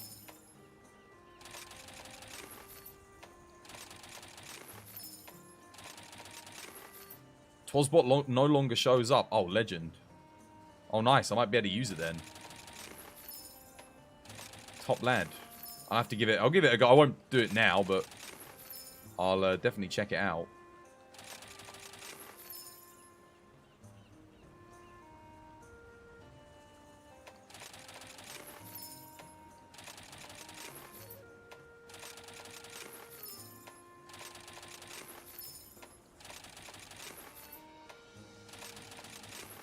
What was it I needed? Just Melee Hellfire with...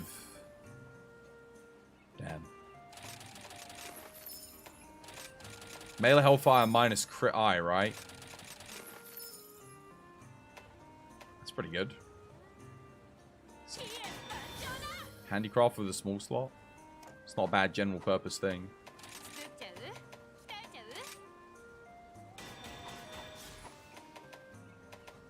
災いをもって災いを制す。 Let's go to the loo. Grab myself a brew.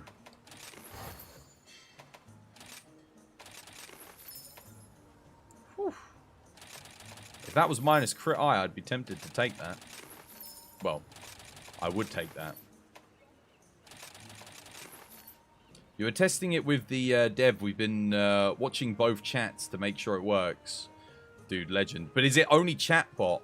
Twazbot, can you get it to remove any... what you want is to have it remove any user that you put in there, not just Twazbot, obviously. It's got to be able to just...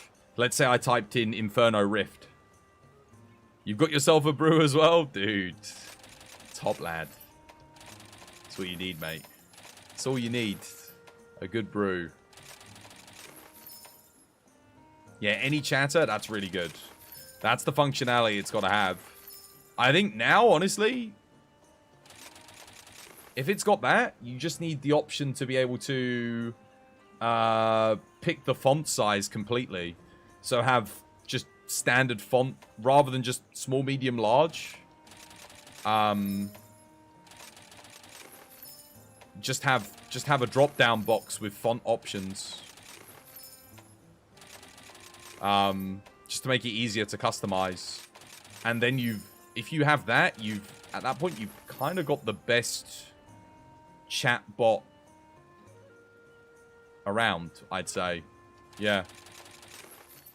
That's like the final thing it needs. Because it's a little bit awkward to like scale the box to get the size of the chat that you want.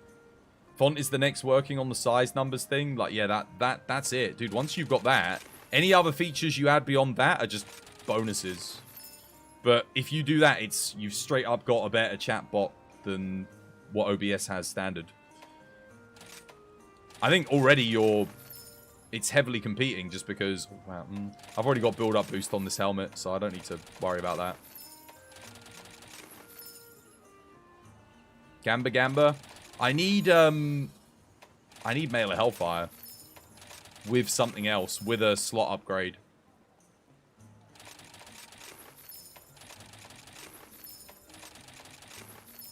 I mean, I'll take, like, anything. If it gave me, like, attack boost with build-up boost, you know. If it gives me a crazy something, I'll take it. But, Mail of Hellfire is fairly common. It's not too rare. It's, was it B, C? So it shouldn't take too long to start getting some pop up. It's been in the making for some time. You can't lie. You've been holding it back.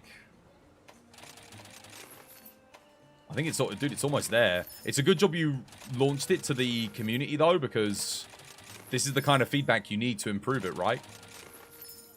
To make it perfect. Don't need that.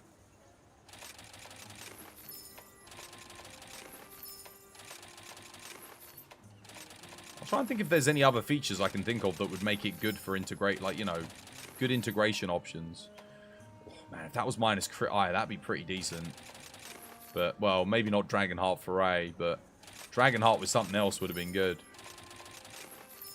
Okay, I need to go make myself a cup of tea. That's decent, though. Bosscraft Constitution, I'll take that. It's not too bad. Right, I'll be back in a second, guys. I just got to go brew some tea and go to the loo. Nice. Oh, but we don't have aura here to do the damage as well. Bugger. Krov, start doing circle combos, my friend. Get that knockout. That's it. You got it, Krov.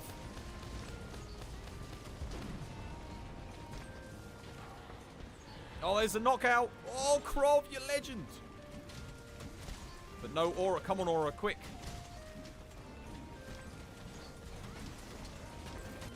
Oh. Homeward and reset.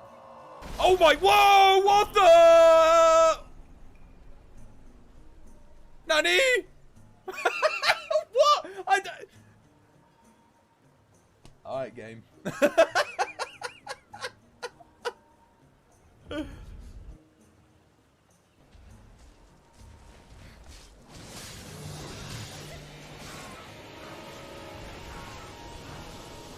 gonna blow up? What the hell? What? Why?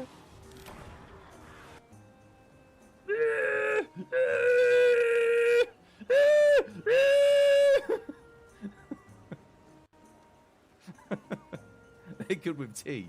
Every biscuit's good with tea.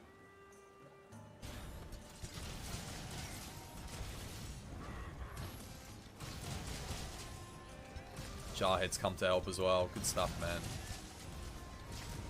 This poor bookie.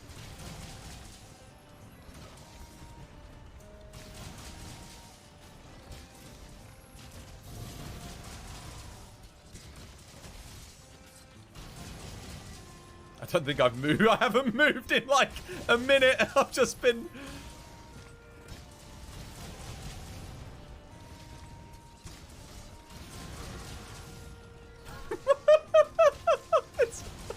Someone clip this. Oh my god. Oh no. Boogie. I'm so sorry. I'm so sorry, Boogie.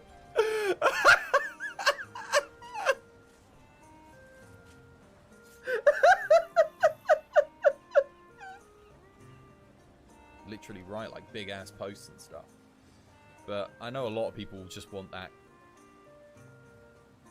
Get never gong. Ugh, yuck. Blech.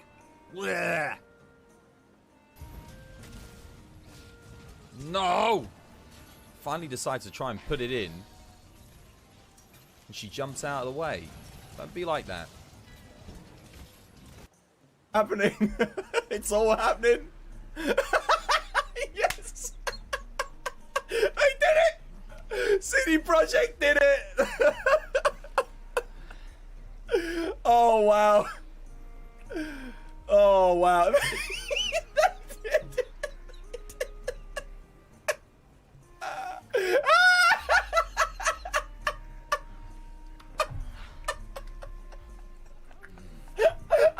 Oh, God.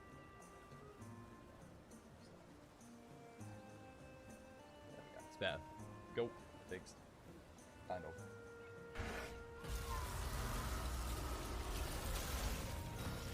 Okay, alright. So here's what we do. Weak spot first.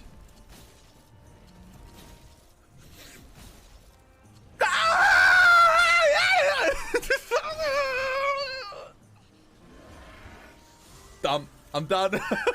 I'm done. I'm done. I'm done. Forget it.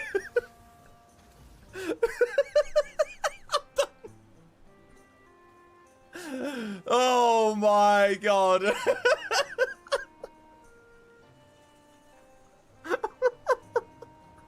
Clutch claw. Works perfectly every time. Oh my goodness. Oh my goodness. There's a lot of different Switch consoles, so some of them. Alright. Guys, we're coming. Teas on the brew. Let's we'll roll a couple more. That's pretty good though. Frostcraft Constitution. I mean, the Constitution kind of sucks, but I don't think I had this helmet with Frostcraft, so anything. You get a double skill as long as it's like not completely crap. It's decent, you know. If it ain't crap, it's decent. Let's just see. Is this even the best option for me to be rolling? Is this? Hang on a second. You know what? For IG. Defiance 2 redirection. I don't care. No, I don't want that for this build. Wex is good. Crit Eye is good. Powder Mantle's good. Decent slots. Okay, so far that's the best one. Don't need Wirebug Whisperer. I don't need Wind Mantle. I got Wirebug Whisperer 3. It's fine. Peak Performance. No. Evade Window 5. No. Dude, if that had something else, if that had like, I don't know, Attack 2 or just something, it could actually be really good, but Evade Window 5, whilst it's great, it's just not good enough. It's not an early build, so that rules this out. This would be really good otherwise. No. I mean, if I did Embolden, Adrenaline Rush, maybe. I don't like Evade Extender 3 on IG, though. No. Maybe. It's pretty good, actually. Skills Plus. Drop the Agitator. Get Melee Hellfire. But I'd have to get a slot upgrade with Melee Hellfire on this as well. Minus ammo up. The Handicraft's good too. Actually, no, the Handicraft doesn't do anything for me here. Sadly. Crit Element's dead, sadly. It's not a status build. Dragonheart Wex? I mean, I do need Dragonheart. If I could get Melee Hellfire on that without Skills Plus, that'd be pretty good. But the slots kind of suck. I don't need the small slots at all here. No, I think it's this. Because Powder Mantle's great. Wex is... Yeah, no. It's fine. When you unlock the new melding... The new melding? How do you mean? Do you mean what level do you get the new melding at? In TU5? Is that what you're asking? God. Woo! Excuse me.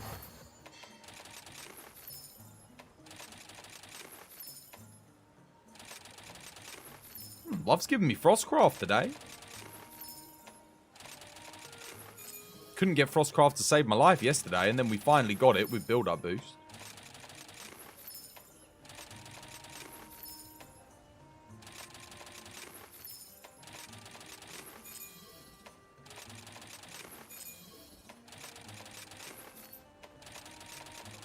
Thank you.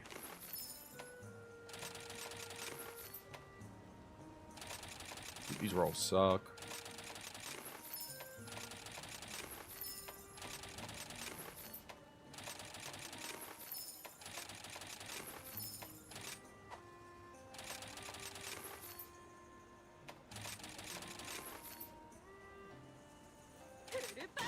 That'll do. That's the basic of what I wanted.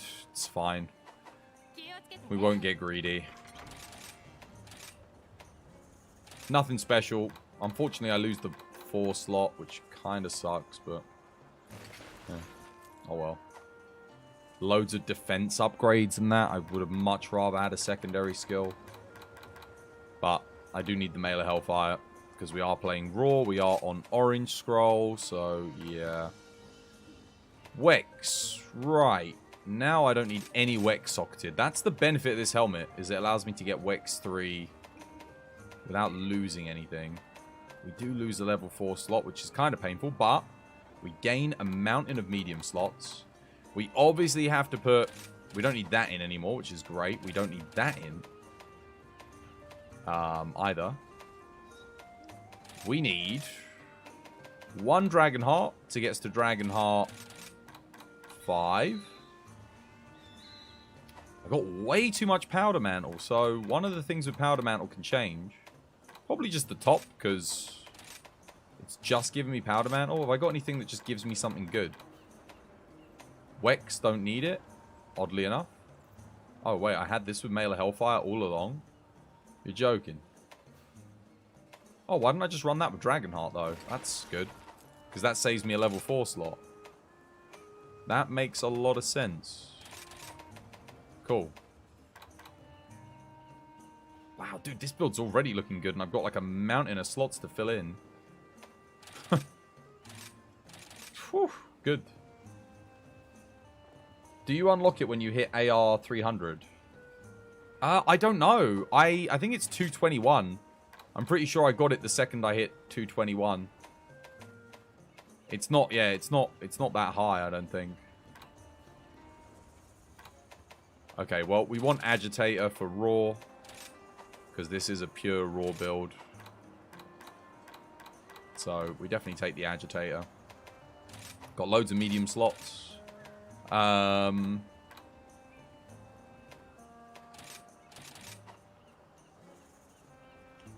kind of wondering about Dereliction again. I'm thinking like, oh, what if I go for the Dereliction? But look at the sharpness. Oh, I need handicraft. Yep, we got to get handicraft. No point using this build if we don't have the sharpness to back it up. So we'll chuck those in. Is that good enough? Yeah, that works. Could even go for another level of handicraft. I mean, I need maximum might.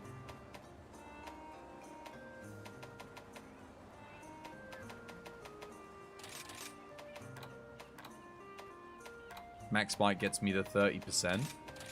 Got to do it a bit inefficiently here, but... Ah, and then I realized the issue with the build. Dereliction.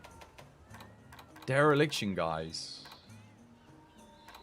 I'm going to have to take a hit from an anomaly how am I going to get Dragonheart active consistently?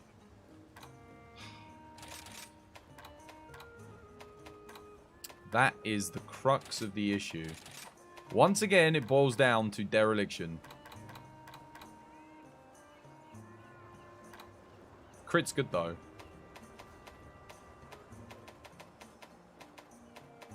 Intrepid. Shockproof.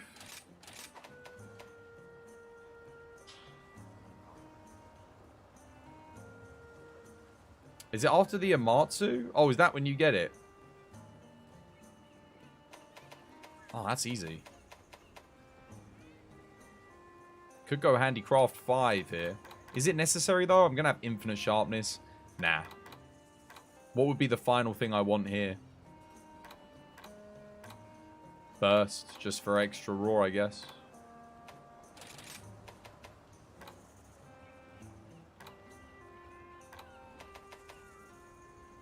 On consecutive hits. Alright, well, let's go see how it does. We're staying on orange, obviously, because we've got Male Hellfire. Just equip the Safi Heavy Bowgun. How you doing, Lumi? Welcome back. Hope you have yourself a lovely, jubbly day today. Shoutouts to you. See, I'm one of those players, I'm like, I want to lose health. I want my health gone, man. It's like, losing health is gaining damage, but I always got the bloody issue of not being able to do it. Oh, thank you for doing shoutouts, by the way. Yeah, shoutouts to Lumi, guys. Fellow streamer friend, Monster Hunter streamer too. Go show him some love. Oh, I need to change my moveset out as well. I don't need Tetrasil. What Kinsect do I want as well? I don't want this Kinsect either, do I? Not really. What's the best Kinsect to use with this? Blunt Severing. What's that? Blast Heal Powder? Do I want that? Don't have nightmares. Maybe? The Bill Bobricks? Do not have nightmares because of me. Just imagine some I don't think I want assist. I mean, I could use assist. I could take the blunt. Seems like that. But this has boosted powder extract. I mean, I guess yeah, maybe we just stick with the blunt. Go for the knockouts. Because it's raw. How you doing, Opal, as well? I hope you have yourself a lovely job, one. You need to weed out your clips. I can't hear it because I literally just brewing tea. So we're just testing the build. What was it? What was the clip? How was Honkai last night? I was lurking when you came back. I was lurking and working. Watching you get some stuff done.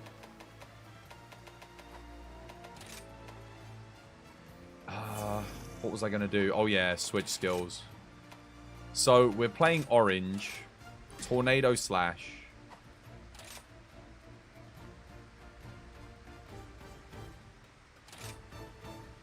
Jumping, advancing. No, we'll stick with the Kinsect. That's fine. Awakened Kinsect Attack.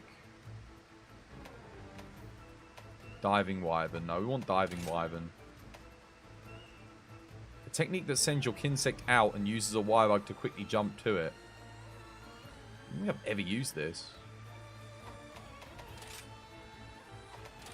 I could use Advancing Round Slash here with this thing. Just to get me up into the sky. Maybe that's what we want to do. The issue is that I don't like that draw attack.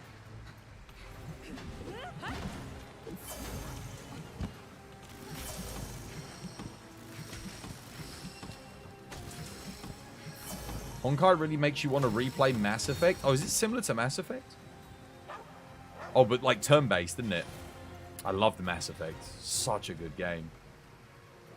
We'll bang okay. This is my favorite store on the Citadel. We'll bang okay. Okay. Am I using that? Is that a better option? I mean, it's pretty quick. I don't know if it's better than Tetrasil, though, because I'm not... Is there any point using the Kinsect? Wow, that is... It hits hard. But now, here's the issue. I gotta lose health to get my dragon up. My dragon rage needs to go up, right? But I can't lose health. This is where I need thingy. So I could put Dereliction in, right? I can do it. But I have to sacrifice Heaven Sent. But if I get hit by the monsters... Yeah, it's awkward. It's awkward. I think I'll give this a go, though. I'm going to try this.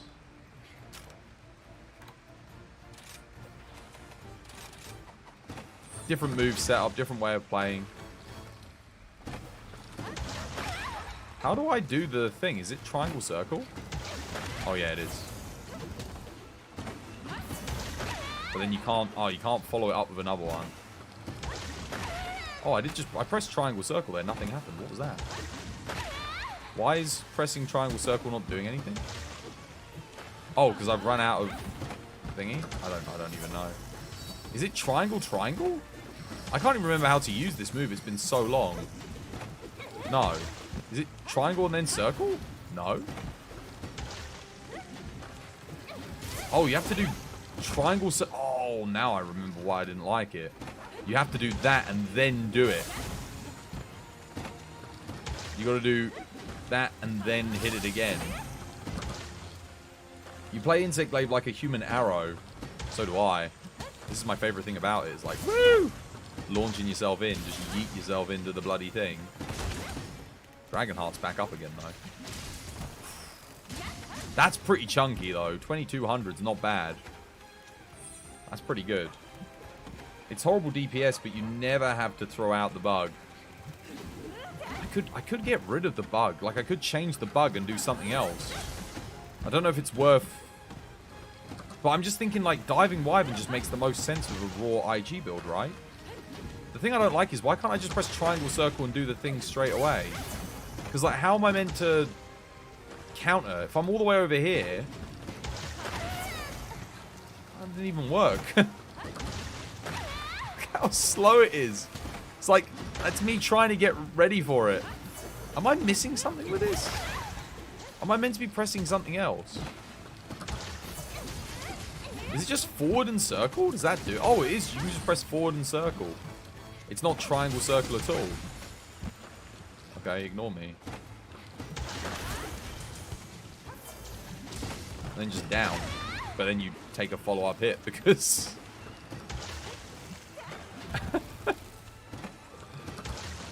Okay.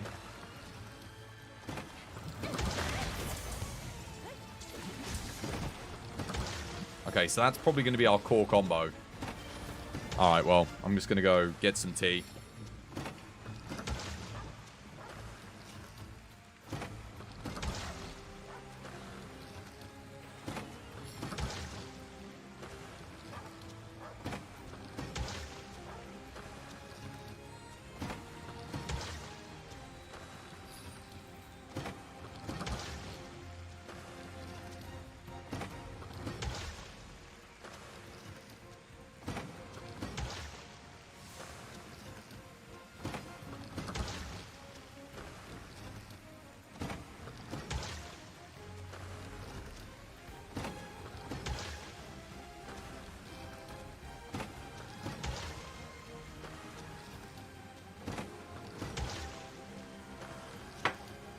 It makes the Insect Glaive feel like a flying true charge slash. What's this?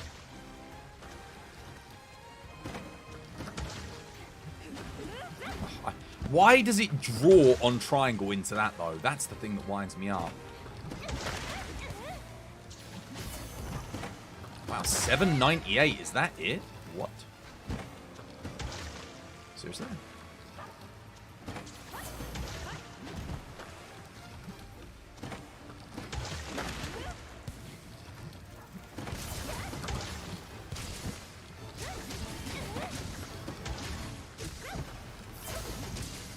Alright. Let's go put it into practice and see how this actually does. I'm not a fan of this moveset necessarily, but we'll give it a go. It's the dereliction that I'm going to be missing. I don't think I know how much uptime I'm going to be able to get with Dragonheart.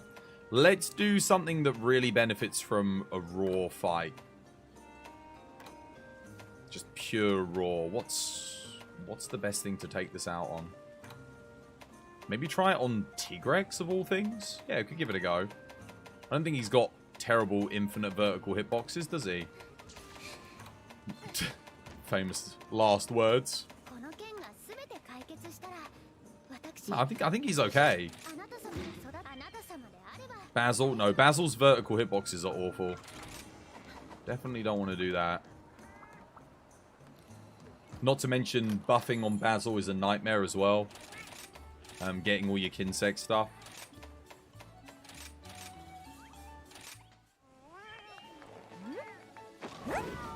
Wait, the OG sounds on the Amatsu Urgent are actually sick. Yeah, they got all the old stuff. Marshmallow? Mango melon? Mango melon? Mango melon for IG?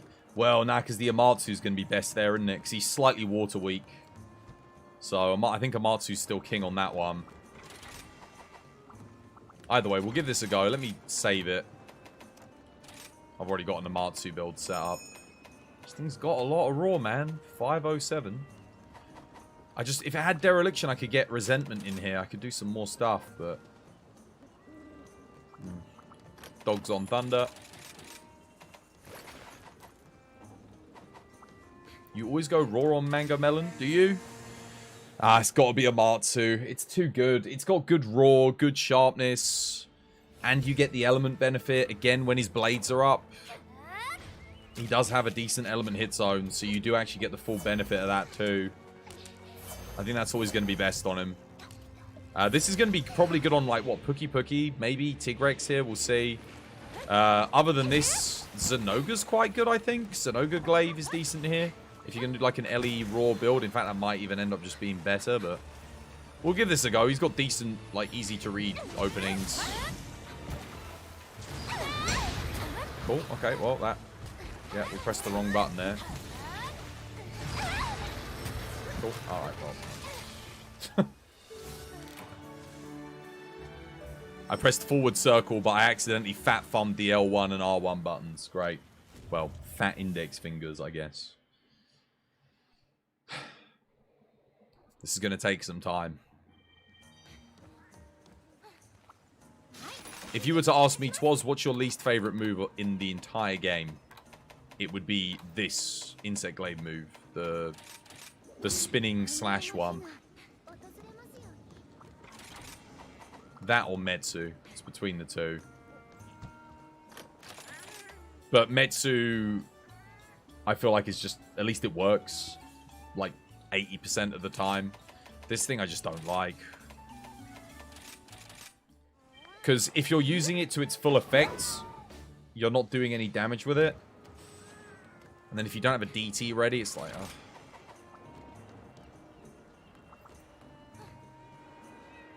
What are the others running? Okay, they're running Switch Axe, so I do need to wait for lag mode.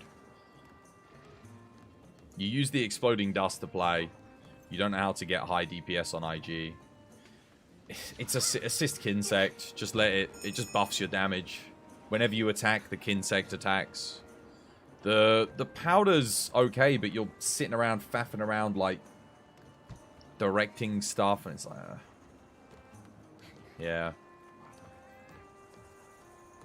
It's a way to play, I guess. But, is it any good? It was good in the demo. Good before they nerfed it.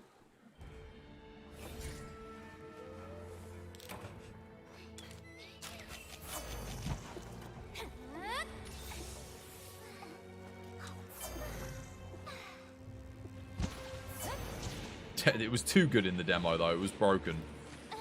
The very embodiment of broken. Alright.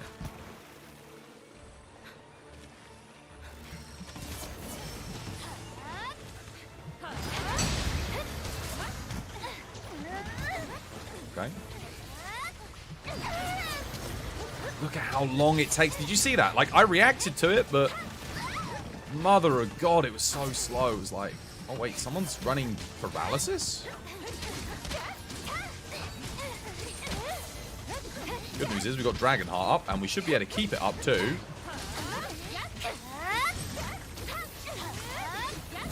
Oh, I'm dead. Cool.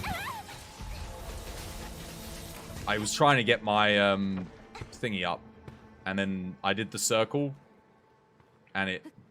Cool. Alright, we'll try again. Dude, I hate this moveset so much. I don't know why I'm doing this. I'm trying to defend, like, raw IG compared to Element IG and try and find some kind of saving grace. The other moves are terrible with it, like Tetrasil and that, sadly. So the only option is using this moveset instead, but it's not really hitting anything more. Maybe maybe it's just you don't use raw Insect Glaive. You just go Ellie. Maybe build-up boost? Am I really going to invest into a build-up boost? Maybe. The thing is, what would I use? Lucent Nagakuga, build-up boost, IG. But the problem with that is it's got less stats than this. And the build-up boost is only proccing 1 in 3. Which means I'd have to invest in Emboldened Status Trigger, but that's a lot to invest in. That being said, I wouldn't have to invest in Dragonheart. So there is that.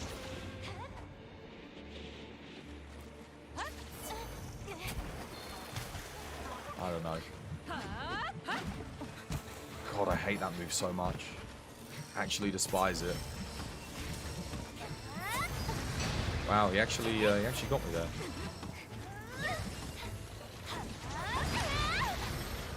I pressed L1. Cool. Well, that's fine. Why are we paralyzing this dude?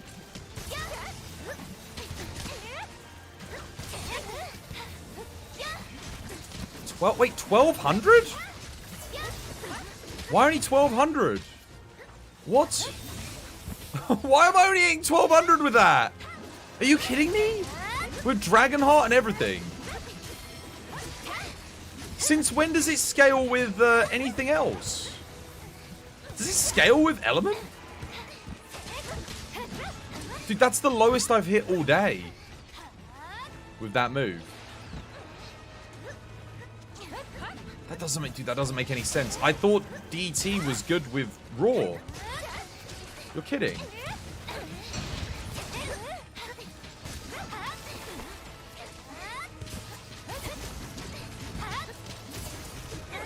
Apparently not.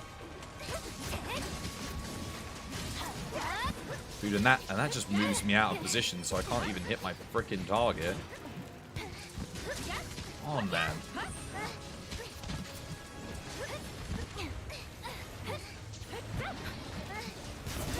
So I'm better off using Tetrasil even with the Raw, even though it's not meant for Raw, it's meant for Element. Ah.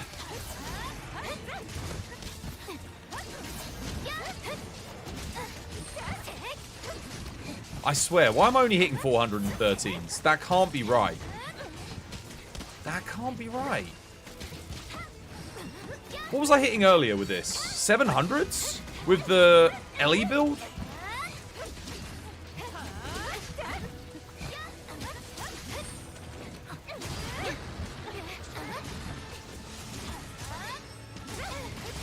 I've got 100% crit on this thing. Seb's dead.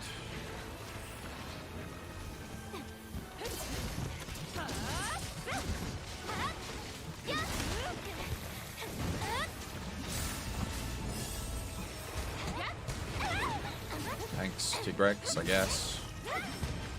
Oh, I'm dead.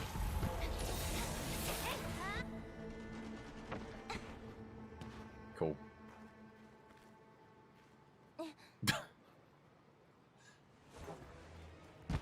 He hit me out the air when I was above him and not even touching him. Okay, I take back what I said about Tigrex's vertical hitboxes. Apparently they are also bad. I'm so amazed that didn't bloody hit me.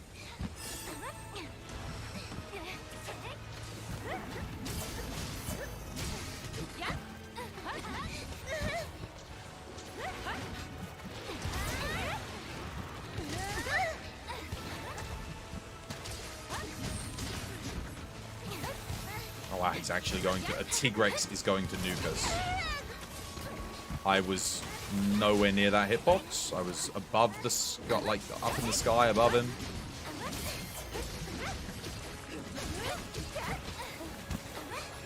I think we'll just do the old school combo, man.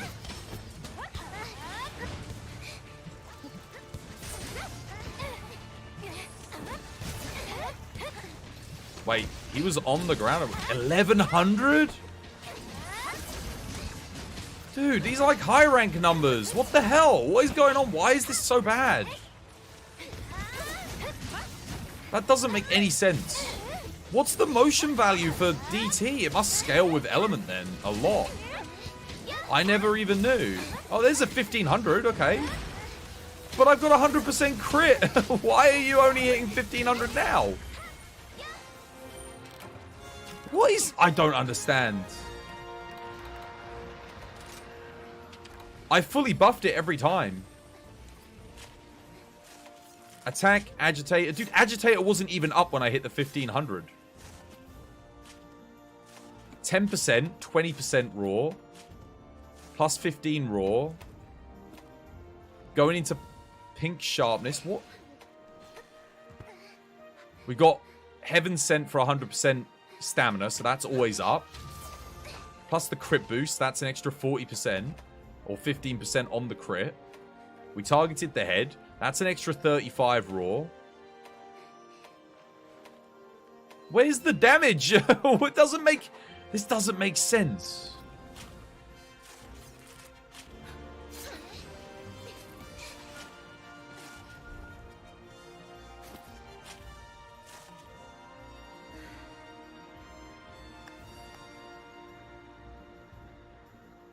Now let's try Thunder Insect Glaive next to that and see what we hit with the Thunder Insect Glaive for a point of comparison.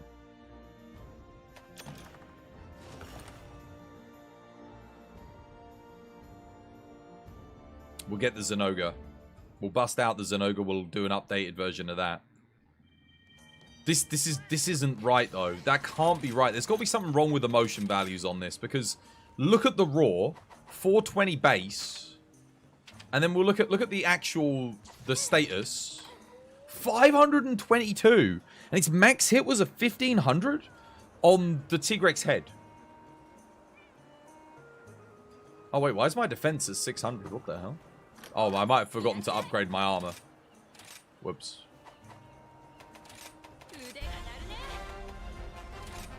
I did forget to upgrade. My bad. Xerox, thank you for the follow. Welcome to the TBD family. It's good to have you with us. Oh, I forgot to upgrade all of my armor. Whoops. That explains why I was dying in like one hit.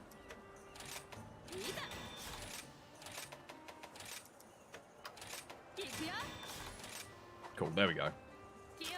What's that, like an extra 200 defense? Yeah, 220 extra defense. Okay. We're gonna take this. Dude, look at the raw. 507 versus... We're gonna take this as a basis and we're gonna modify it. I think.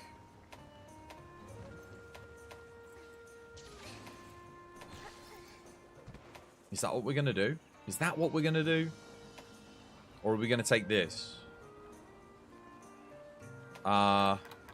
Let's modify this one. Because this thing was absolutely slapping earlier.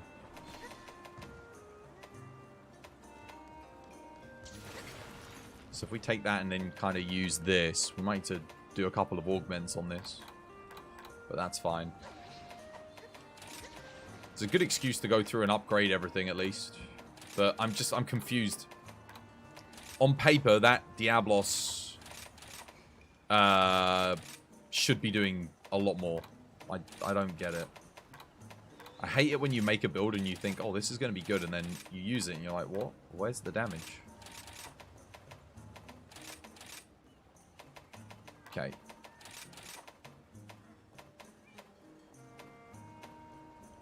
Get rid of that. Nice. Okay, that looks good. Don't think I'm missing anything here.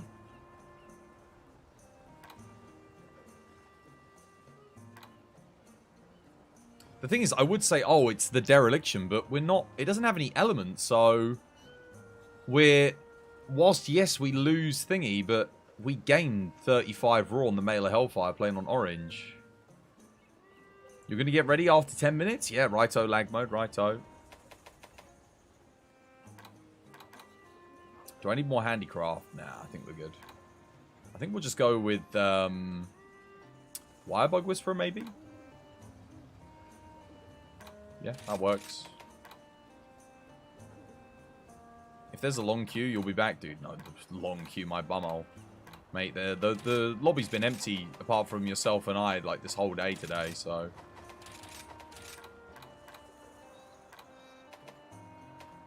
No one's queuing to come into the lobby to play Monster Hunter. Not in my community, anyway.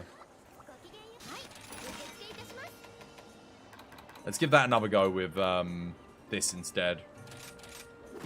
What was the max hit before? I mean, I'm not going to be using DT on this. I'm going to be using Tetrasil. But, like, I think I was hitting 500 on the Roundhouse. 500s? 445 to 510, I think. Let's see how much the Tetrasil hits. With the Kinsect added on. Just for point of comparison.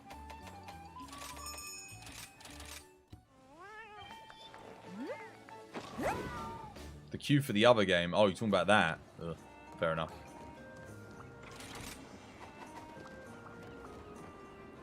Do I need to augment this? Yes, I do.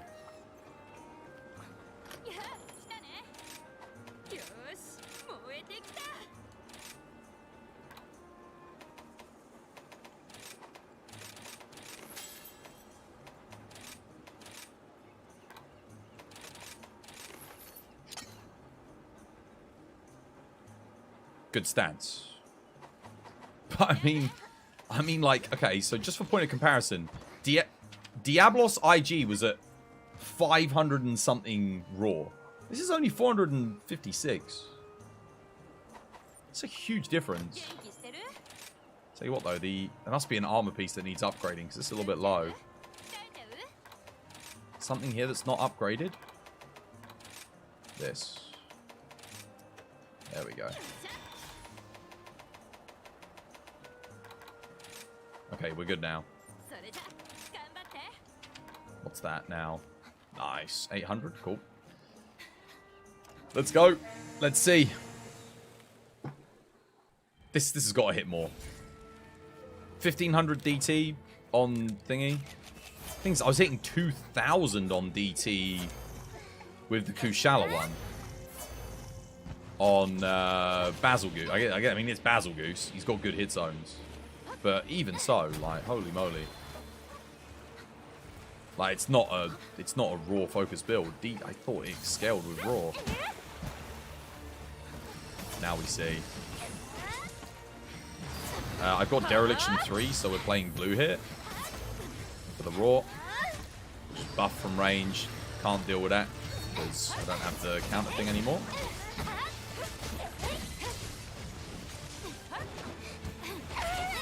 Oh wow, he actually like turned to face me. Thank you, Tigrex.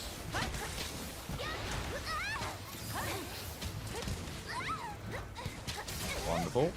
Well, we'll be able to test the DT here. Dude, it hits more! So it does scale with element then?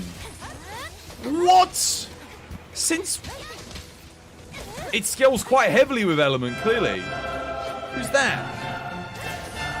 Prime example. Thank you for the raid, dude. Welcome back to the stream. Hope you have yourself a lovely, jubbly day today. How's things, man? Shout outs to you. Unsung Hero, thank you for the follow. Welcome to the TVD family. It's good to have you with us.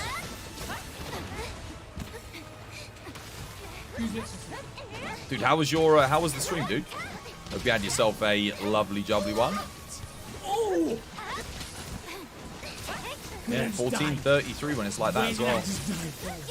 Unbelievable. If you're new here, by the way, my name's Chris. I play Monster Hunter. How's things, man? How was your stream? What were you playing? Dead Island 2. How was it, dude? How you doing, Unsung Hero? How's things?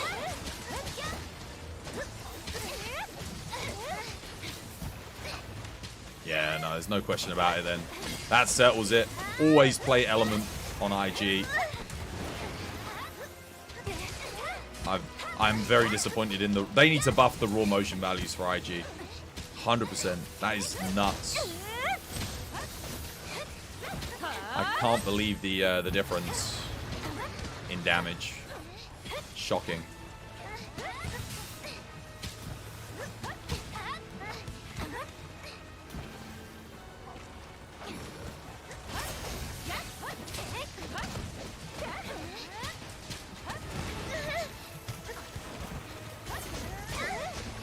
Damn it.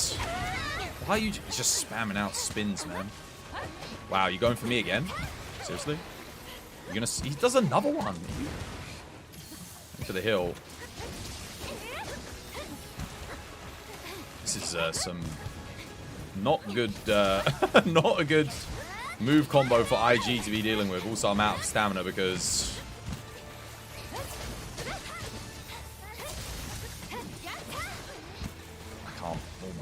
Barely. Got water blighted. Yeah, it was good, man. Randomizer Dark Souls stream to start. Oh, you're doing Dark Souls? Dude, nice. Good stuff. Regular or Dark Souls 3 or Dark Souls 1? Dark Souls 2? I know they've got randomizer mods for all of them.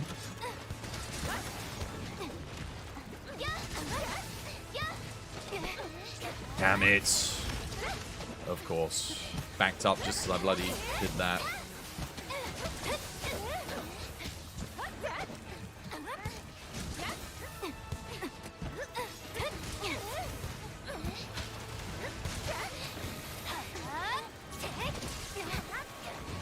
$1,100 on the claws. So that Diablos build was hitting what, like 1200s for the most part. We clocked 1500. This thing hits 1100s on the claw. And then it's like 1500 on the head anyway. 1400 when not enraged at white and 1500 plus when he's enraged. I never knew that it scaled with element that good. But apparently it does. The boss spawns were clapping your cheeks. Oh yeah. And that was way faster as well. The last Tigrex almost got off a nuke. Why does the Diving Wyvern not scale better with Raw? If they made Diving Wyvern scale better with Raw, then you could actually have a meta to have Ellie and Raw builds for IG and have them work. But the fact that an Element IG with 70 less Raw hits more on a Diving Wyvern... Why would I ever use Raw? It sucks. How you doing, Phantom? Welcome back. Hope you have yourself a lovely, jubbly day today. How stings?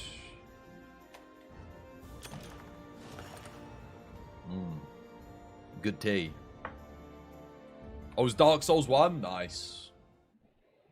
Dark Souls 1. I still never forgive them for taking off the regular Dark Souls.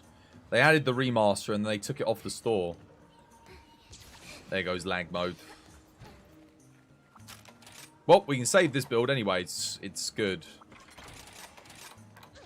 I'm just disappointed, dude. This thing has freaking Dragonheart on it as well. And it still was hitting rubbish. It shouldn't be that bad. This thing should be able to hit 2000s, in my eyes. Look at it. Attack boost, Agitator, Dragonheart, Handicraft, Crit boost, Wex. We've got the Heaven Sent to pair with Max Might. 100% crit. We've got Mail of Hellfire for the plus 35 Raw. Max Powder Mantle. Bloodlust, Burst, Intrepid, Frenzy, Bloodlust. Max hit 1500.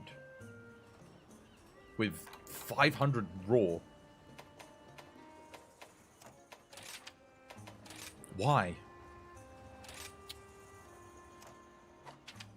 In my mind, I was thinking, dude, this thing's gonna just do so much on the DT. And to have a bloody... an element build out DPS, even its one strong feature, just... Maybe I'm missing something. Maybe... Does Insect Glaive have another move that scales better with Raw? You doing a bit of Blight Town? The best area? Lag Town. I remember when I first played Dark Souls on the PS3. My goodness. 15 FPS. It was horrible. I almost gave up playing the game because of Blight Town. Not because I couldn't get through it, just because the game... I was thinking, is this how the game's going to run from now on? The only other place that ran poorly was Lost Izalith. With all the dragon feet. Like, the animations were, like, chugging along at, like, 5 FPS. So bad. High rank DPS. Dude, the Diablo IG's doing like... Honestly, not much more than Valstrax's high rank IG was doing. I mean, just to kind of show you. Hang on a minute. I'll tell you what, let's... What did I hit? Like 2200 on it? Just to make sure that's not hyperbole. Look, check this out.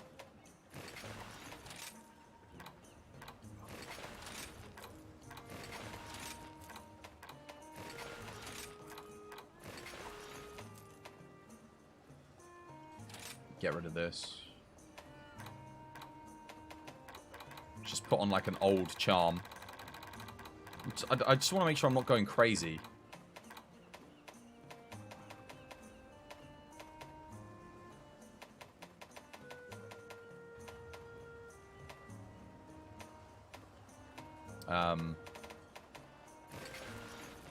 Apparently that's my best one.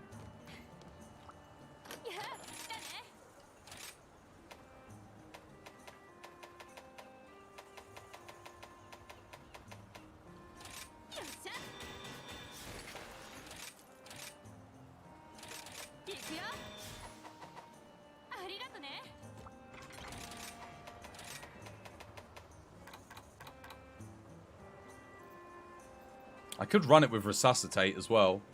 That would give it a little bit more damage. But I'd have to sacrifice Agitator, so I wouldn't have 100% crit.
Okay. Full high rank build.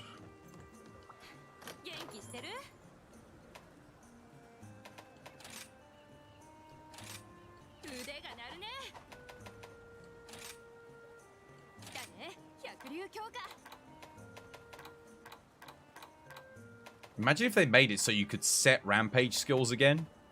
After this next update, you use the Malzeno skills and you can get like a second skill on the thing. Blighttown out me off the first time. I'll put you off, sorry, the first time playing. It took me another go to really get into it. How's Starship Troopers going? Stop playing it. Valstrax Soul. I think we use Valstrax Soul here. Alright. Here we go. So this is maxed. What did I hit? What was my max hit? 1500, right? I need to get some bombs quickly. I'm going to blow myself up.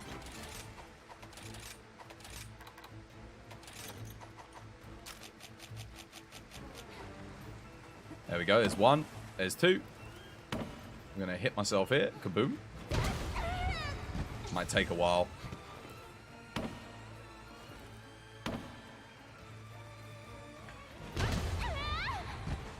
Definitely going to take a while.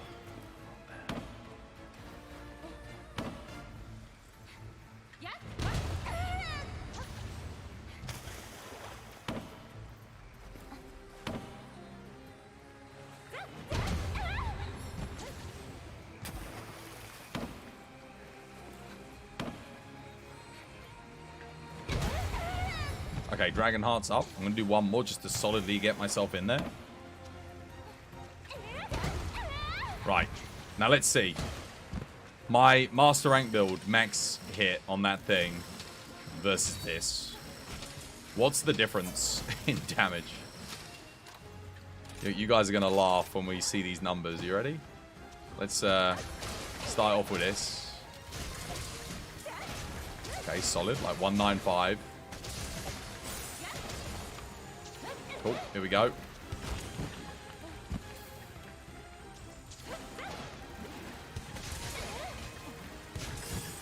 Oh, I'm out of stamina. One second. I'll go get some stamina in so we can actually do this properly.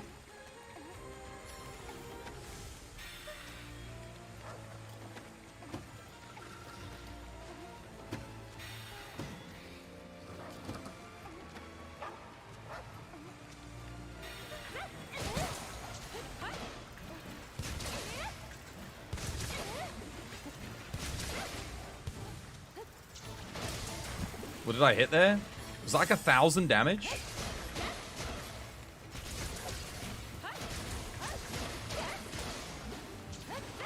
How much was that?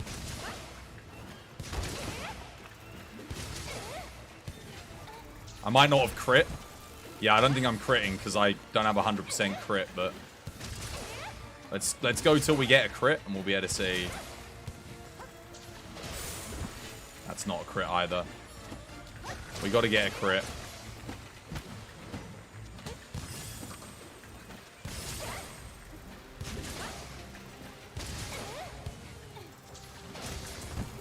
$965.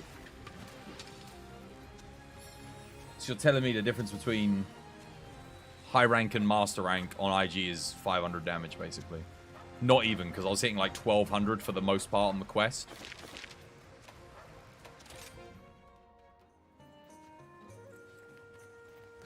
Come on. How much attack do I have on this? It doesn't make any sense. This is what I'm saying. If I'm hitting that there, I'm at 207 raw attack. Right? And I'm hitting 900 on IG. Yeah? So then, one would assume... I'm just going to save that there. One would assume that if I go to 507... I'd be hitting a lot more. The only problem is I got to get the Dragon Heart active again.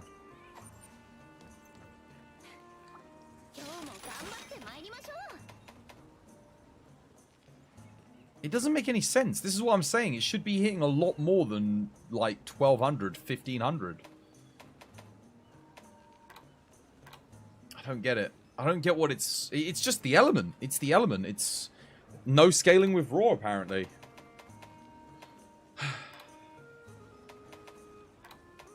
Fix it, Capcom. Buff the motion values on the DT.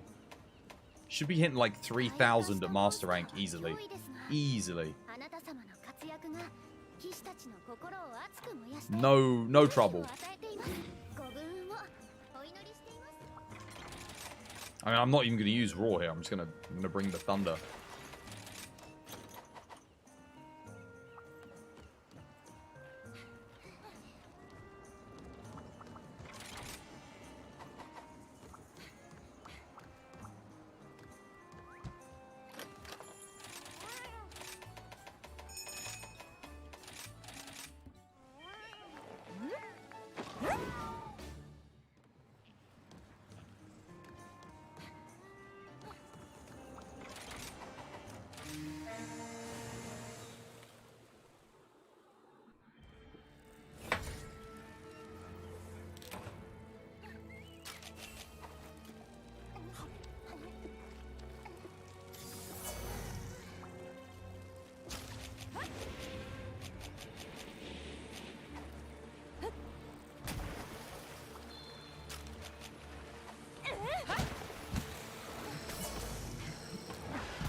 Wonderful.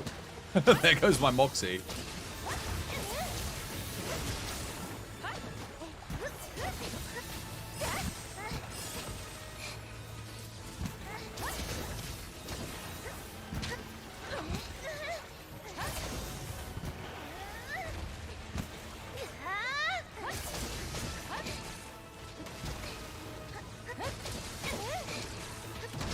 Oh, couldn't jump in time.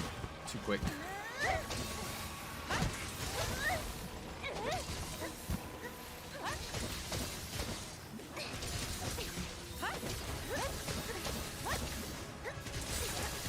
Oh wait, I should be playing on blue, shouldn't I? So I've got Dereliction 3, yes, I should be.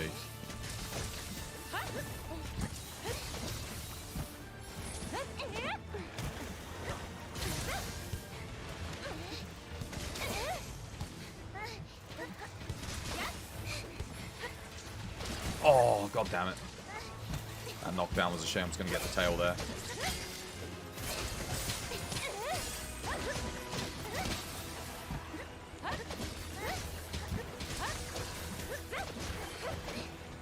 Nice.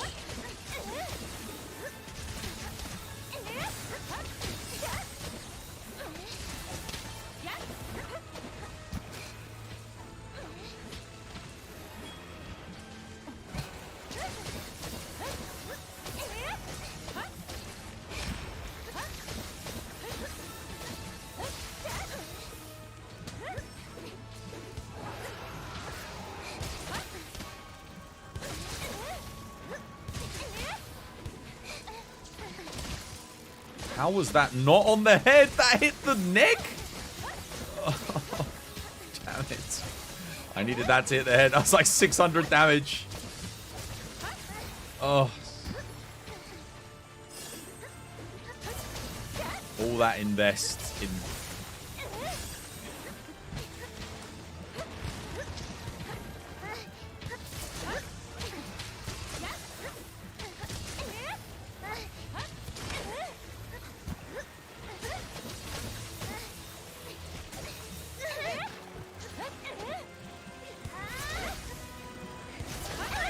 Oh, ouch, you got me.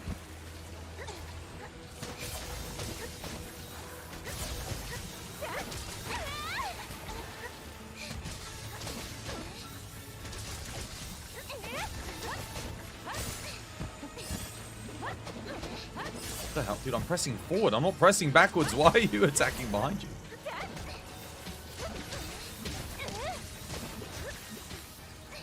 Oh, oh.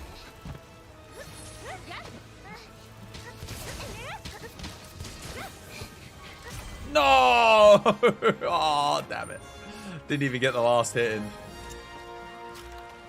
GG, well played.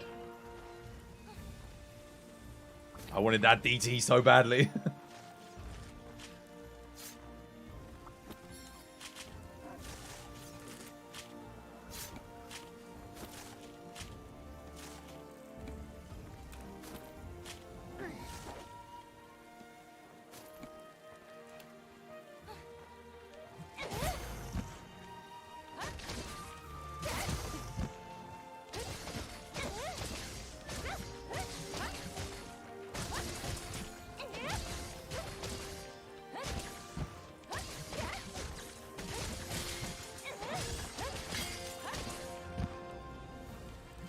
$58k, $80k.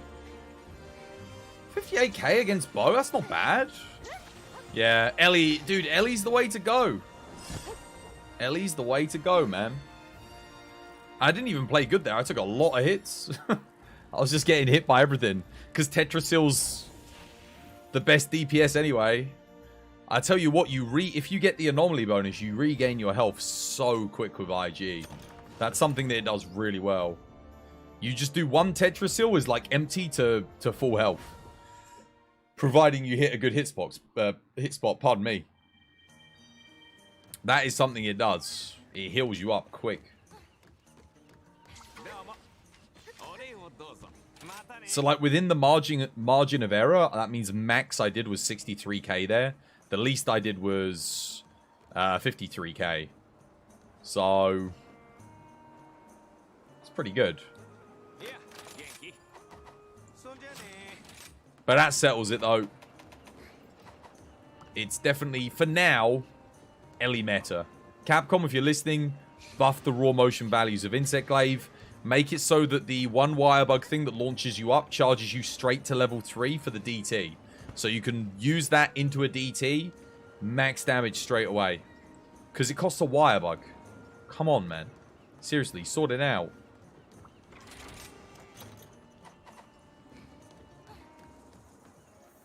I have spoken. This is the way. But we did science. We tested it. So yeah, it's good. Good that we did. But I mean, to be fair, raw Insect Glaive used to suck anyway. I mean, I used to try Magnum Aloe Insect Glaive and I was really disappointed with the damage. I wasn't sure if they buffed it or not, but apparently not. Ain't doing yours truly, dude. Welcome back. Hope you have yourself a lovely, jubbly day today. 24 hours away from 1,000 hours. Legend. Legend. Not many people have 1,000 hours on the channel. 1,000 hours and 2,000 renown. My goodness.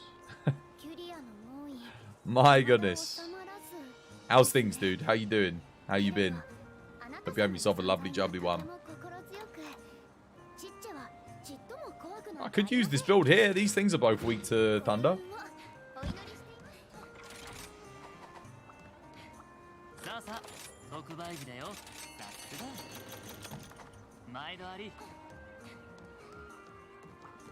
Nearly there, you're on holiday? Nice. Got your birthday on Sunday? Dude, happy birthday in advance, because I won't be able to wish you one on the day.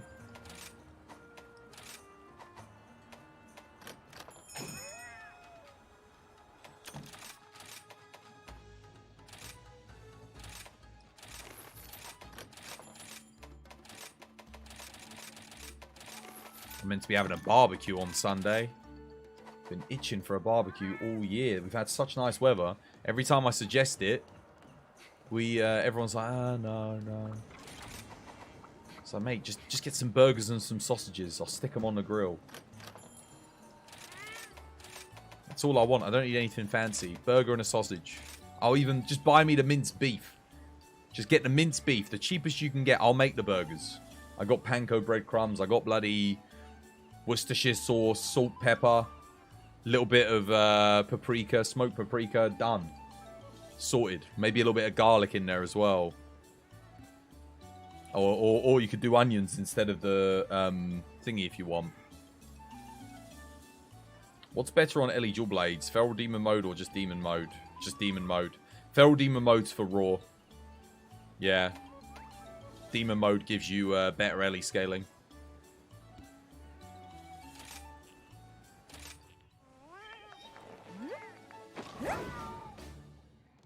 You're going to go out for a meal, karaoke, seeing the new Spider-Verse movie. Nice. Speaking of new movies, what movie did I watch recently? Oh, no. I think we got a new episode of The Silo today. I'm literally going to cancel my Netflix just to get the pay for the Apple for the month. Because there's nothing on Netflix I want to watch. It's all crap. And Apple's got that Tetris movie I want to watch. And it's got Silo. It's got another show as well that's meant to be quite good. There's the Walking with Dinosaurs thing. Looks kind of cool with David Attenborough. Yeah. Twas, is that a fresh cut? And did you see my set? You updated it already, though. Oh, I did see your set. I actually looked at it yesterday during the stream, but I don't think you were there. I did see it. Yeah, it was alright. It's not bad. I thought it was okay. You were, like, saying don't laugh at it. As if it was bad. But it was alright. No, it needs some male hellfire or some dereliction for my liking. But, you know, as a casual build, it's not bad.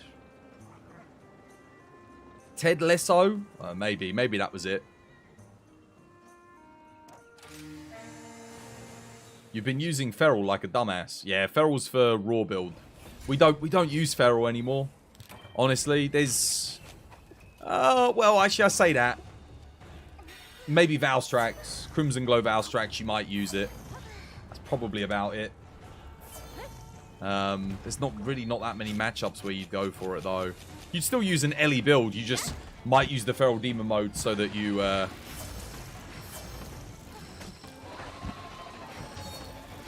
Why is it so much easier to iframe with an IG?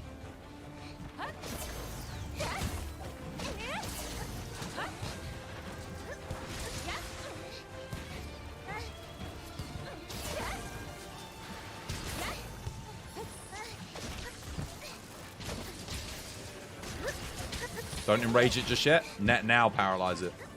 Nice, well played. I mean, I was going to say paralyze, not enrage. I was going to say wait for it to enrage, then we paralyze. So we can hit the tail.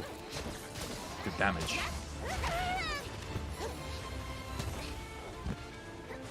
Go for that tail, go for that tail.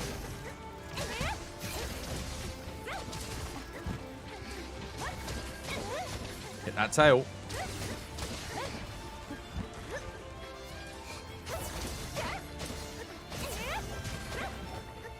Where's it gone?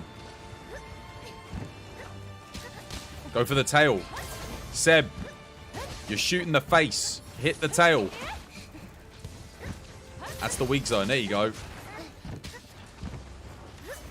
There you go. You got it. You got it. Now go for the head. Now we go head. Lovely jubbly. Back to tail again.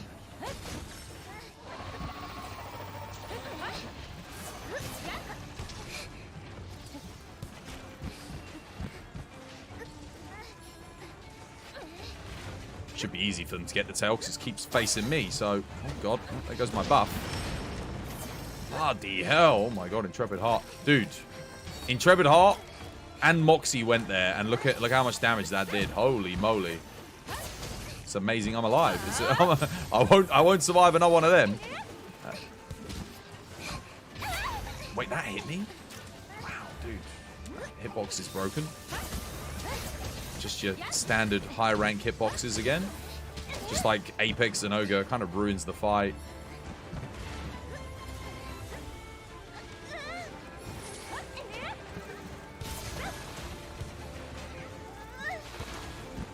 Oh.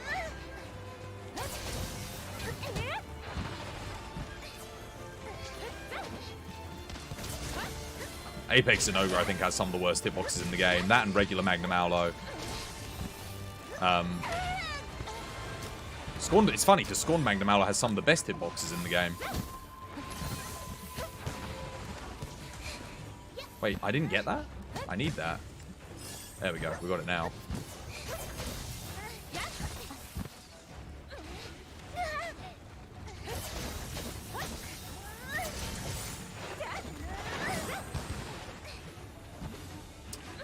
Oh, nightmare.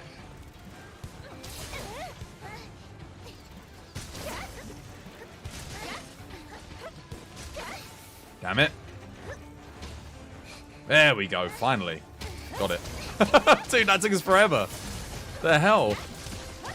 It's just moving around way too much. Chasing it around, doing like nothing burgers of damage. Back to tail again. Oh. Need more bloody stamina too. Just to get around on this thing. Dude. Oh, chill.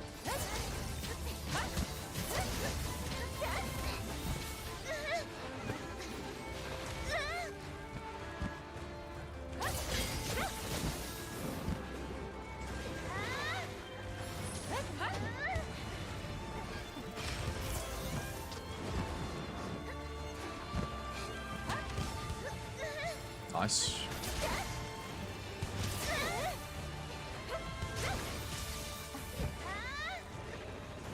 Oh, I lost my buff again. Lots of explosions. Get out, I got sharpened. It's got no chill for me, has it? Oh, come on. I just feel like I'm spending more time just buffing and then chasing it, trying to get just a tiny bit of frickin' damage off. I need to get orange here.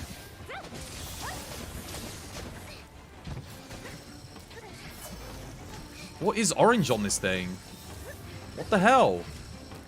Red is the tail? Orange is the head? Dude, Capcom, get some bloody consistency between your freaking wire bugs. It's not hard. Even World had it. Head was always red. Body was always orange. Wings and tail were always white. It's like, it was that simple. The only thing that differed, I think it was Seething Basil. Oh no, Seething Basil was like the top of his body was orange, and no one liked that.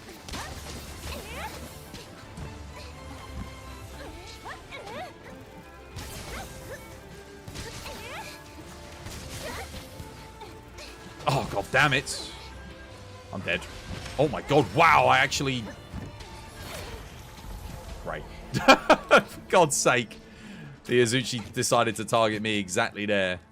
After I survived that. Are you kidding me? I think I actually iframe rolled the first hitbox there because I didn't take a hit initially. Cool. Wow, Azuchi's going to nuke us.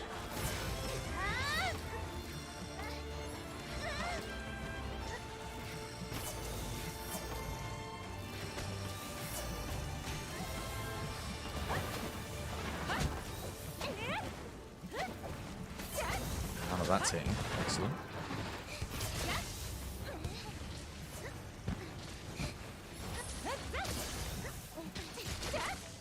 And that's the end of that. Let's get rid of this stupid bloody thing.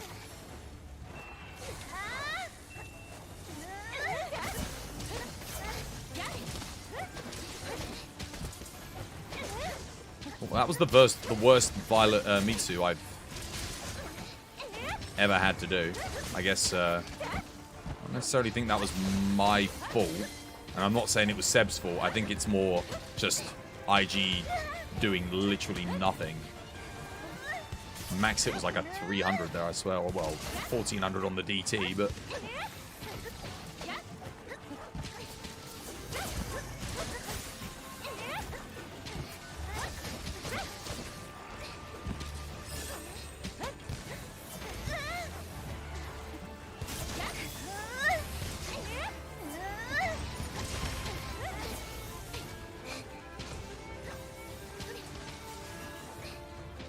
Alright, Seb, come on now.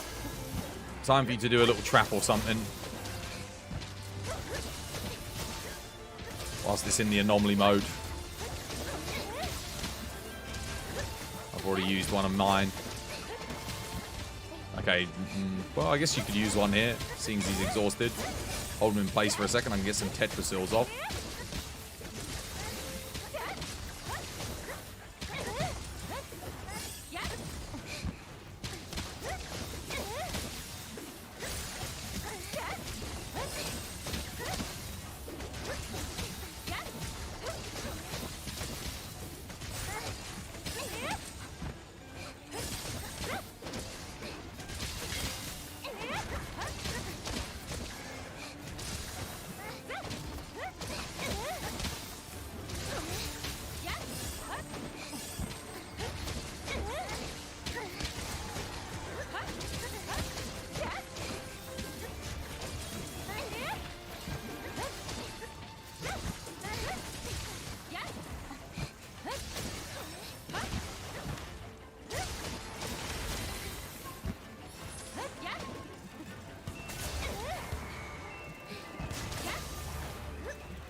There we go.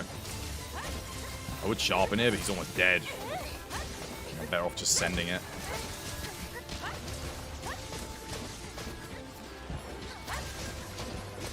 GG. Oh, dude, the Apex Mitsu took longer than the Izuchi anomaly. And the Apex Mitsu has less health, I think. I'm the best player of Monster Hunter Rise? Me? I don't think so. Not the best. I'm good. But I'm definitely not the best.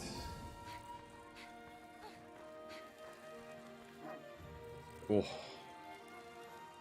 Maybe the best person left playing it. The best of the bunch. The best of the people that are left over. That aren't playing Diablo 4 or something else. Ah.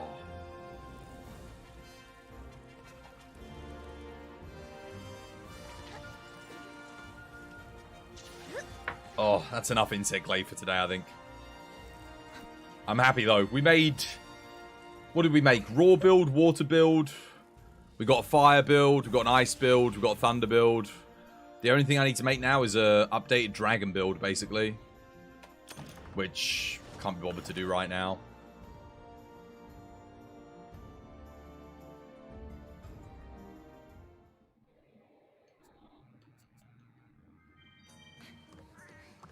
Yeah, こんにちは。じゃあまたね。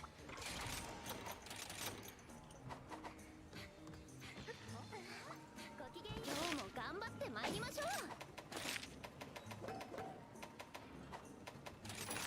の異変を終わらせないと。Alright. Now what? You're going to be working long hours this weekend. I'll try to leave a lurk if you are streaming. Spade, how long you been watching my channel? Remind me.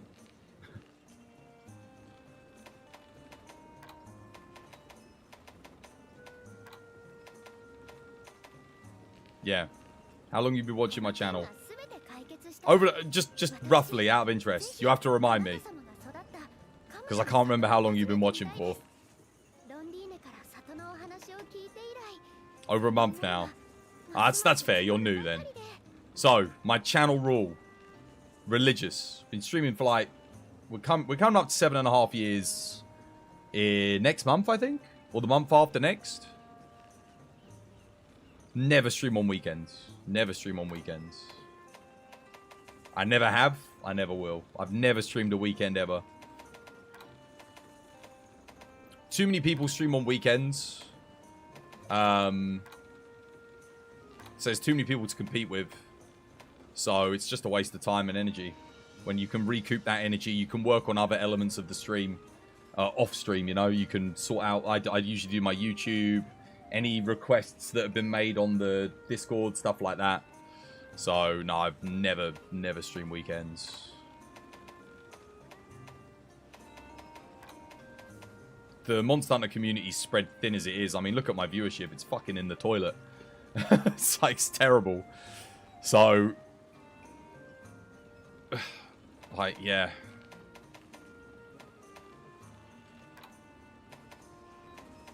If I streamed on the weekends, what, to like 5 people?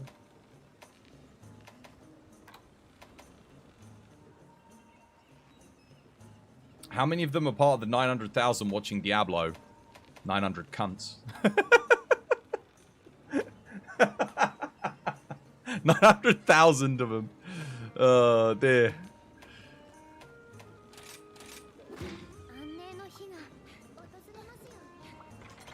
Nah, I'm joking.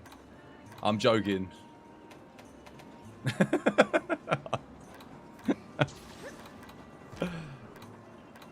I don't like Blizzard, man. I don't like Blizzard at all. I hate them.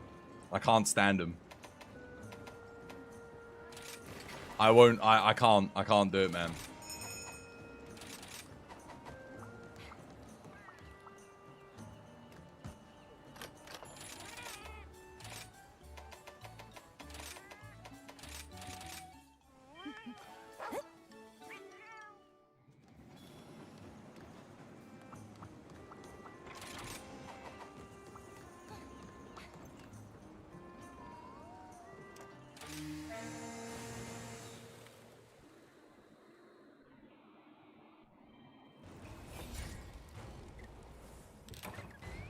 Street Fighter 6 isn't doing too bad. 64,000. It's alright for a fighting game. Super niche, man, fighting games. I'm guessing, like, probably a third of those are all at one person, though. More than likely. Let me guess, like, top person probably has, I don't know, 20,000 of all the views. Something along those lines.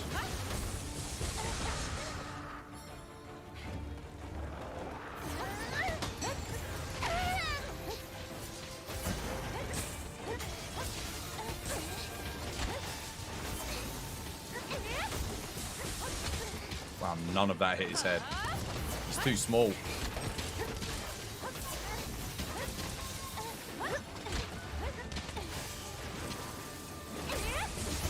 That was better.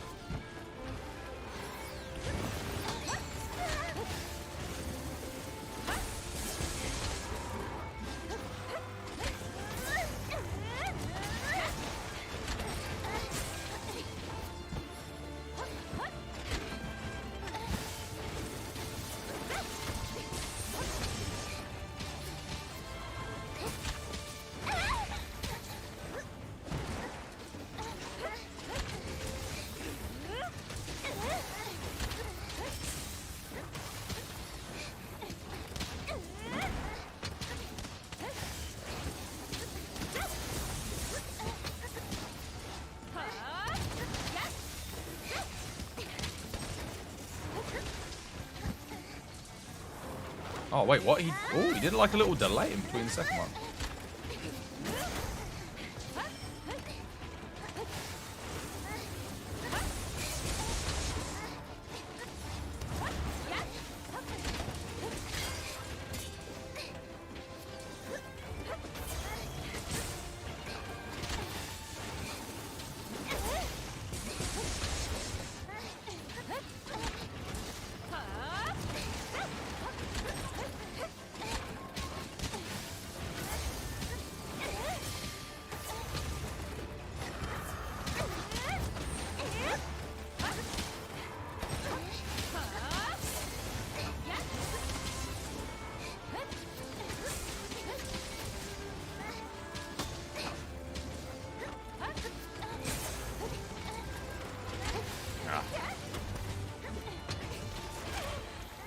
Wow. Wait, what about my Moxie? I must have not had Moxie. Shouldn't have done an AED, apparently.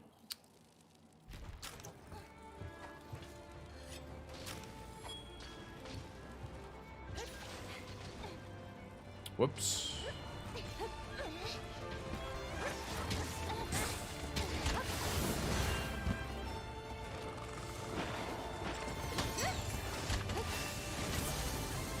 GG, well played. Good trap right there.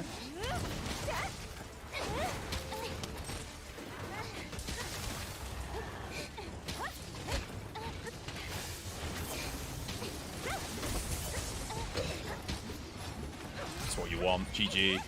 Nice. Damn, that would have been a really good run if I hadn't died there. Well played, though. Or they like the people who stream Diablo. Yeah, it's like I said this to you guys yesterday. I said, watch what happens. The second someone that you like...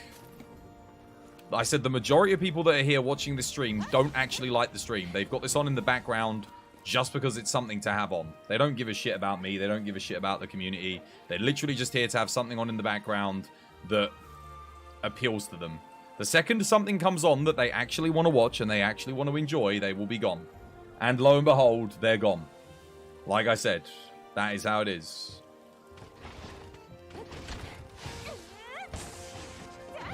There are content creators who, the people that watch them, they actually like the content creator. And then there are people where they respect the fact that that person is a good player and that's about it. But I neither entertain them, they don't understand my humor, because their skulls are about as, you know, about as thick as a freaking plank of solid iron sheet on a welding table.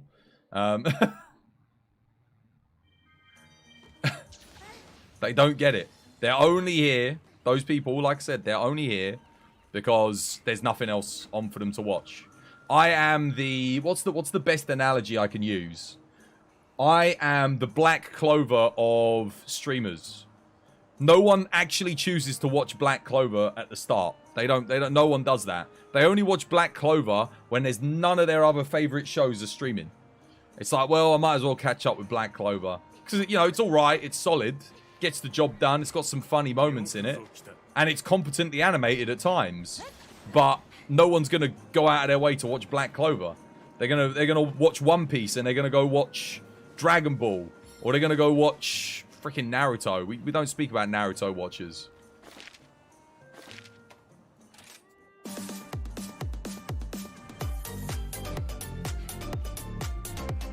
How you doing, Lulu? Welcome back to the stream. Hope you're having yourself a lovely, jubbly day today. What did the welding table do wrong? Nothing. Swaz, just don't get your tits twisted.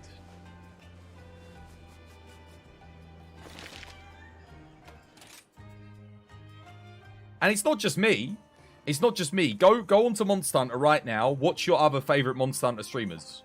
Watch them. The ones that had, you know, like 70 viewers or 80 viewers or whatever. Go watch them. They will have been treated exactly the same. It won't just be me. It's not. I'm not acting like this is an exclusively a me issue. I guarantee you, there'll be other people out there that probably their community's all gone to watch someone else play Diablo. You know, 100%. Yeah, how's things, Lulu? How's your day treating you? They're all playing Zelda? People aren't watching Zelda, though, because people don't want spoilers. And it's single player, so people can't get involved. So people aren't watching that. But they're all trying to jump in on the Diablo players. They're like, oh, let me join. Let me join. Diablo, Diablo. Wait until that microtransaction store comes pouring in. The #1 Rise streamer has 43 viewers only. I'm not the #1 Rise streamer? Jesus. Well, that's a surprise.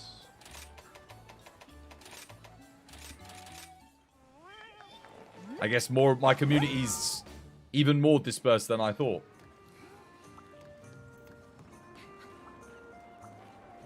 I'm third. That's shocking. Yeah, you've had better days, but meh. Just a bit of a tummy bug today.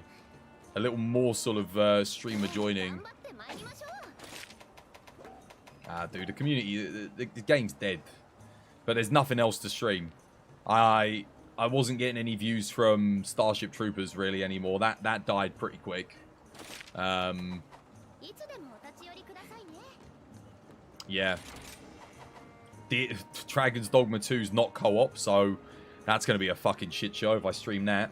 And Armored Core doesn't have co-op either, so that's another game which I was looking forward to streaming, but now won't do good on my metrics. The problem is when you build your channel and community around a certain topic, for me it's co-op games, and then you get a bunch of games that you're hoping are going to be good for your content and include co-op, and then they say, oh, this doesn't have co-op. Not that Armored Core ever has had co-op, and not that Dragon's Dogma 2 has, but I just assumed, given From Software's pedigree with From Software, you know, co-op games, I thought they'll probably add co-op to Armored Core. I think that's a good fit. Because they've already got multiplayer, they have PvP, stuff like that. So that kind of made sense. And Dragon's Dogma, I mean, bloody hell, the pawn system. Why... The fact that Capcom, after its success with 2 consecutive Monster Hunter games, didn't consider going, yo, put co-op in Dragon's Dogma, that blows my mind. That boggles my mind. Because that is just a win. If you put co-op in Dragon's Dogma, easy 10 million units sold. Not having co-op in it, I don't know. Maybe it still does 10 mil. But I feel like co-op just should be there.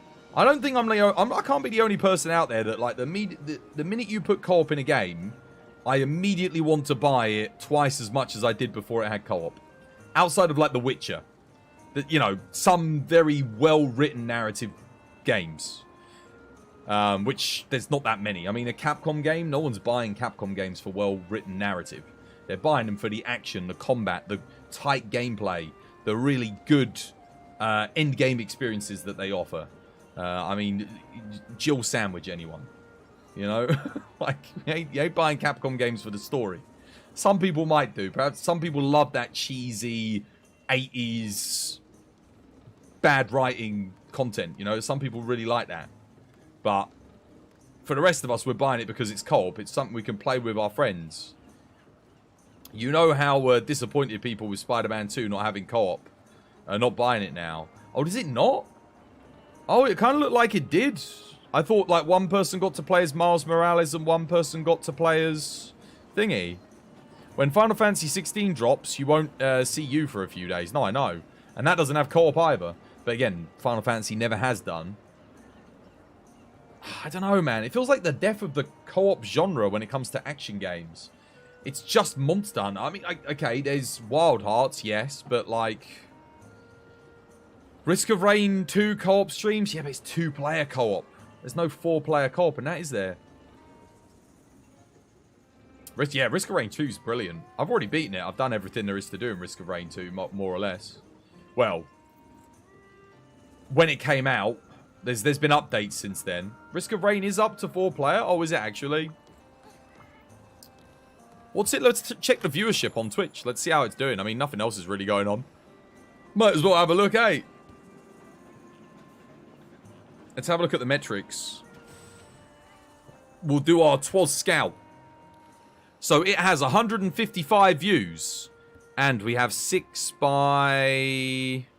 1, 2, 3, 4, 5, 6, 7. 36. No, sorry. 40... That's only 4 on the last row. So 40 viewers. 40 streamers to 155 viewers. And the top streamer has 16 viewers. No. That's a no-go. Not on them metrics. What else is there? I'm going to check Demon X Machina, actually. Let me see. I wonder if that, like, ever picked up on, like, the community might have picked up for it. There is 3 people streaming it, 1 to 2 viewers, and 1 to 1 viewer. 3 viewers. No. Okay. Alright, maybe not. Destiny 2 with Twas? No. Shove your Destiny up your bumhole. You can stuff your Destiny. Activision Blizzard published? Well, Activision. Don't want it. I barely tolerated Destiny 1. I found it really boring. And Destiny 2 basically got rid of all the... It took out a load of stuff and tried to sell it back to you. That's like the antithesis of what I want to play. They haven't been Activision for like 5 years. Oh, haven't they? Well, it's just Bungie self-published now, isn't it? That's a good point. Yeah, well, it was once upon a time. Did they take out the selling of coloured armour? Do they still try to sell you armour skins? Like all the colours and stuff? If you want to buy red colour, you have to pay money. Or did they get rid of that when they left Activision? If they got rid of that, then... Alright. Maybe, maybe. If that's still in the game, hell no. They were doing that. Will they still do it? Not for the shaders. You still got to buy them. Nah, any game that takes out something that was in a game and then tries to sell it back to you in the sequel, that's not for me. It's kind of dumb. That's why I was really annoyed when Monster Hunter tried to sell layered weapons. I was just like, dude, what? What are you doing? What? Stop. They did stop, thankfully, but...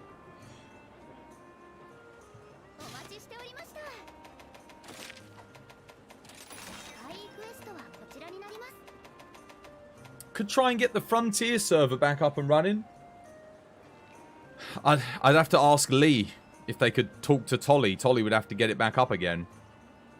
But, I mean, considering no one's playing this, I could play with no one on Frontier instead.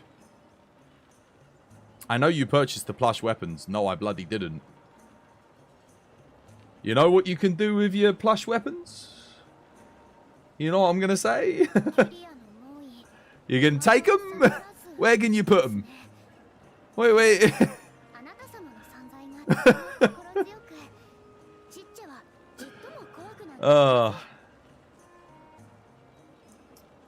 Most augments are only on exotics. Exactly. Exactly. Not quite as rude as that. Up your bum, mate. Up your bum. I don't want him. I admit you bought the super futuristic looking longsword. You'll never get that money back. Poor you.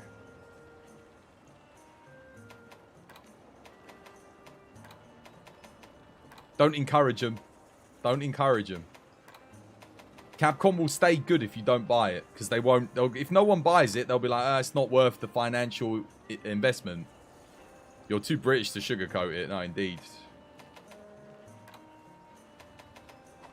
I literally cannot be asked to play this game. Can't be asked to play it. Can't be asked to play it. Certainly not on my own.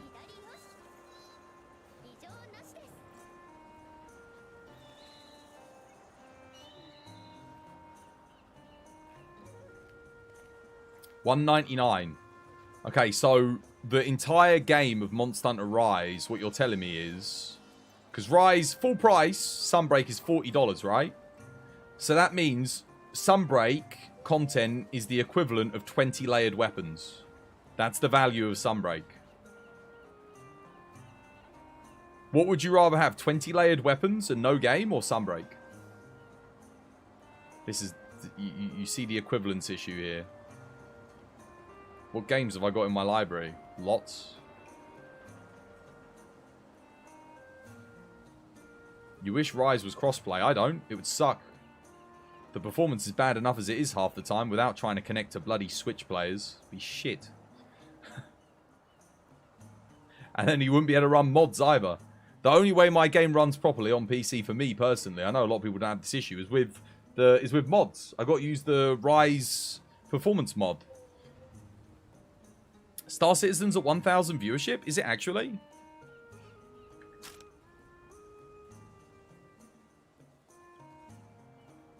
Let's have a look.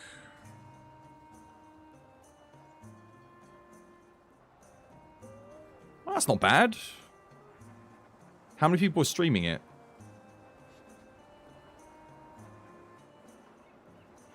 So, 1,600 viewers. 6 times 1, 2, 3, 4, 5, 6, 7, 8, 9, 10, 11, 12, 13, 14, 15. 6 times 15. So there's 90 people streaming it to 1,000. That's not bad. It's 1,600. That's like average of 20 viewers. And the top 2 rows all have like 70 viewers as well. I could go back and play that. The only thing is I haven't played in a while. Everything's reset. So I'd have to start from scratch again. Could do. I mean, no one's watching Monster Hunter. No one's playing it. So... let me just see how Starship Troopers is doing as well. But there's no point me playing this because it's just like, it's just dead. Dead as fuck. 100. Oh, wow. 180 viewers left? Yeah, no. Let's not do that. 180 viewers and a lot of people still streaming it too. 6 by 1, 2, 3, 4, 5, 6, 7, 8. Yeah. That is a lot of people streaming to like no people watching. Damn. Star Citizen we could do though, potentially. Because at least people will, the YouTube, like it will do well on YouTube content. Even if we get fuck all views and everything else. Might be able to get some views on YouTube, might be able to get some views on Twitch. But this game is dead as dick. No one plays, no one watches. You think Monster Hunter views will go up after Diablo? Or is it kind of done? It's been on a downward trend for the past month. So, no. I don't think Diablo's not the issue. Yes, there'll be maybe like 10, 15 people playing it right now. Like, that would be watching my channel that are now watching Diablo content. Like, maybe 10, 20 people. Something like that. But, like, that's just, like... it's minor at the end of the day. Rise was already getting less and less viewers regardless. You can get Viagra to revive a dead dick. You can. Fingers crossed on the next Monster Hunter being announced really soon. Nah, it won't be. I don't think it'll be announced till like maybe September, October. I mean, we've got the Monster Hunter update next week, but the problem is like, is that really gonna... One monster? Is that really gonna bring everyone back to this? I ain't seeing it. That's a hard thing. I mean, I'll play it, but... I don't know if it's gonna bring the viewership back. How many people actually... I mean, obviously you guys care about it because you're watching Monster Hunter, but I mean, we've got to think from a business standpoint, how many people that aren't watching me right now or other Monster Hunter streamers actually care enough to come back to do a beefed up Malzeno for the final update? And I'd say it's probably a very small portion of the community, like maybe 10-20% at this point. I think you'll get more PlayStation and Xbox players come back for TU5 when they get the TU5 update, but I think that's end of June. So that might bring some viewers back. That'll bring more people back, I think, than PC players coming to play Malzeno anyway. You never know. They might come back when... Well, that's what I'm saying. That's what I just said. That will probably bring some more viewers back. Maybe. But there won't be viewers that actually care about watching the channel. There'll be people that come back to ask me, what's a good build for TU45? Thanks. And then they're gone. It's not like people that I really need to help build the community and hit our 10,000 follower goal. Those aren't the people that are going to help us do it. What we need are people that just want to actually engage with the content, which is hard to find. Because the thing is, when you lose... What was our average viewership last month? Like 100 viewers? So when you lose 70 people that engage with your content, and you trade them in for people that just stop by to get a build off of you, it doesn't really help you hit your goals. Because whilst you do need people to stop by and ask that, those are not your core viewership. Those are the people to just buff your overall numbers. But they don't actually help your metrics outside of that. Yeah. I'm all about the statistics. I'm all about the analytics. You've got to read these things. The trouble is, now what game do we switch to? Do we stick with Monster Hunter until next week? And hope that it improves if the update does come out on the Thursday? I mean, I'm not going to do a 24-hour stream if the numbers aren't peaking. We'll see how it goes, I guess. We have to play it by ear. Minecraft.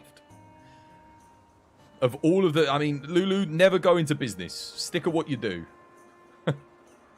Stick at what you do. Never go and run your own online entertainment thing. Please, I beg of you. Don't do it.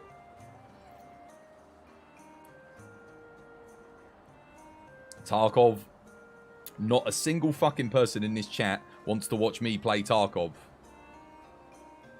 Not one. Do you know how I know?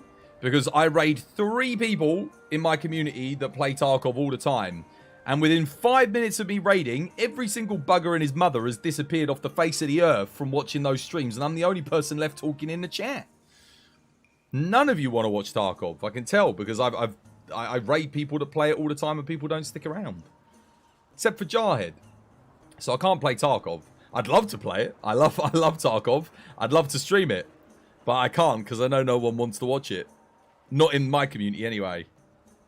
You raid at like 3 AM. You want to go to bed. Well, it's not 3 AM for everyone, Rev. Not everybody's British. Not everyone's a tea drinking son of a bitch like you and I. Some people do stay up, you know, because it's Americans and other people. People who are just waking up in Japan and that. But they don't want to watch Tarkov either.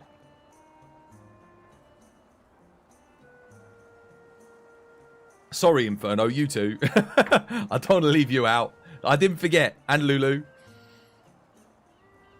It's tough. It's hard. It's hard choosing a new game. It would have been easy for me. It would have been easy for me if Diablo and Armored Core had co-op. I'd be sorted. You may be American, but you want to be a tea drinker.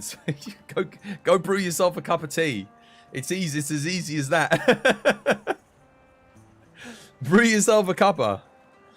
You've been trying to like speedrun your way through Rise so that you could join you and help out. There is no speedrun through Hard to Kill. It's long. It takes a while. I'm sure you've realised that at this point. It is a very long grind to get to AR 300, especially if you're more on the casual side of playing. To get through it quick, you've got to be like, you know, it's speedrunner quick. Because it's hard. The game's hard. It's not easy. It does take a while to get through it. You know, fastest you could probably do it is 3 to 4 weeks. Maybe a month. The harsh truth. Classic. I love that clip. Once you got to AR 130, it's going up so slow. Are you on... Nah, are you on PC? If you're on PC, you stay at the 200% multiplier. Is it 200? Actually, it might be a 500%. It's a really big multiplier that you get on PC. Goes up very fast. All the way up to 220. At 220, it slows down. That's when it gets harder to level up. 220. You were suggesting BG3. Battlegrounds? What's BG3? It has 4-player co-op, and the downside is you'll need to wait until the official release for viewership. Oh, we could do... There's Dark and Darker. That dungeon crawling co-op game. That's like Tarkov. That's like a fantasy co-op game. But that's not out yet. And it's kind of like, it only has beta tests for a limited amount of time. Again, I think I'm going to have to stream Dragon's Dogma 2, regardless of the fact that it doesn't, you know, it doesn't have co-op. But I don't think I have a choice, because once this is the thing, once this last update is gone for Monster Hunter, 2 weeks after it's done, there are going to be very few people coming into the community and watching Monster Hunter content. So it's going to be hard to hit our 10,000 follower goal at that point. So we really need to bounce off onto something. We've got Elden Ring DLC, but I think that might be next year. That's probably going to be next year, March. Might be this year, December, November. That's got co-op. So we could I'm definitely going to do that because we can play it together. But that's not for a while. And 100% I'll be doing it because that content did really well on YouTube and TikTok. So Elden Ring I will stream because I know for a fact it's going to be good. Dragon's Dogma 2 should be great. It won't be, unfortunately, because it does not have co-op. If it had co-op, it would do well on my channel, but I don't... I build my content around co-op content and playing with you guys. If I can't play with you guys, the sad truth is there are some people that will not watch if they cannot play. Which is fine. That's what I built my content around. I totally expect that. But I have to then tailor my content towards being able to play with people. Are you sure, Drat? I'm 100% certain. Yeah, it says on the website, single player only, no co-op. Which is a real shame. It's a real shame, because if that game had co-op, we could all play it together. And it'd be great fun. But it doesn't. It doesn't have it. Missed opportunity, in my opinion. Baldur's Gate 3. Oh, Baldur's Gate 3. Right. Yeah, dude, that's not finished for ages, though, dude. That probably won't be finished until, like, next year, end of next year. I know you can get, like, an early access version of it, but... yeah, that's going to be a while. It's out in August. Oh, is it actually finished in August? Okay. Yeah, I remember I was watching Nigiri play that. But that was a while ago. That was, like, last year, year before last. I don't even know what to do. Yeah, maybe just do the new event quest again. You played it, but you did love what you played, yeah. I heard very good things about it. Oops, wrong build.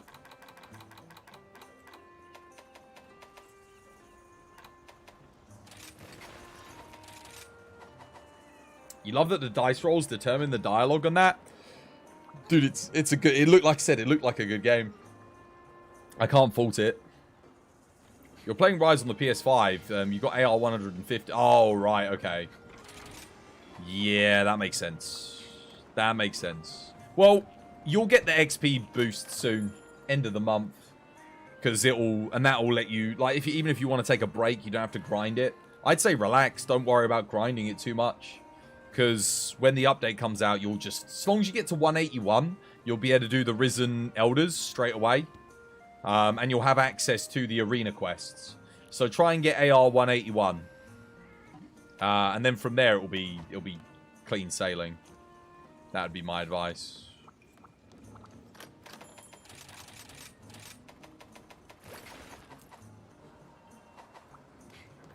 You play almost every day, yeah.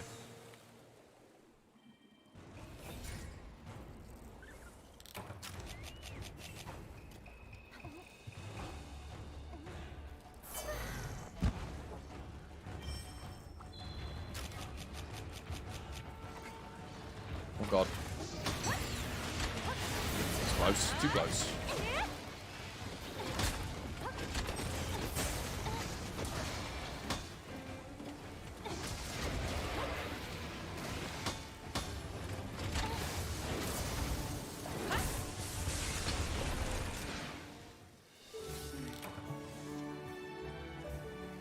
No Man's Sky is pretty good.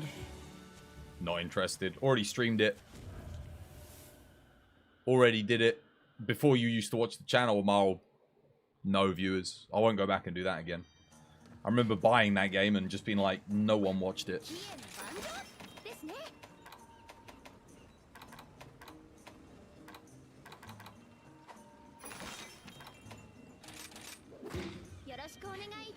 What's wrong with Final Fantasy 14?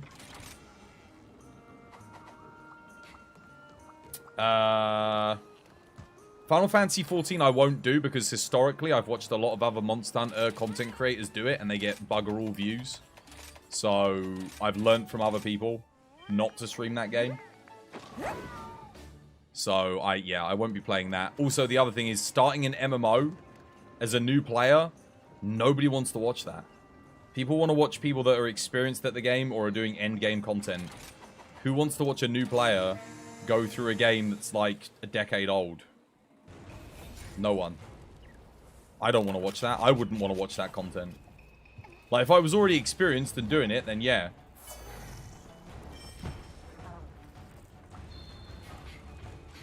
Alright.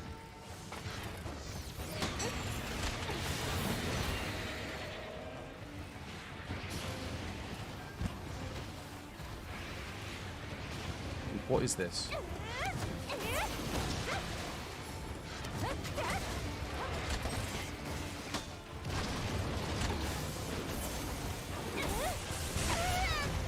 Alright, just Dragonheart up.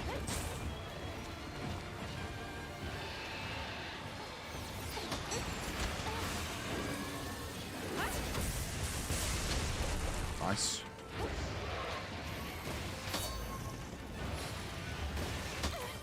Oh wow. I actually did block that, but apparently it did too much shave damage. Cool, reset again.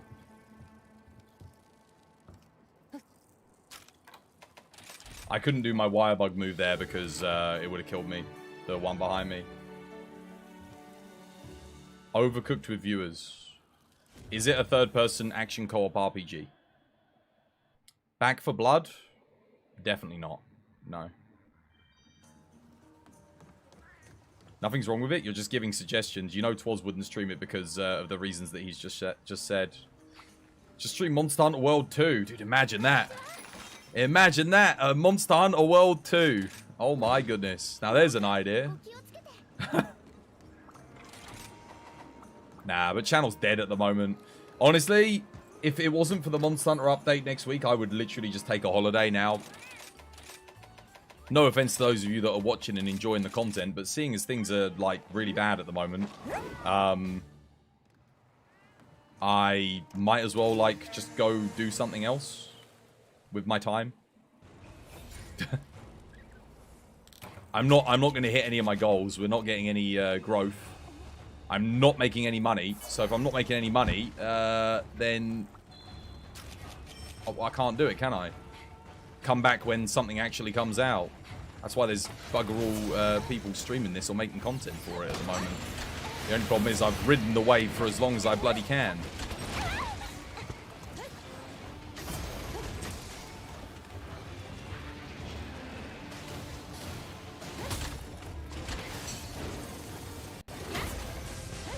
Seriously?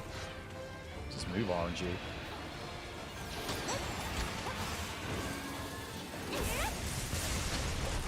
of aim on my part.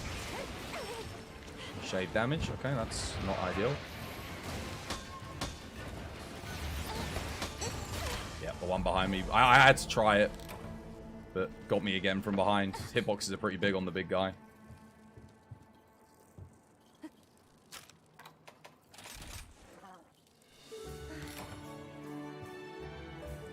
If 'twas like Starship Troopers, he'll like Deep Rock Galactic. No, because I like Starship Troopers because I like Starship Troopers. I don't typically like those kinds of games. Like, I like it because it's co-op, but like those kind of sort of just like loads of people shooting things, like horde shooters, I'm not that big on them. But it's got the RTS elements, 16-player co-op, because everyone in the community can play, and it's the theme of one of my favorite franchises, like IPs. So it's kind of got the trifecta, if you will.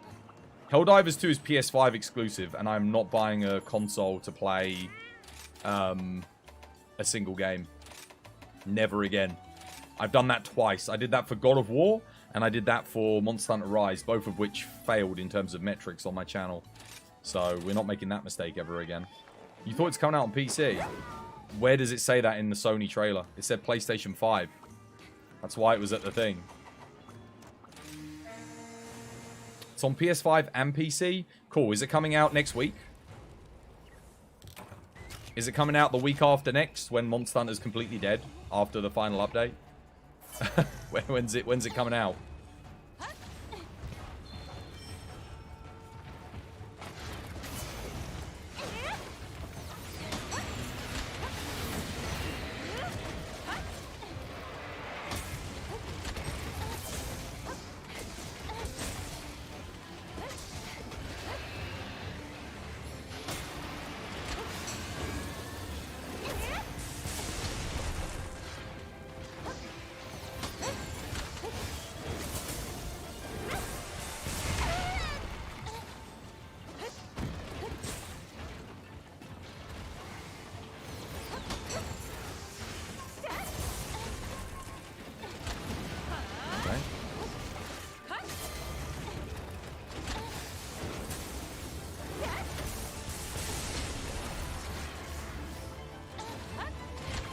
This year. We'll make Dragon's Dogma and bloody Armored Core coming out this year. I need something to stream now that this game's dead, like, within the next couple weeks.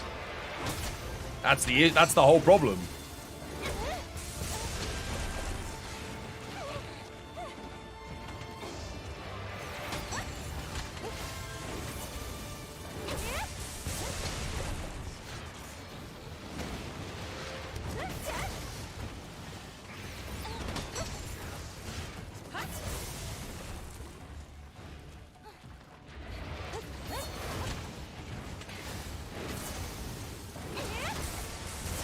Damn it. Come on, man.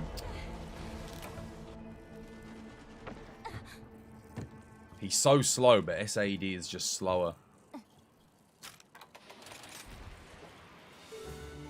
You're all out of ideas. This is what I'm saying. This is my problem. Everything that you're suggested, I've already scouted and thought of myself at some point or another outside of Deep Rock Galactic. I didn't consider that. But you see my predicament. You made a joke about the Monster Hunter Rise player base drops to 0 on June 8th earlier, and people were not happy about that. It's... You might joke, but it's going to drop close to, you know, there might be like 1,000 people left on PC. It's going to go down pretty quick. Once the update's done, about 2-3 weeks later, it will probably drop. Yeah. But why would people get upset about that? That's just the truth.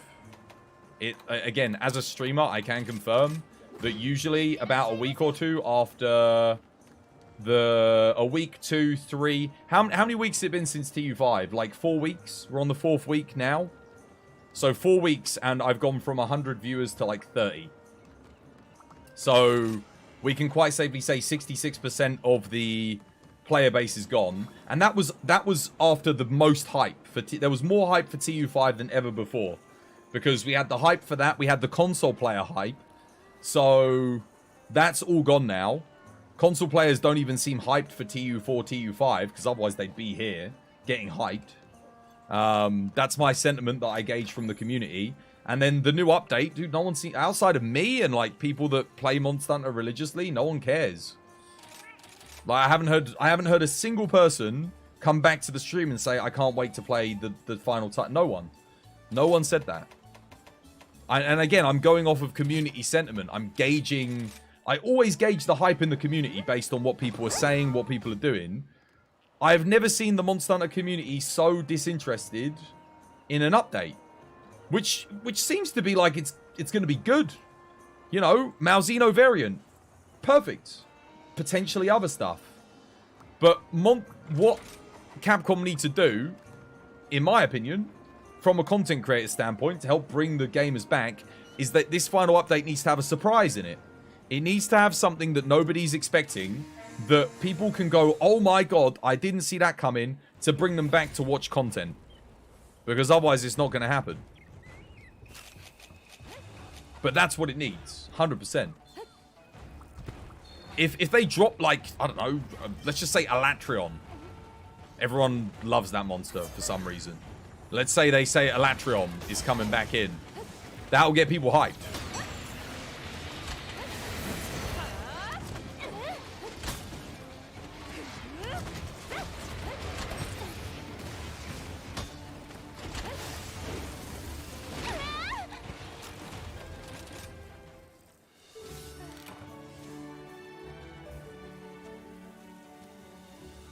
You just did yesterday. Okay, one person said it then.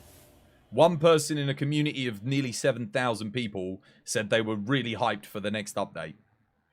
One person. Everyone else just seems indifferent. They don't really care for it. This is what I'm saying. I remember before TU5, the excitement was like, you could feel it. You know, in the community. Everyone was like, oh yeah, I can't wait. This next update? Dude, no one cares. I don't know why no one cares, because I care. But, yeah. You just wanted to hurry up and get to console. That's true. I think console players are just annoyed, because they don't understand why they weren't given TU5 on a game that's been out for like an entire year. So, that's fair enough.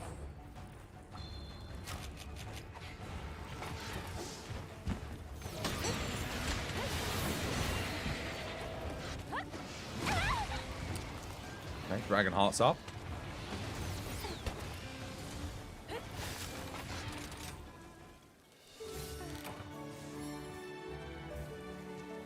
You've only got to a level where you can do hunts with you, so you're happy to join and learn from me. Well, that's just as well, because I ain't playing with anyone anymore. I'm gonna leave the lobby, and I'm gonna play solo. So I can get my second dog in.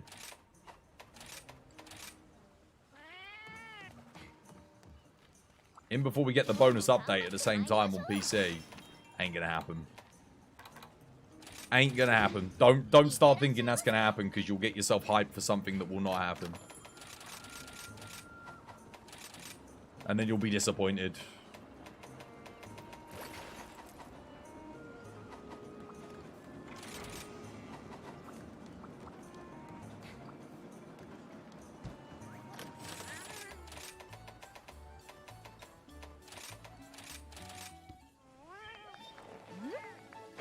But Ramika's 100% right.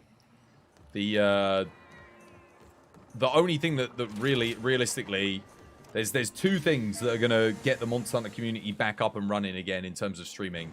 That is a new game, obviously.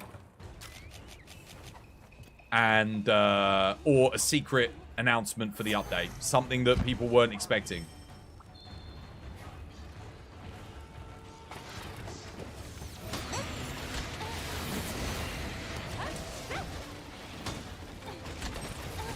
He's too big. He keeps attacking behind me. None of that hit him. Wonderful.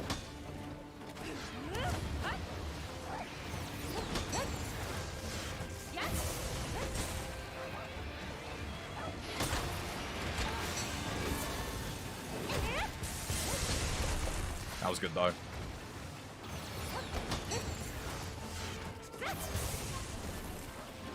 He missed me.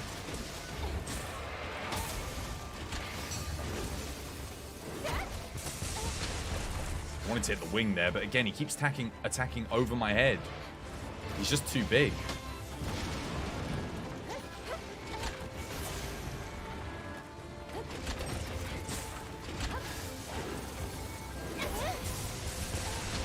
That was pretty solid. I think I accidentally broke, like... I think I broke a horn, maybe. Good RNG on the start, though. Again, look, attacks over me.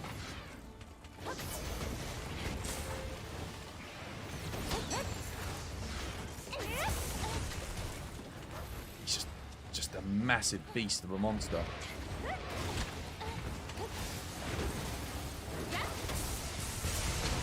It's a solid hit. Nice stagger as well.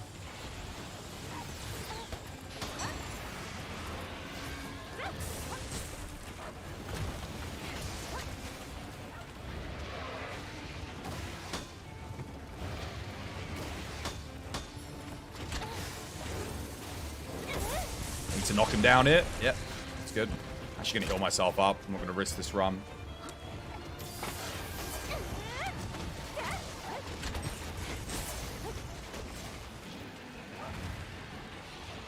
Play it safe. I really like. I mean, if I'm going for like a world record, I really wouldn't do that, but I'm gonna get a world record here anyway.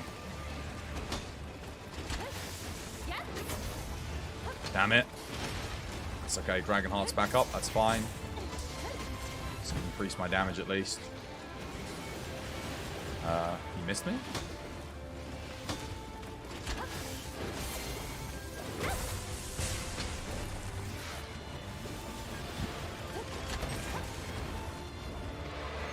That's good. Good hit.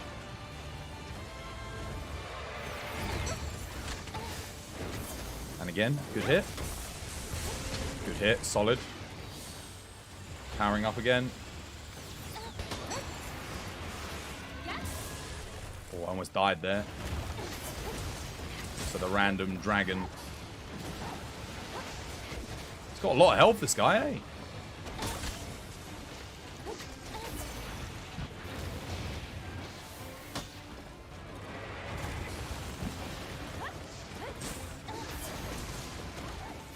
Okay, over the back of my head again.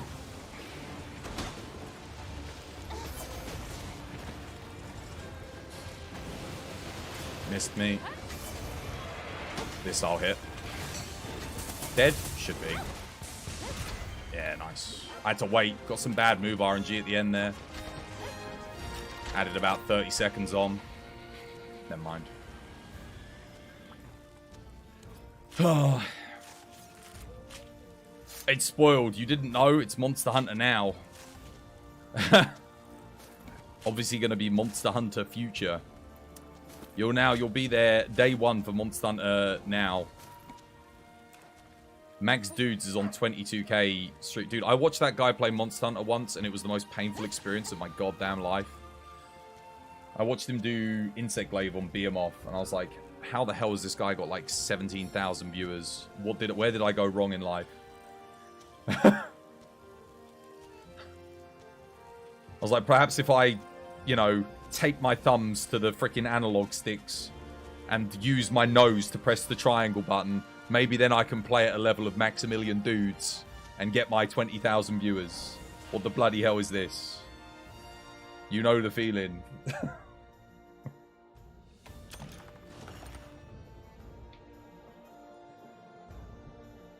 Mate, if you raked my thumb off with a rusty with a rusty lawnmower and then you strapped duct tape over my eyes, you made me play with my feet and then stuck me onto my chair so that I couldn't even get up, but they put the chair on my head with some super glue upside down and then put me underneath it, I'd still have a hard time playing with what I saw. They're quite good though, because they cut all of his gameplay away.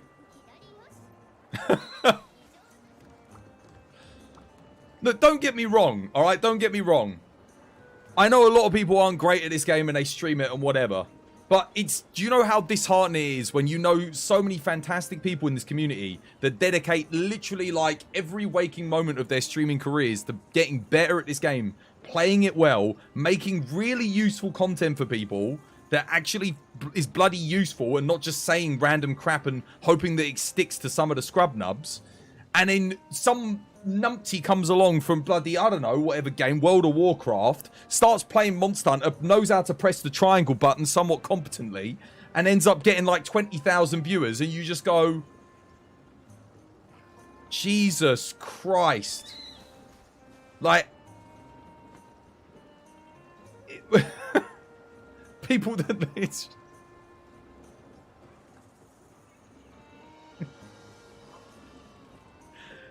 like literally everyone I know, every single content creator I know within this community and their grandmothers deserve to get more viewers than that based on how well they play and how much effort they put into this community. But will they? Will they bollocks?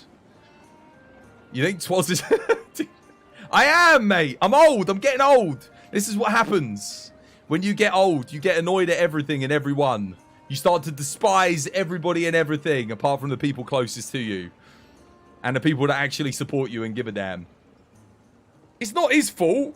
Like, it's not his fault. It's the system's fault. I can't blame him. It's not his fault he's bad at the game. But he gets, like, if you're bad at a game and you're getting, like, 50,000 views, you don't bloody deserve them. It's like...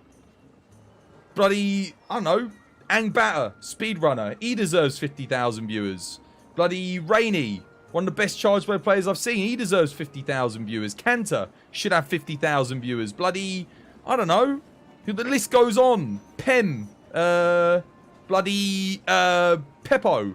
Like, where's the views for the people that actually play the game well and are entertaining to watch? Where's them people's views? I mean, don't get me wrong, they get decent viewership. But, mate, it's almost the equivalent of, imagine if I picked up Monster Hunter World day one, right?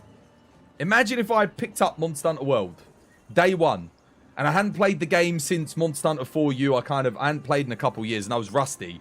Boom, I start out day one, 11, 12,000 views. Mate, I don't deserve those 11, 12,000 views. There would have been no way. Didn't deserve them. Doesn't matter, because I'm like, okay, I could be the most... I could be Rev's favourite clip. But it wouldn't matter. I don't deserve those views. Because I'm no good at the game. People that are better at the game, that are, you know, these speedrunners, they deserve more viewership. Because that's genuinely entertaining. Like, what is... Like, I ask anyone in the Monster Hunter community, anybody, what is their favourite Monster Hunter content to consume? You know, when you're watching YouTube, maybe not all the time when streaming. I get that, because again, people want to play with you. They want to be a part of the action. So speed runs and runs, like, they're a part of it, but it's not like the most fun thing to watch while streaming. I understand that, but like it's usually going to boil down to watching other people do runs. You know, a good run on YouTube, or watching someone play something, or people giving you information, right? Like, valid information.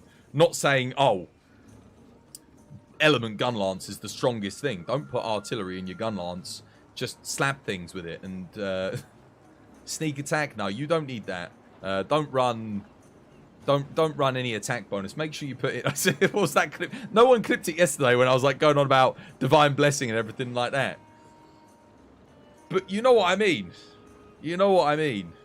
Well, that's the thing, yours truly. If Asmongold streamed Monster Hunter, boom, 20,000 viewers on Monster Hunter, 100%. Has he ever streamed it before? Has he ever played it before? No, doesn't matter. It's just the cult of personality. The cult of popularity, if you will. You like information videos more than speed runs. Well, yeah, there you go. That's what I mean. Information, that's what I said. That's why I said both. Information and speedrun videos. Those are kind of like the most popular things when it comes to Monster Hunter. But an information video, you might only watch once. A speedrun, you might watch like 50 times. Because you're like, damn. You know, you want to see what they did. You want to maybe pick up some stuff. That's why I think speedrun videos are kind of the quintessential Monster Hunter YouTube content. Because you can watch them again and again and again and find new things to enjoy. But maybe that's just me personally. I don't know. Maybe not, like Ramika said, not for everybody. But I think a lot of people in the community enjoy watching a speedrun. Yeah, even if you've only watched one or two, you can't deny someone at some point will have done something in Monster Hunter very impressive and you've gone, that's pretty cool. That's the kind of stuff for me where I'm like, that's good. You dislike information vids because a lot of the time the information isn't 100% accurate.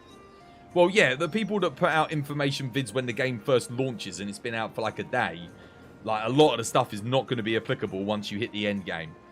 And there just wouldn't have been enough time for them to thoroughly test the aspects of the game needed to convey relevant information. Now, some of the basic facts, yes, they're going to get those right. Like, this equals good, this equals not as good. Possibly. But the in-depth information comes from playing for a substantial amount of time in a game as deep as Monster Hunter, games as deep as Elden Ring, games as deep as, I don't know, Final Fantasy 14. You guys keep bringing it up. Like, you know, you wouldn't be able to play that for one day and go, right, I'm going to do a guide on this game. It's going to be the best guide. Some people do that. But they do it just because it's going to get views, because it's in the relevancy searches of YouTube, TikTok, etc., etc. Not because it's actually going to be a good, thorough guide. Yeah. The best kind of guides that come out day one are usually people doing build guides. So they test a singular build and they'll make a guide around it. Because it's quite easy to get relevant information attributed to a singular build that will be effective and allow people to make another good build. That's why you always have to test and validate the information yourself afterwards. You should never take information. Yes, but this is, I think the point what he's making is Ramika. He's assuming the competency of people making the guides themselves on YouTube, and where they have already tested it to the point where they're giving you relevant information. Otherwise, they'd be wasting your time. But people don't care about that. They only care about views and metrics. Well, I say people. That's a bit of a generalization. A lot of people don't care about that. Some people do genuinely care about giving good information. Some people also retcon the information in subsequent videos after the fact, which is fine. For me, I rarely make information or guide videos because unless I'm absolutely certain of the information I'm giving, or the information hasn't already been given and I feel like I can improve upon some aspect of conveying something useful to you as the audience, I just don't see a relevancy in it. Because if you type in "Twas by Design Monster Hunter," dude, if you freaking type in "Twas" on YouTube, if you type in Monster Hunter on YouTube, you will not see "Twas by Design" come up. Sorry, yeah. "Twas by Design" just won't. It will be someone else's video. I could make the greatest guide known to man.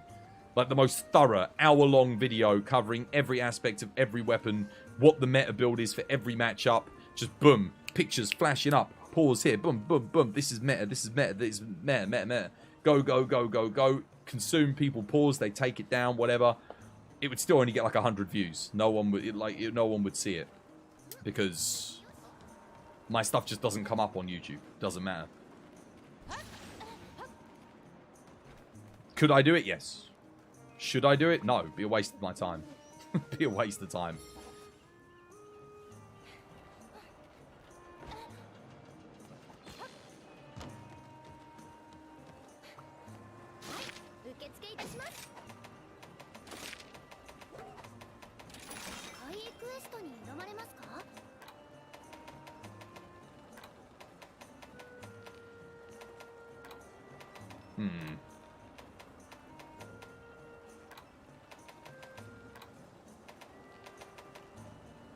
Actually, there was something I wanted to try.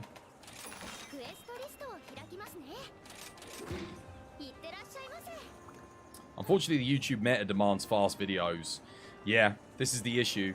The only videos I've ever got where I've got like around 1,000 views, which is like the best I've ever done, are the ones that I put out on the day within a couple of hours of the thing dropping, and it's just me reacting to things. Because I can't... And I do the reaction videos just to get views. I don't even like them. I'm not proud of them. But it's the only way to get the views. Because if I try to do what other people do and convey information, it's not going to be accurate. And then I'm not doing a service to anybody. And then the issue is, I feel like as a content creator and a live streamer, I am a lot of the time correcting incorrect information that other players have been given by other content creators on YouTube, and I don't know who gives it to them, but they get it from there, and they come in and they go, oh, isn't Defense Boost 7 the best thing? I thought, but such and such said it was really good. It's like, and then you've got to be like, yo, look, if you're struggling and you're using Defense Boost 7, you might want to consider not using that. And that happens less often nowadays. It used to happen a lot more often with Iceborne and World because people were actually making content for that, whereas people don't make content for this because who's kidding? No one's getting views for this. Like Rage Gaming probably put out a video yesterday. I think it had like 4,000 views the last time I checked it. Probably got more now, but like they're the biggest people in the community currently right now. And even they can't get more than 4,000 views on a Monster Hunter video. Like that says all you need to know. You'll admit there are a few good videos, like Gaijin Hunter's Money Farm vids. We do not speak his name! 3 hour long, extremely good guide, 30 views. Some popular person playing the game for the first time, spreading propaganda and shitformation, 23 million views. Basically Monster Hunter, man, yeah. Basically, that is how it... But it's not just exclusively to Monster Hunter. It kind of works like that for most games. It's not about who gets the best quality content out. It's about who gets the content out the fastest and then tags it with whatever people are searching for at the right point in time. That is the most important thing to success on YouTube. And even then, that's only really applicable to people that are already established as content creators. It doesn't really apply to smaller people necessarily, unless we have people to promote our videos for us. You know, if everyone went around and shared my VODs and I put them out maybe like an hour after the content dropped, maybe I'd get like over 1,000 views. Maybe. If people put them up on Reddit or whatever. But short of that, it would be very difficult to do.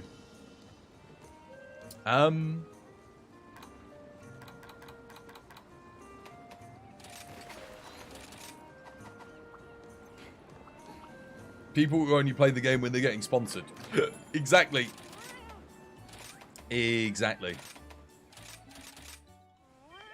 That is one of the things that has always kind of wound me up, and I hope it doesn't happen with the next Monster Hunter game, is Monster Hunter content creators playing second fiddle to people that are just jumping on the bandwagon whilst the game's super popular, in terms of like getting access to the game early. There'll always be people that just... They're going to play the game for a week max, but they'll be the ones that get the early copies. That's always kind of wound me up. I mean, it happens with almost every game, but it's like the day that we get a company promoting the people that actually really are steadfast within their communities, is the day that every community in gaming is going to be doing a little bit better. I think reward the people that are dedicated to making content for your stuff. Don't reward the people that are going to be there and gone like the second it's not convenient for them. In fact, like, what's the best way of putting that? Don't give it to variety streamers. Give it to the people that are actually, you know, there in the community. Exactly. Because I remember I got early access to the last, to what was it? Sunbreak. I think I got it like a couple hours before it came out, which was nice. I think I got it like 7 hours earlier. Something along those lines. Like nothing crazy. But it was good. But then there were so many people in the community where they didn't get it. But it's like, why? Why were these people not getting it? Why didn't Capcom contact them and give them a copy of the game? Because some of the people that got it, it's just like, dude, I don't even know who these people are. They don't play Monster Hunter. You know?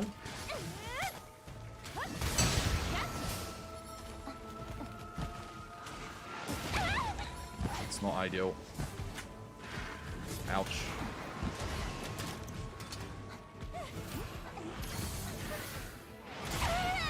It's also not ideal. Well, we'll reset anyway. I've got to make it so that he doesn't do that charge move, like the insta charge into Fireball. Because I can't really... He's so quick on the charge. I can dodge roll the charge, but then the Fireball that comes after, it's like... Good luck. You think give it to variety streamers are fine for reach and expanding, but it's not at the cost of... This is what I'm saying. That's why it annoys me. If you neglect the people that make your game, that keep your community alive, and again, they're getting better at it because we've got the Capcom creators now. We didn't used to have that. But if you keep doing that as companies, and again, like I said, this isn't a Capcom issue. This is a gaming industry issue.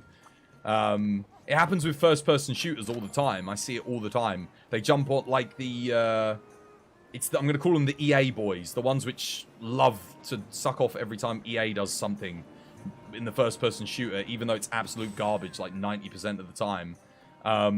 They will always get first dibs on getting a first-person shooter when it comes out. It's like, why? What about the people that were playing your previous thing? Like, watch when the next Destiny, when Destiny 3 comes out. Watch all the EA boys get the first coverage, the early coverage. I was invited out to America to cover the new Destiny game, even though I've never streamed or played Destiny before. Okay, why are you there then? Dude, what about the people that are still streaming Destiny now? Why were they not flown out there?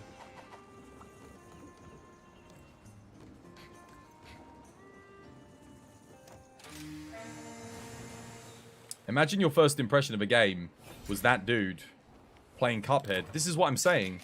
This is the issue with not giving it to people that kind of know a little bit what they're doing. Japan gets it. Japan gets it because if you watch the early content from World and Rise on the Japanese coverage, the people that are playing the game are really good at the game. Like, they've given it to people that are like, okay, these are people that kind of know what they're doing. Damn. Okay.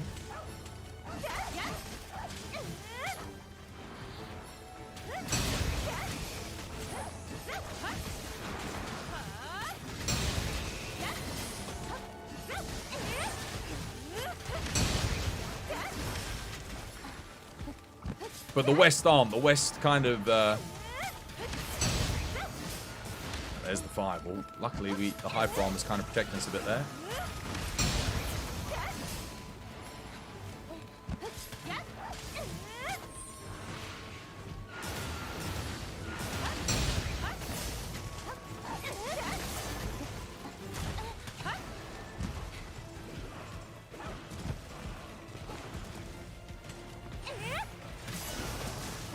Damn it. Oh, I made it through. Wow, nice.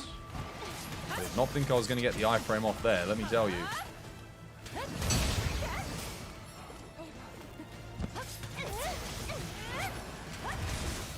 Damn it.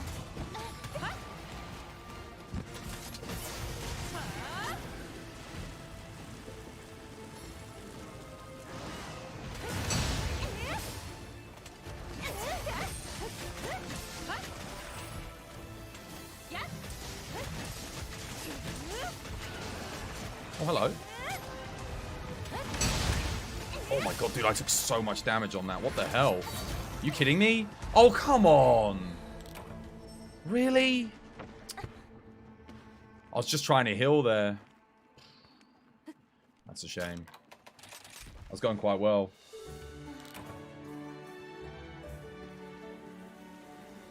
Capcom creators one day. Maybe when the next Monster Hunter comes out. It depends, though. See how it goes, isn't it?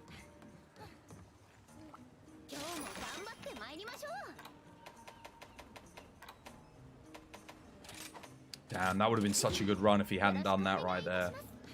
I mean, that's the issue. You do take quite a lot of shave damage from this guy with the counters. But Flaming Espinas is notoriously kind of like one of the awkward matchups for Swax. Just because he's got a lot of follow-up moves where you're going to get hit with your hyper armor and take a lot of shave damage. Just happens.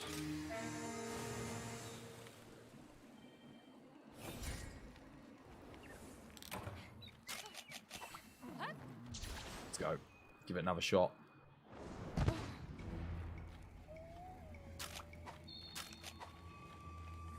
Okay, forget the wire, but the demon drug then.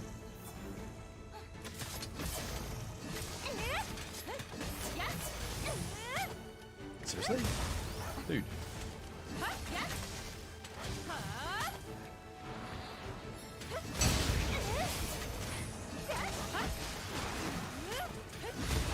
Oh, wow. I messed up. Wow. Already worse than the last run.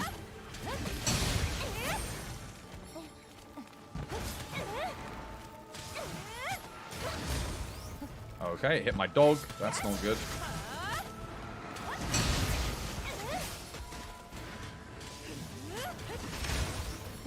What the hell?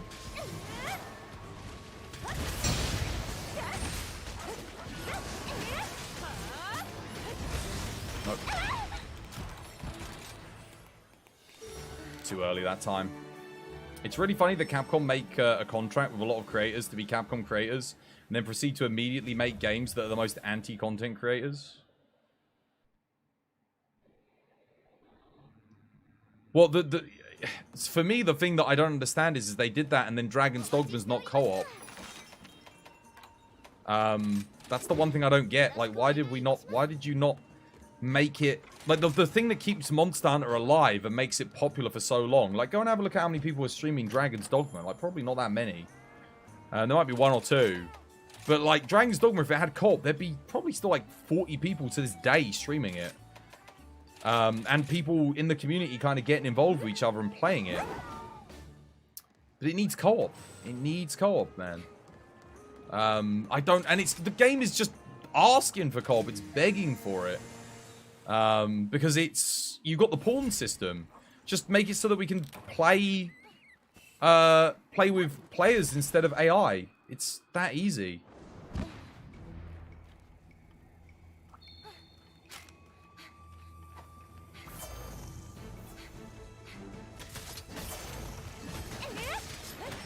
Oh, now he does the little head sweep.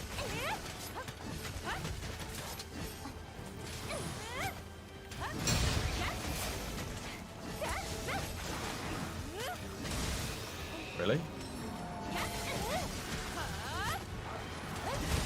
Missed me. Thank you, Espinas. And now for an insta-charge. And the fireball, which I can't do anything about. Exoprimal sucked. You're the second person to say that to me. Someone said the other day, but the reason they gave was just like... They said it was experimental and new, and that it's a live service. I was like, how do we know it's a live service? And how is it, like, experimental bad? And they didn't elaborate. They just said, I've got work tomorrow. Which didn't really help me. I'm literally the biggest Rise streamer. Well, yeah. Yeah.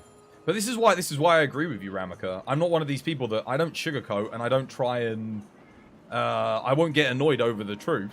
For me, if it's a harsh reality, it's a harsh truth. Because I'm experiencing it. I could sit here as someone who's not even making Rise content and quite easily say on Twitter or whatever, oh, Rise is doing great. You know, like, oh man, what a great situation the community's in. I'd be lying. I'd be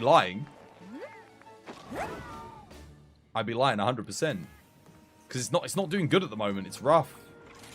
And again, people can say, oh, it's because it's down to Diablo. It's down to Diablo. Okay.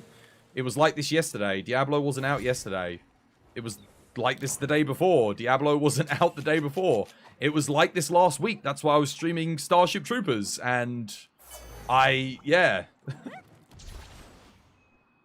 Like, dude, and I will say it again. I will say it till the cows come home. If Monster Hunter World had been this dead before the final update, I would never have even been covering it at the time. Monster Hunter World was absolutely popping before the final update came off. We had hundreds of people. You guys have seen the metrics. I showed you guys the numbers, the metrics. The metrics don't lie. That's some good RNG right there. That's more like it. This is some tasty meatballs.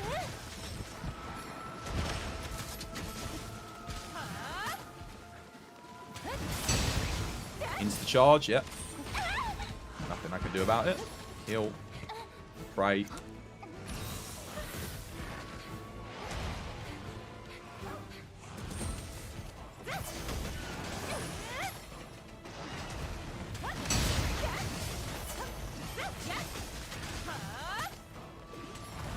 No! Oh my god.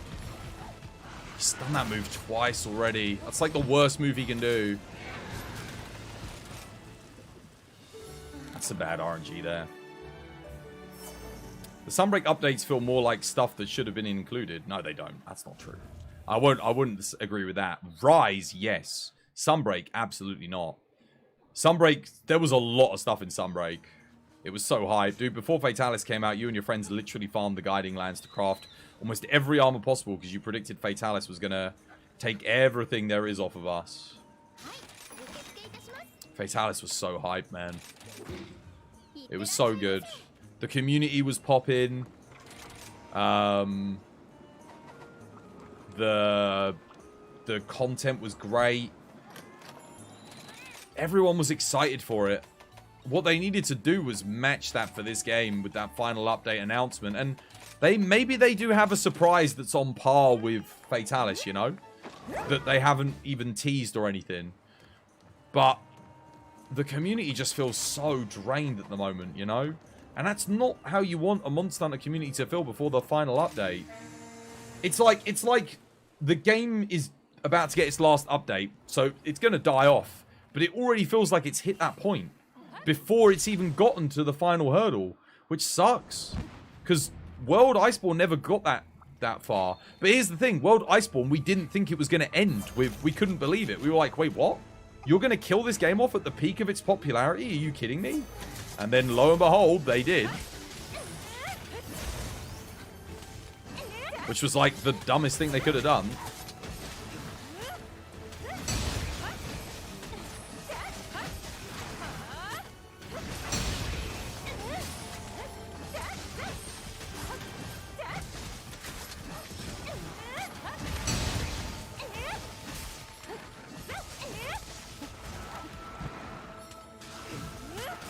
Oh, now you don't want to do a charge?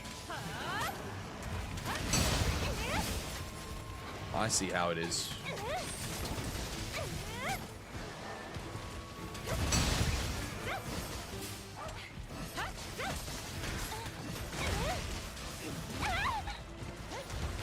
Oh my god, what the hell was that? That's a new one.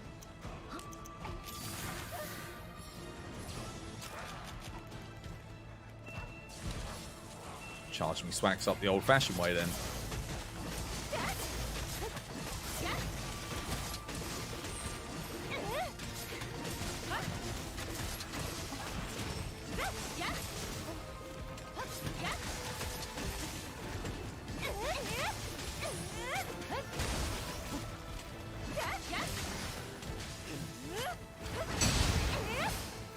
Oh, of course, of course!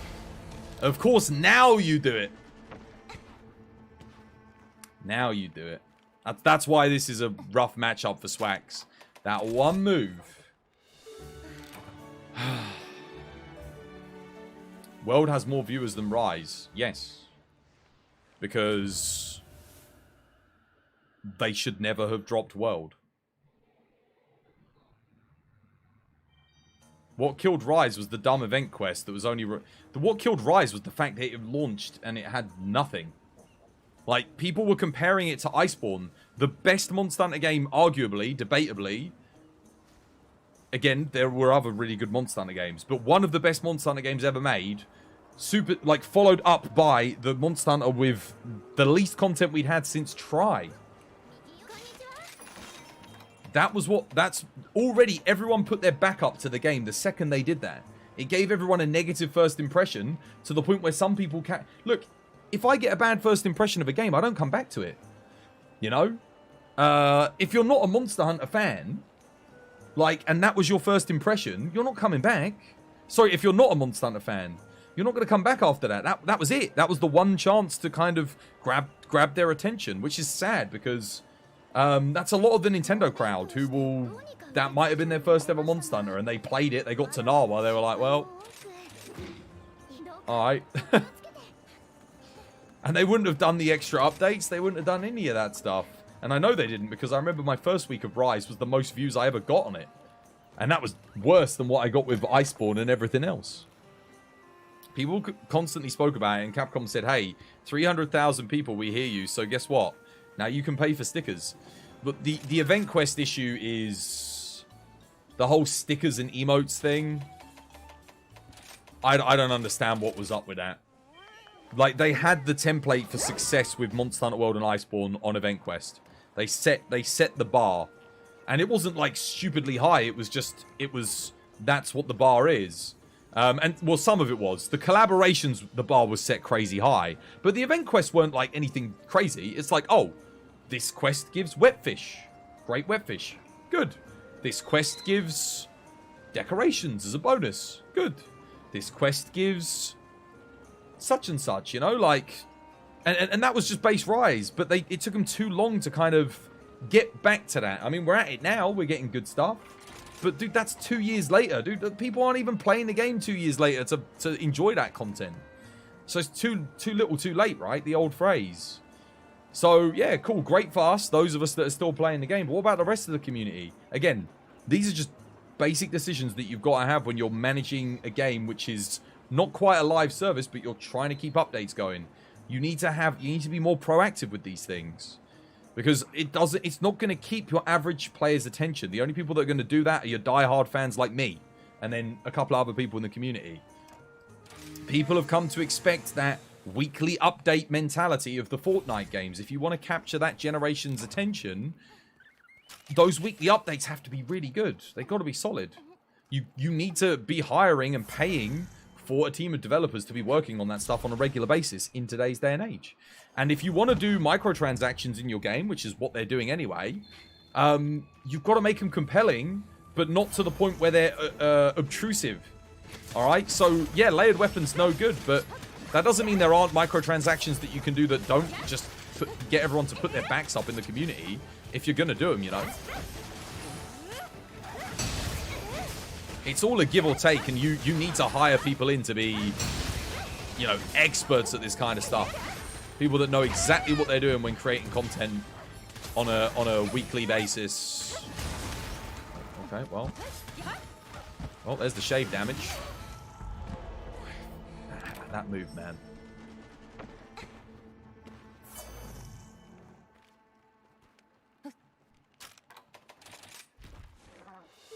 Rise did sell well on the Switch alone, 7.7 million units, which is pretty good, versus 32 million units of World before it.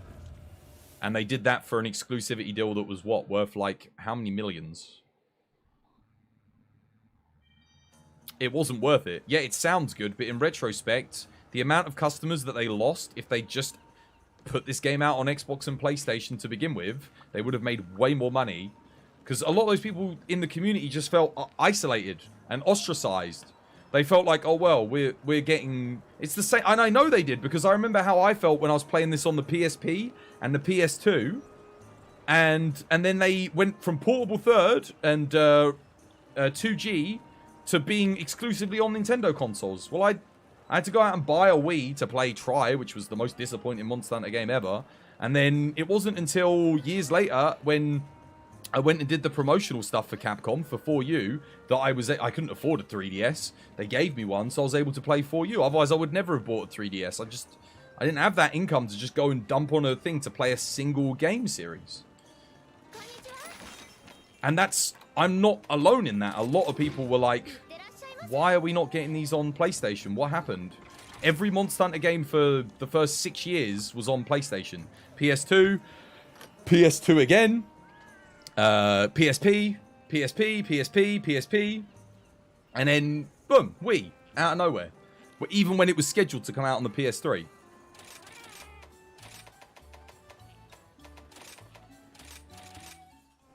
Nintendo Japan is allergic to cross-platform. They can't afford to do that anymore.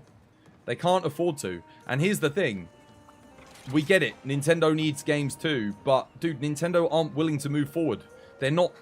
Unfortunately, if they just competed, even marginally, with Xbox and PlayStation when it comes to performance, they'd be able to run all the third-party titles, and not having Monster Hunter wouldn't be an issue for them.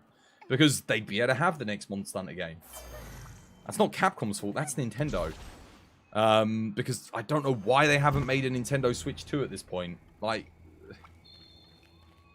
no Nintendo fan's gonna say no to a Nintendo Switch 2. They're just not. I think, like, you hear it amongst the whole community. It's a very common thing. People are like, what is up with that Nintendo Switch performance, you know?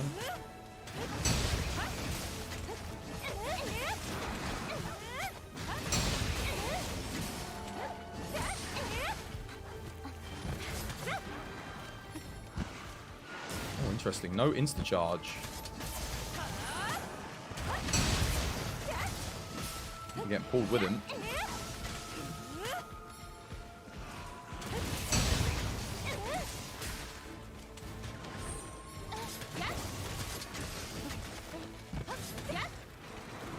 Insta-charge? No insta-charge again. Okay. What are we doing here? Right, okay. Don't get behind me, you dick.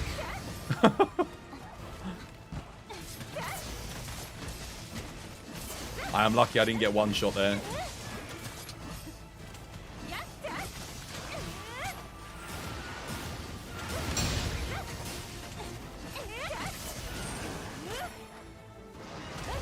Damn it. At least they can get poisoned.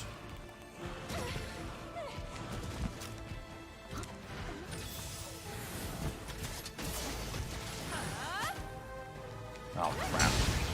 That's the worst move it could have done. Oh. He's not doing the insta-charge afterwards, though, which is good.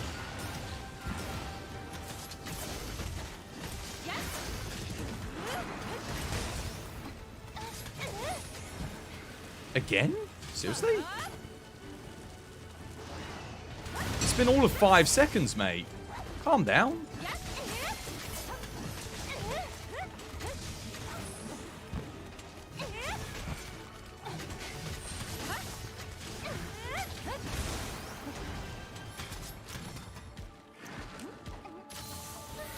Honestly, I'm just going to flash him here so he doesn't insta-charge me and just kill me.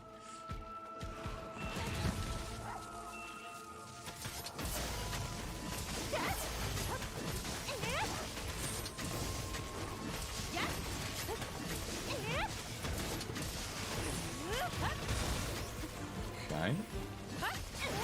Need the other wire bug now.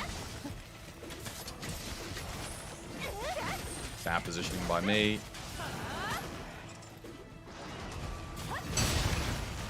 Dude, I took so much shave damage there as well. Stop that. Ignored my flash, thank you. I mean, this run is not going well, but...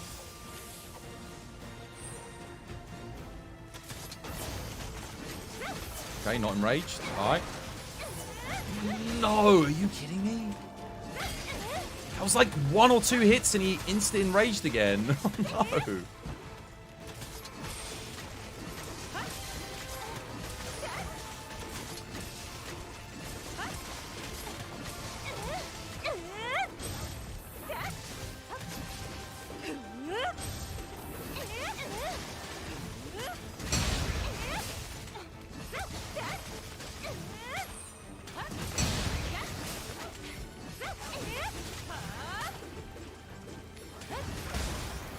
Don't you do it.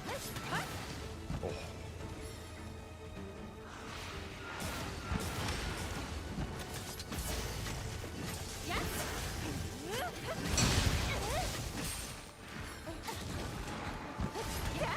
Oh, I've got defense down. Right, okay.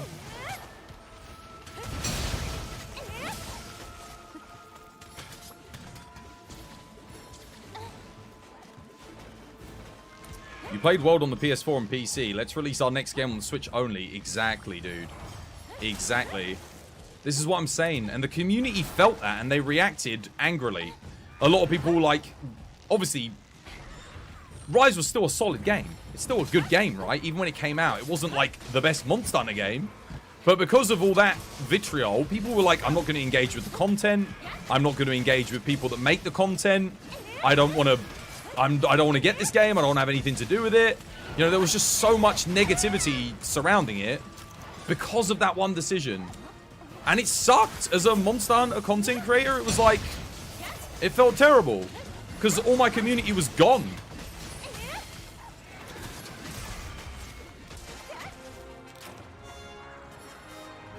It was a real bummer. And it wasn't just me either. It was a lot of people. It was so, like, people lost so much of their communities overnight because of that decision that people stopped making Monster Hunter Rise content altogether.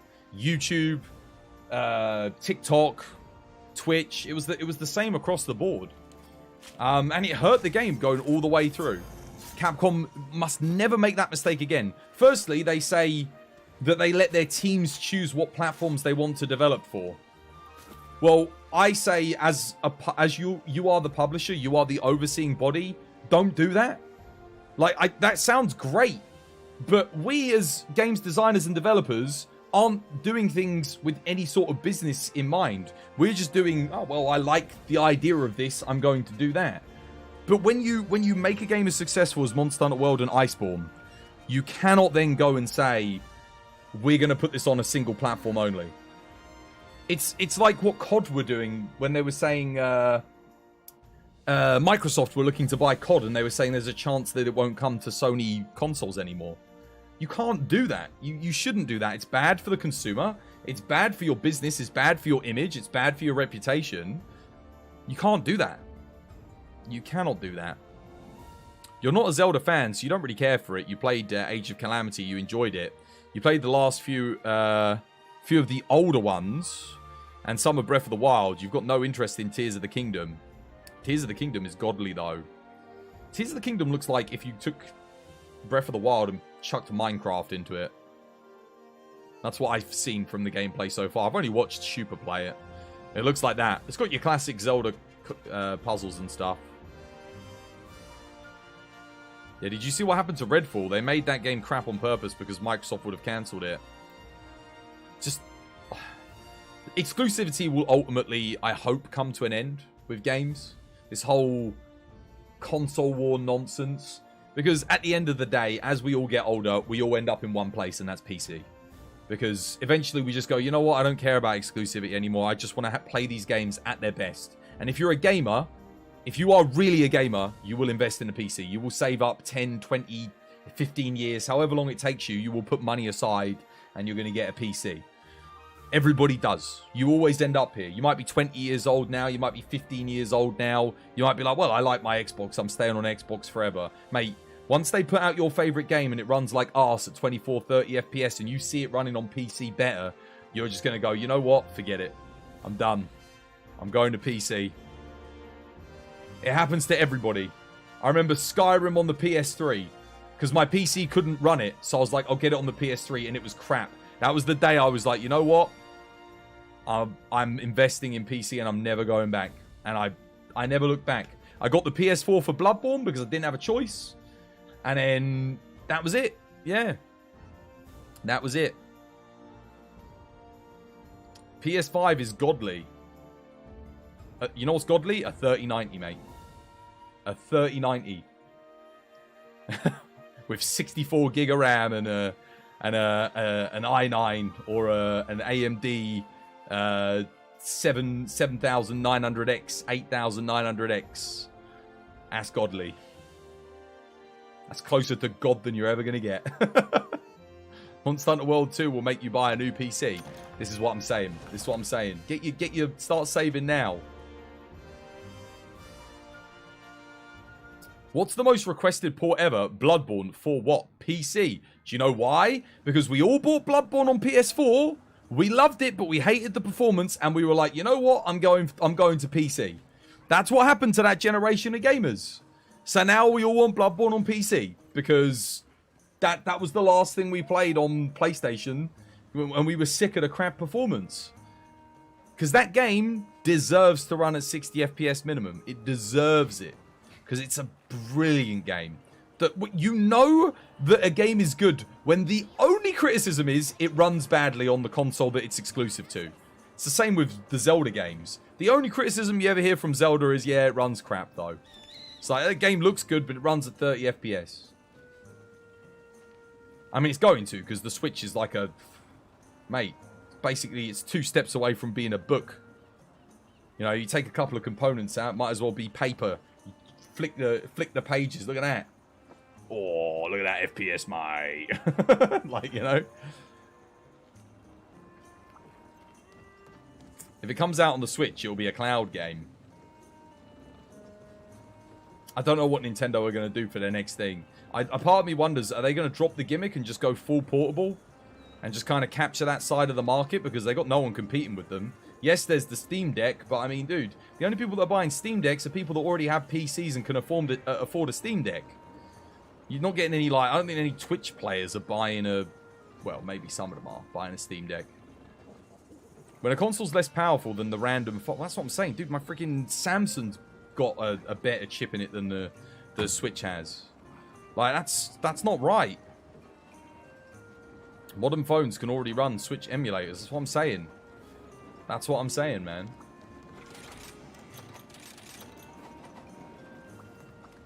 I wouldn't go that far.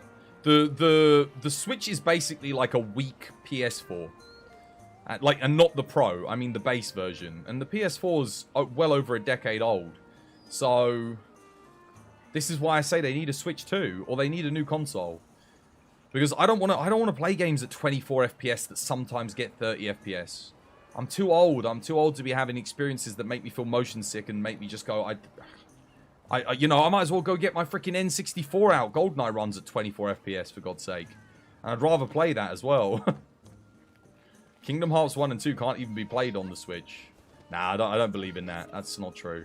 They definitely could. It's just no one's willing to port them. Kingdom Hearts 1 and 2 aren't that. They got like flat textures, very rudimentary 3D models. There's higher poly count in the Legend of Zelda games and stuff like that, for sure. And it runs those just fine. Yeah, that's just a Square Enix thing. That's got nothing to do with the performance. Yeah, but The Witcher 3 runs at like 20 FPS at times. It's runs on the Switch.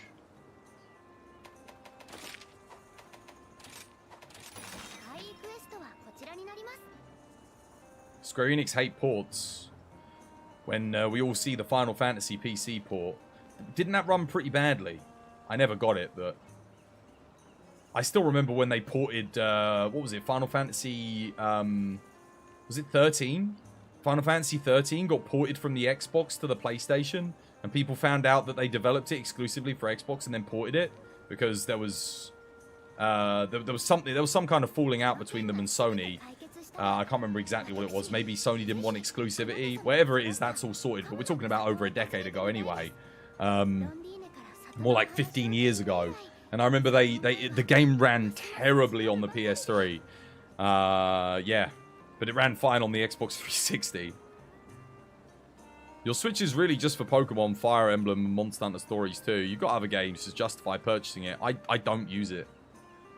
I don't use it. I got it for Rise, and I don't want to play Rise on it just because it doesn't run well on that. If you're, like, you want to see how it runs, I mean, I don't know how well this will show up on stream, but, I mean, we can do it. Let's go.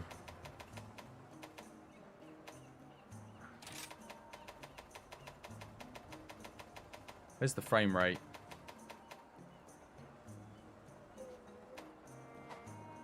How do I do frame rate? There it is. Oh my god. So you can't see it on stream, but it is like... It looks like my character's running almost in slow motion. And it feels like really unresponsive. It's just... Oh... I don't think you guys can see it on stream, because the stream's only at 60 FPS. But I can't describe to you how it feels, but that's how the Switch is. If you play on PC, and you never got to play the Switch version of this, just set your frame rate cap to 30, and you'll see. Roll! Roll! Roll! Does it really look laggy on the stream? I mean, it feels laggy. You do see it on the stream, though? Can you actually? Versus that, I'm playing now at like the 240 plus. It's like, wonderful. Stream's capable of 60 FPS max. Dropping it to 30. Do you guys actually see it? Yeah. Like, I can't describe to you, like, if I look at the stream monitor and then look at how good it looks on my actual monitor, it's like, oh my god. Game looks so good. This is the thing. Sure, Rise doesn't look as fancy and isn't as technical as Iceborne or World, but my god, the frame rate is gorgeous. It looks so smooth. Like, oh, it feels so good, you know? You can't fault it on that front. It really is glorious. And the next Monster Hunter game won't run as well as Rise on PC, I don't think. Just because it's going to be very technically impressive. I mean, even I'm probably going to have to upgrade my rig, and I've got a freaking 3090. I'm going to have to get like a 5090. God forbid, it's going to be so expensive.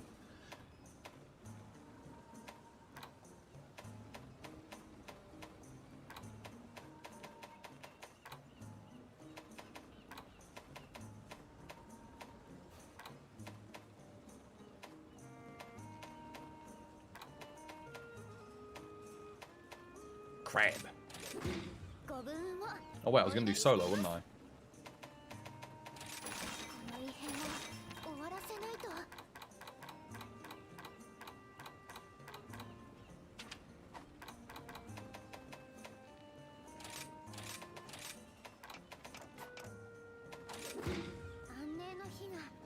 PC gaming something else, dude. If exclusivity was gone, yeah.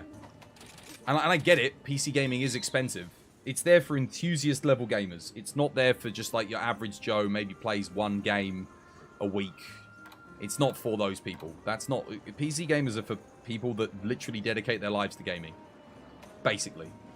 You know, or if you're very rich. It's like those two subcategories. You've got people who love gaming more than anything else. It's like their hobby. There is no other hobby. For me, nothing else. What's that? You want me to go out rock climbing? What's that? You want me to go out for a walk and a hike? Mate, stick your hike and your rock climbing up your bum. Let me play some video games. You know? That is the attitude that you gotta have if you're a PC gamer, pretty much, right? Have a nice night. Take care, Spade. Yeah, have yourself a lovely, jubbly one. It's so bad that many games are developed on console. Well, the thing is, no one develops games on consoles. It's a myth. You don't develop a game on a console. You develop a game on a PC. But you optimize them for the console. This is the myth. People say, oh, they develop games on consoles. You don't. No one makes a game on a console. You make the game on the PC. You have a dev kit, which you then run the game on, and you optimize it around that console. You optimize it for it. The reason why games don't run well on PCs isn't because they're developed on the console. It's because those people don't have experience with making games that have to work with so many different components and so many different setups. That's the difficulty of getting things to work on PC. When you're developing for console, it's very easy. You have one setting. Some games have two now, performance mode and whatever. So you have to tune your game for two different things max on console. That's it. PC, millions of combinations. Someone is going to end up running a combination of settings that what you have developed, the game doesn't like it for whatever reason. Playing on PC isn't really expensive. No, the barrier to entry is really expensive. Here's the best analogy I can come up with for PC gaming. You go out on a night out and there's a club that has £2 entry. And then there's a club that has £20 entry. Alright? Now, you and your mates are going to go, mate, that club over there is only £2 to get in, mate. It's only £2. I'm going in that club over there. Look, bargain, mate. Easy, get in. You get into the club, you get to the bar, the drinks are like £20 a drink. £20 a cocktail. Mate, what have we done? £20 a cocktail. That's console gaming. PC gaming, you spend the £20 to get in the club, go to the bar, drinks are a £5. That's the difference between PC gaming and console gaming. the barrier to entry is expensive, but once you in there, you don't have to pay to play online. Games are cheaper, sales are better, way more options on early access titles. You can buy into games like super early and get massive discounts on them. Performance is better, like the club's fancier when you get inside the club than the other one. That's what it is, man. That's what it is. What was I fighting? Crab.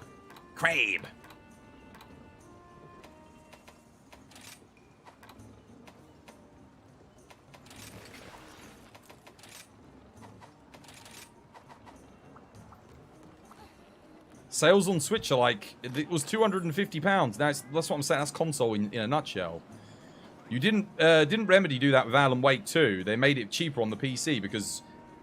Absolutely. And the reason why developers make it cheaper on PC is because people can pirate games very easily on the PC. It's as simple as go to a link, download, get the crack code, put it in, boom, pirated.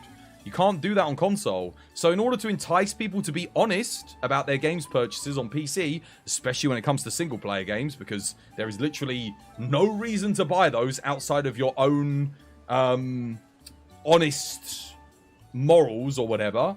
Because people don't buy them. Like some people do, yes, but a lot of people don't. It's literally they make it cheaper so that people go, you know what? It's £10, £20 cheaper. I'll buy it. And that's the way it should be. You should sell things cheaper on PC because you're not physical. There's no physical copy. You don't have to cover the cost of distribution. You don't have to cover the cost of any of that stuff. The whole point of digital distribution is to you can pass the savings on to the consumer, which is why Switch takes Steam take a higher percentage typically as well. It's to stop developers, even though it's not necessarily developer friendly, but it's to try and stop developers from putting the prices up, because if they let people take 90% or 95%, they'd immediately start putting it up because they'd be like, oh well, here we go.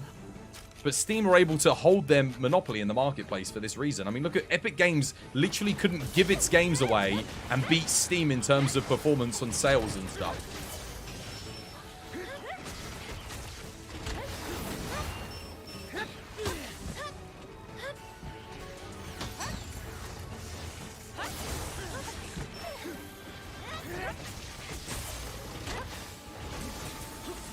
Oh no, I'm dead. With me.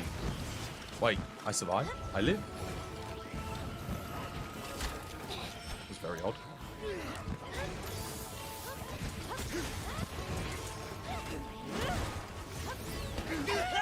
What? What about my guard? I did a...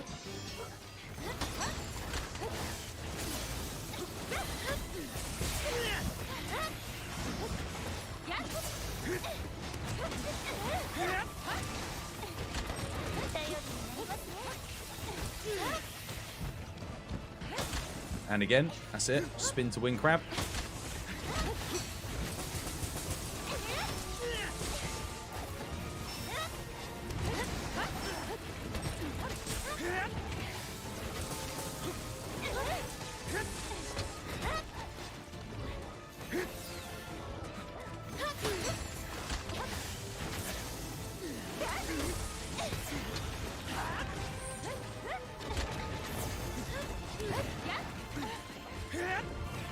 What? Oh, I didn't have a wire bug. No. Damn it.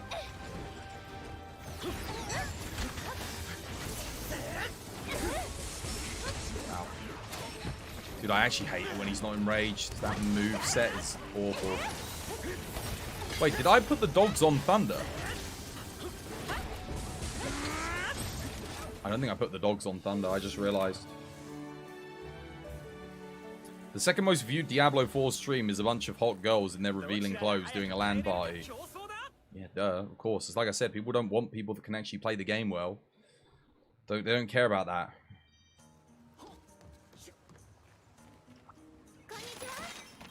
The thing is, if you're a parent and you've got parental controls on your younger teenage boy and you're gonna let him engage with Twitch, you would expect for that content not to be there for them. But because they're not going to be able to get around the parental stuff if they've got passwords and locks on it and stuff, unless they're like going to hack through it. I don't know, or they know the password. So that's like the closest a lot of these kids can get to adult content.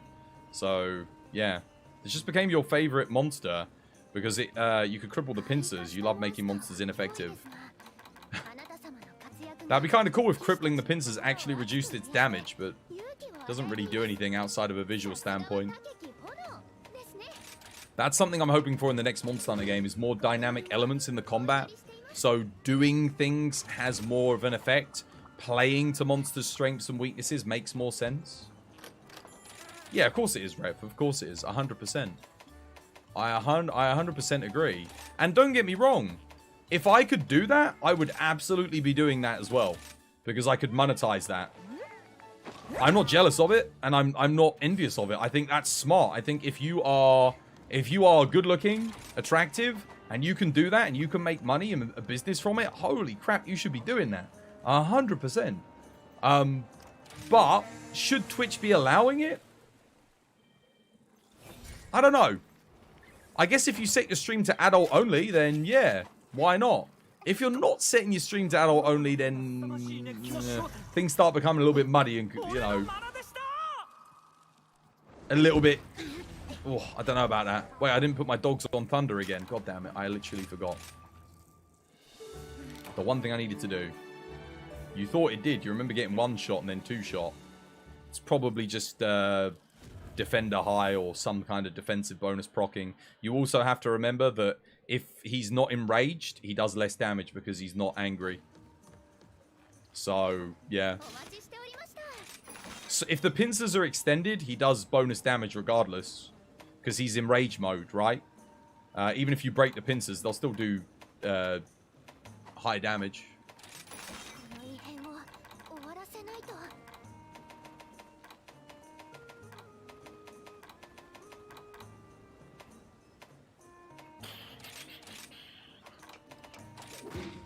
Alright, let's put the dogs on thunder this time.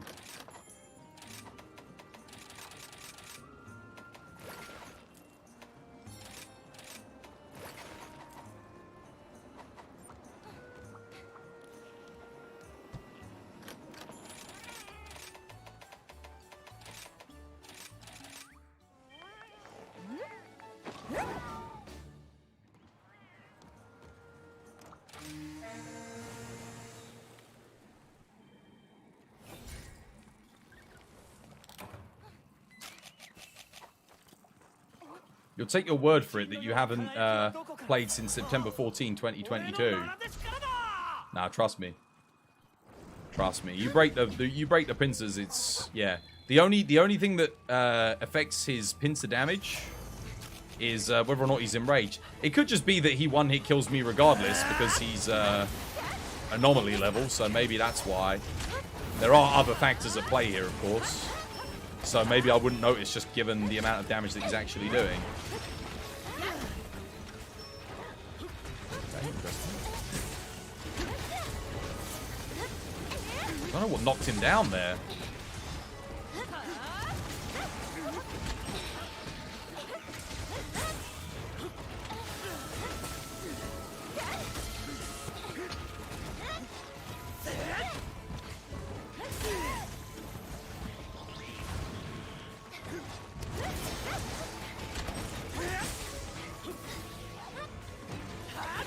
No.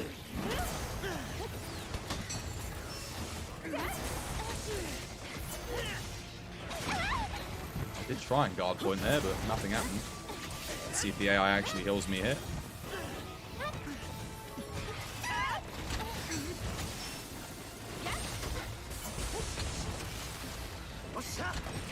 Doesn't look like they want to. Waiting so long for it though. I'm gonna have to heal. Oh, they're actually going to. Oh my god.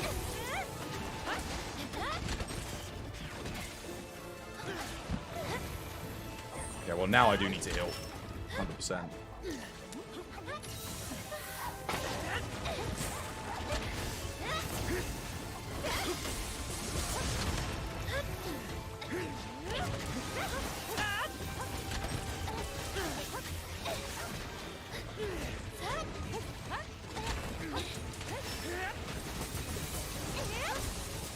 Damn it, when he gets up from lying down, it really sucks, because...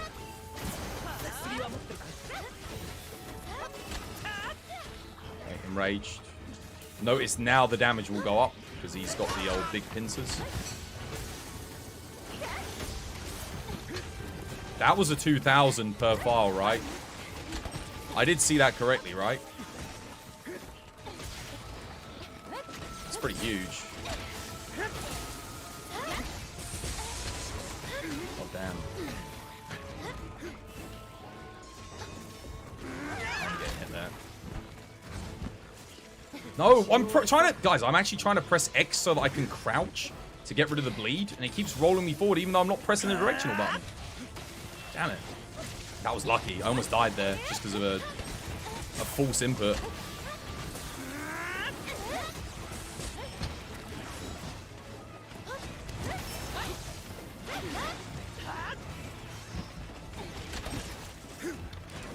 Oh, he missed me. Damn it. No. Oh, crap. Oh, he's dead anyway. GG.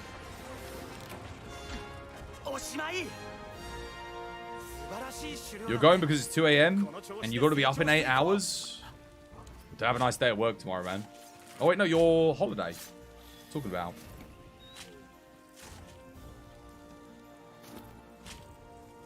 We call it the Diablo snatch and grab.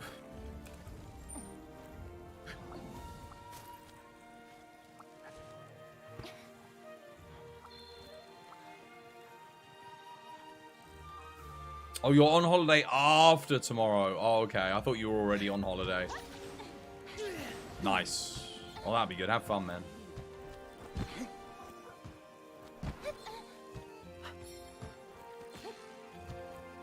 I kind of miss being able to, like, climb up to the top of the ancient tower and stuff.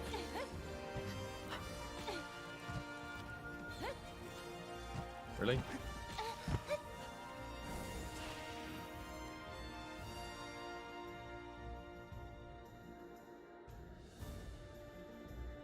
Yeah, because it makes money, man. It makes money.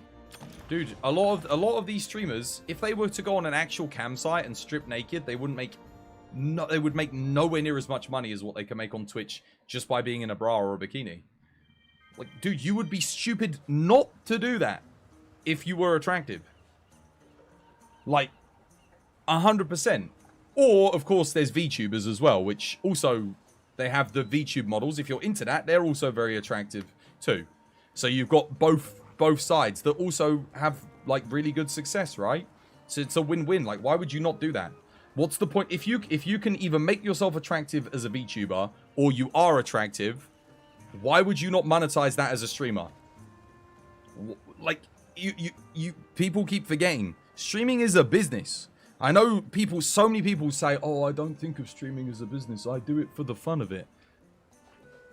Look, real talk. We do it because we're trying to make money and a living and a success out of it. Yes, it's fun, but just because something's fun doesn't mean it can't also be a business, right? And if you have an asset that allows you to make money, in some cases, an ass set, you're going to do it. All right? That's good business sense. That's smart decision making. It's 100%. You should never criticize someone for doing that. Because if the platform allows it, why would you not do it? 100%. Now, the issue comes in when hypocritical decisions start getting made by the platform. So, for example, someone gets banned for saying a naughty word. Or something like that. That's when it starts to become ridiculous. It's like, dude, no. You don't get to have both ways. You can't allow people to be almost partially stripping and that be okay and then start banning people for saying naughty words. That's when it becomes an issue. And that's not the fault of the people that are, you know, wearing skimpy clothes and looking sexy and getting loads of views and loads of money. That's not their fault. That's the fault of Twitch as a platform because they're not treating people fairly across the board. That's the issue. Hot tub stream when you guys buy me a hot tub and a new house that can have the hot tub in it. There you go. When you start paying for my rent to rent a house with a hot tub. Show some feet, that'll get some views, dude. No one cares. You only get to make it for fun once you're established, i.e. the big streamers, like 55 subs. Well, no, you can still do it for fun. You think I would have survived this long if I relied on money? Hell no, dude. I make pennies every month. The only thing that sustains me is the modicum of ad revenue that I make, which is like, what, it's probably going to be like $350, $400 this month. Sub revenue, times the number by 5, then divide by, then minus 66%. That's the sub revenue. So I'm at like 100 subscribers. So $500 minus 66%, that's my sub revenue, roughly. It's a little bit less than that technically, but that's how you work out the sub revenue for a channel. We've got to get you to like 1,400 subs a month. Or 1,000 viewers. 1,000 viewers would be enough ad revenue for me. I wouldn't even need the subs then. If people want a sub, that's nice. It's got to be one or the other, or both is great, but yeah. That's where it'd have to be. 1,400 subs though?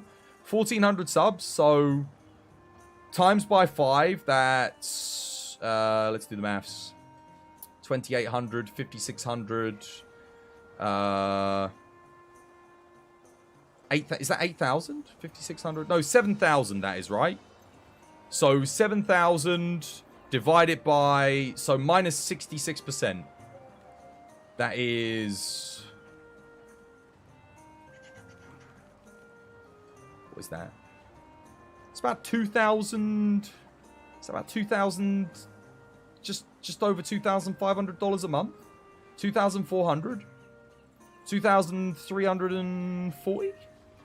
I don't know. You guys got a calculator or something. But that'd be enough. That would be enough dollars if I had that many subs per month. And then that's not including sub revenue, which even if I had, you know, a couple hundred subs out of 1,000 viewers, yeah, that'd be pretty good. You could easily live off that. Even in London, I'd be able to get a 1-bedroom apartment on maybe the outskirts of London, stay close to my family in it. But that's not going to happen. I mean, it could happen with Monster Hunter if I was Maximilian Dude in all of his glory. Or, I don't know, just insert big streamer here. Yeah, but I've been doing this for 7 years. It hasn't happened yet. That's the problem. And again, it's just real talk at the end of the day. I know some of you are interested in this. Some of you are streamers yourselves, so you enjoy getting the perspective. But you do, for me, I do wake up every day and I wonder, is today going to be the day when something big happens? And honestly, at this point, it's like I don't ask myself that as much. I used to, you know, 5-6 years ago. But now you kind of wisen up to the realization that doesn't happen unless it's like a new game and you get lucky. And someone raids into you, and they raid into you, and you've got no technical difficulties, and you resonate with the audience. The people that are raiding into you, you're making relevant content to the things that they're raiding. They're already big enough, and they're raiding you with like 10, 14,000 people. I see so many people get raided with like 10,000 viewers or 20,000 viewers, and within 5 minutes they have 100 viewers because something went wrong. Technically, they panicked. They didn't resonate with the audience. And I'm just sat here for 7-8 years like, give me the fucking chance. I will own it. And I will keep at least 1,000 of those viewers around, 100%. But the chance never comes. It never happens. You try and you try and you try and you're like, one day it's going to happen. And it never does. Because it's like winning the lottery. That's what you come to realize. Like, there's very few streamers that even have that kind of thing. They're certainly not raiding into Monster Hunter content creators. That's for sure. Could go stream Fortnite to like 5 people and then, yeah, maybe someone raids me. Great. Now I'm established as a Fortnite streamer. I can stream a game that I hate every single day of my life. You know it's serious. Oh, yeah, 100%. That's how you know it's real talk. We don't mince words, mate. It's called mincing words. Or, you know, you're British. You don't mince words. If you're mincing words, if you're being polite, you might be being polite for a different reason. But the second we start breaking down the truth, the honest, that's when you know. But that's the way it is. That is the way it is. A real talk, that is how it is. If you want to stream and you're in the position that I'm in, you have to do it because you love it. You can't do it for the money. Like, you can't. Is it about the money? Yes. You'd be lying if it wasn't. Of course you want money to make money streaming. Who doesn't? But if it's about the money, when you're doing it, if it's not for the love of streaming, you just give up. You have one bad day and you go, I don't want to stream. That's it. The next day you stop streaming and you take a break. You go away for a month or two. You can't, like, you have to be in it for the long game. And my God, I know I've been in it for the long game. Trust me. I've been in it. We're going on a decade. I'm in it for the long game, man. I ain't doing anything else. No one else is going to employ me. I'm unemployable. What does my CV look like? Oh, yeah, self-run failing business for 7 years. Great stuff. I'm sure they'll hire me. No, dude, I'm done. I'm locked in. It's this or homelessness. That is it at this point. Or go and work at, you know, Mackie D's. You'll see me one day, I'll serve you up a Big Mac. You'll go, oh, I remember you. 'Twas by design, dude. I loved your content. Yeah, well, fucking hell. Didn't love it enough, apparently. No one else did. That's how it's going to end up. That's me. All my eggs in one basket. I'm all or nothing. Mackie's lad. Mackie's lad. To be fair, I could probably work in a professional kitchen. I do know how to cook. But not that I want to necessarily do that. So apparently more people commit suicide. It's dentists and professional chefs. Those are the people that are under the most pressure and stress. Those are the people that kill themselves the most. And I'm already prone to depression. I can't go and stick myself in an environment where I'm going to end up wanting to top myself after a couple of weeks because I'm working 20 hours in a freaking kitchen, coming home, dying for sleep, and then getting up and doing it all again the next day. There's no way. Yes, could I cook professionally? Yes, absolutely. Do I want to? No. No. No. No. I don't want to. I'll stick to the casual cooking and professional gaming. I'll keep it that way. You could see you as a lovely barista, though. I hate coffee. I'll be a tea connoisseur, mate. I'm a businessman. At the end of the day, if my business fails here, I'll find business elsewhere. I will start up another business that... I mean, there's so many different business opportunities out there for doing your own self-run business. I have investments that I can liquidate and start up something else if I need to. I just don't want to do that because I would be stupid to empty my 401k now at the age of 30. That's not what you do. That's a bad business decision. If you've got investments, which I sincerely hope all of you do, because if you think you're getting a pension when you're older, when you're 80 years old and they increase the retirement age, you are sorely fucking mistaken, my good sir. Invest it yourself. Take your money, put it in a pot for you, and do it yourself. DIY. There's all the amazing apps on the internet where you can invest your own money these days. Stay on top of it. Is it extra work? Absolutely, it's extra work. But should you do it? Yes, you should. You could shave your head and become a hitman, Twas. I don't want to kill people. I love people. Not all of them, but I don't want to kill people. Why do I want to do that?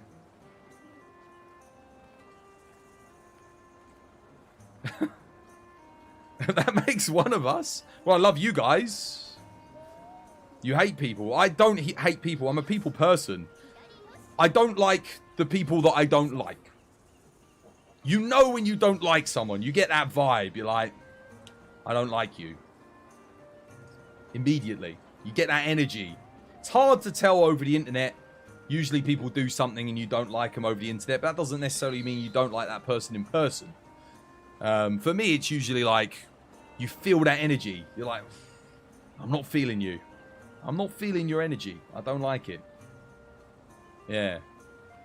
You can get it. You can pick it up on people. You know if someone's genuine or if someone's kind of like riding you along or something a lot of the time. In real life. It's very hard to tell over the internet, 100%, but yeah, the vibes be lacking. Yeah. Vibes maybe not quite the right word though, because, you know, some people are super chill, might not have the vibe, but they're like, you like them as a person because they got good energy, you know? You feel something positive about them. They're a good person. Or they mean well. Those are good people. I like them people. Their vibes don't have to be crazy. No, you don't need that. They don't have to have like, oh man, this guy, his vibes are good. Vibes are good, mate. No, it doesn't have to be like that.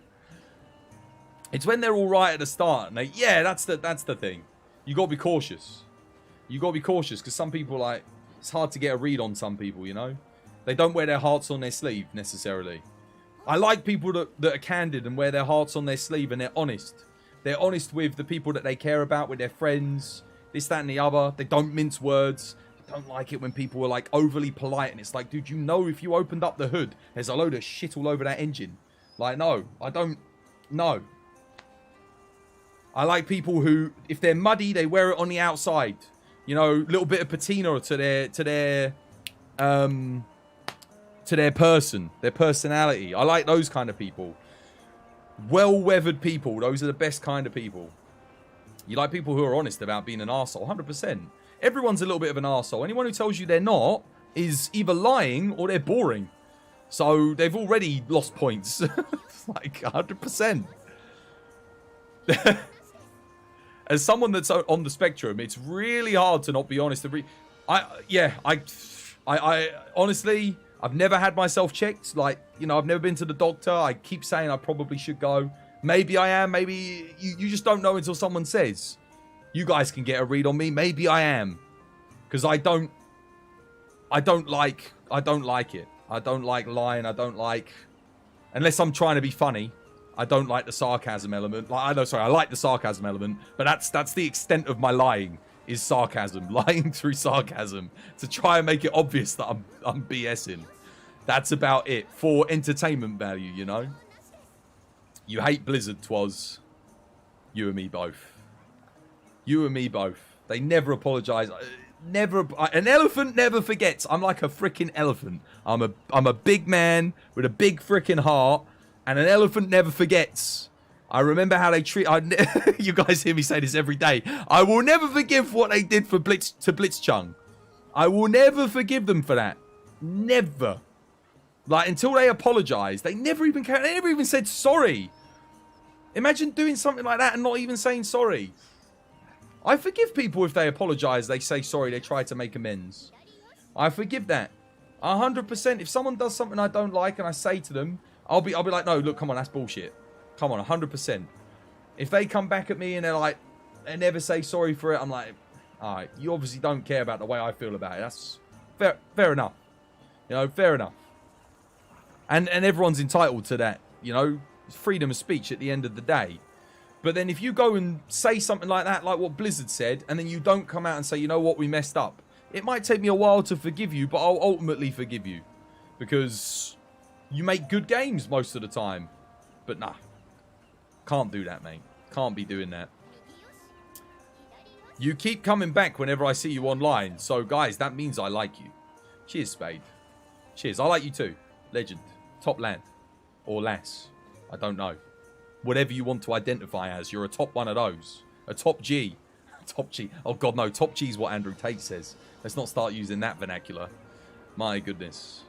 But, I mean, the equivalent of that, but... top lad, that's the Twas one. Top lad. We go with that one. Avianoids. Top avianoids? You can fly? Oh, yeah. Burb. Good stuff.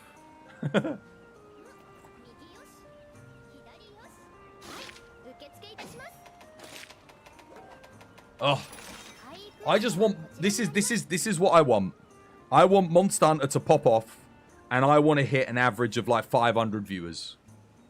That's me being 100% candid with you. That is what I want. If I had an average of 500 viewers, probably make a decent amount in ad revenue every month, enough to like, I wouldn't be able to get my own flat, but I could get a small room for myself somewhere, you know, and I could probably do well off that. I think. And the thing is, I think there's like a critical mass point as a streamer that you hit. And I'm yet to find that critical mass, but I think it's around the 500 viewer mark. Once you start getting 500 viewers, if you're a good person and a good personality, things start popping off for you. Things start happening, you know? And I think that might be the magic number. I used to think it was 100. Well, I hit 100 and it didn't happen. And I thought it was 200. Well, I got to 200. It didn't happen. So I'm thinking maybe it's a 500. It's out there somewhere. Critical mass. You guys don't know what critical mass is. It's the moment at which a nuclear reaction hits a certain destabilization to where the electrons pass on their energy to other electrons to the point where a thermonuclear reaction happens and things go, well, thermonuclear. Yeah. There you go. 7.8 billion viewers, mate. What? Lofty goals, mate. Science with Twas. I do have an A-level in physics. I do have an A-level in physics. So yes, your boy Twas knows a thing or two. Physicist. Got the 3rd highest score in art in the country, guys. In the country. On my art exam. At the time. Was it 3rd or 4th? It was either 3rd or 4th. Proud of that. Got like, I think I got like a 97. Because it was 2 grades. 97 out of 100. And I got a 98 out of 100. 97, 98. I'm an artiste. Don't do art so much anymore. I probably should have done that in university. Did games design instead. Because I love video games more than I love art. But that's what I got. And you became a Monster Hunter streamer. Dude, I know. You don't plan for these things. It's just where life takes me. I'm along for the ride. This is where I ended up. This is where I ended up. I was going to... At the time, if you'd asked me, do you want to be an artist? I would have been, yeah. But then my parents were like, you can't do art. There's no money in it. You're going to be... you're going to be a scientist. So I ended up doing physics and all this, that, and the other. And maths. Even though I didn't want to do that. And then... that got me into university on a games design course. Because my parents were like, is there money in games design? I was like, yes. They were like, okay. You go do that at university then. So that's what we ended up doing. And then there wasn't any money in it because no one wanted to hire me. So, because companies don't hire people with degrees anymore. You need experience. And I couldn't get the experience because everyone wanted me to have experience in order to get the experience. So I was kind of stuck as a catch-22. So I was like, okay, I need to make my own experience. So I'll start streaming and promoting games. And then maybe I can get a leg in for promotions of games, you know? And then I can go into design through there. And then I just stuck with this because I enjoyed this more. I enjoyed entertaining people, conversing with people, and playing games more than I did actually making the games. Because making games is stressful. And whilst I love it, I don't love it as much as this. And I don't... the sky's the limit with this. There's a limit to how much you can make with games design. It's not that high. It's like kind of caps out about 60,000 a year. I was like, realistically, would I be happy at the end of my life if I'm earning 60,000 a year, 70,000 as a lead designer? Not really. Your old boy wants more money than that. I got great plans. I can't enact those plans without money. As much as I hate the capitalist system, you have to be a player in the game. Don't hate the players, hate the game. The game's capitalism. Alright, that's what we're playing, alright? You don't like it? Well, too bad. Wait until the revolution happens. Maybe we get communism next time. And I'm telling you, there ain't much of a limit on communism. It just sort of stops. It's like, you know, it's like you get to Narwa and there's nothing after that. The end game ain't there. The end game's there in capitalism. As much as it's a bit of a miserable kind of experience. You hate parent pressure. Hey, dude, J Kills, dude. Hope you're having yourself a lovely, jubbly day today. Communism is not better than capitalism. Despite what some left-wing people will tell you, it is... historically, it's not a better experience. In an ideological world, a socio-capitalist economic structure would probably be the idyllic... I guess a utopia, if you will. Because you'd have elements of people working hard, get equal return, and there are social systems in place to support them if their efforts are not rewarded. That's why I say a socialism, capitalism merger. Got to find that balance between the two. Can't have pure socialism, it sucks. Can't have pure communism, can't have pure capitalism. All of them suck. There is a pseudo-Marxist ideology somewhere in there. I'm sure you'll be able to, if you read Karl Marx, you'll know. But yeah, that's kind of where it lies, isn't it? That's what streaming sort of is, in a way. You have the ad revenue, which is the socialism element. Kind of. And then you have the capitalistic elements, which are the subscriptions and the promotion of selling items and all this, that, and the other. So you understand, 'Twas by design. My CV is Uber and DoorDash. Nobody wants to hire you guys. Start your own business to compete. As a local business at first. that performs better than Uber and provides a partial service that is also affordable. Because Uber's not perfect. It could be a lot better. As soon as he said ad revenue, the ads rolled in. Yeah, boy. DFC, dude, thank you for the resub. Legend. No more ads for you, mate. It's magic, ain't it? Job market's hell. You have a degree in environmental chemistry. You've been teaching English as a second language for 10 years. Yeah, this is the issue with our current... I think it's a world issue. And it's that we have this problem where people are skilled and talented in their own specialist field. But those fields are not available to the person that is an expert, and if they were in that field, would be doing a fantastic job in them. But those people are not finding their way into those fields, either because they don't exist or the wrong people are getting hired. Because you want my honest truth, and I don't like advising people to be disingenuous, but you've got to lie on your CV, guys. If you get a look at some of these people's CVs they're putting in, there is no way they have done the things that they're saying they've done. Mate, I've been at NASA for 10 years, and I'm applying for this janitorial position because I think I can clean better than anyone else down to a molecular level, given my insane knowledge of the chemistry and breakdown of chemical compounds. I think I can clean the floors in your facility far better than anybody else. You ain't competing with that, man. You ain't getting the janitor's position. It doesn't matter. Someone's going to go, this guy knows what he's talking about, man. He worked at NASA. All you got to do is fool the interviewer, man. You got to convince the interviewer. You got to convince the person reading your CV that what's on your CV is true. That is the way it works. Don't do that with trying to enter the medical profession or a profession where somebody's lives rely on it. But if you're trying to get a higher up managerial position and be that middleman, dude, do it. Do it. No one cares. They're all liars and scumbag anyway.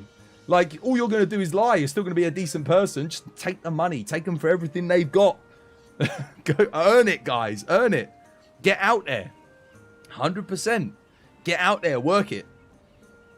You finally hit MR999 and well, dude, legend. Well done. Good stuff. You've even been playing some Rise. You're currently HR52. You don't have Sunbreak yet. Dude, get Sunbreak. Get Sunbreak. Get off Rise. Get off Rise. Get onto Sunbreak. Sunbreak is like 1,000,000 times better. Speaking of money, you're writing a CV to send it to Nintendo, mate. Mate. Tell them you have worked under an independent gaming corporation for the past 3 years. A designer and a developer who has a multinational audience. And you've used your skills in order to further benefit their business and bring in a wide audience of well over 10,000 concurrent users collectively across multiple different platforms. And then you put "Twas by Design" in there, boom, you give them my phone number, they'll call me up, I'll be like, that Amaral, yeah, he works for me, mate. Bloody good job. 10,000 concurrent user base. Easy, mate. Boom, get you the job in a heartbeat.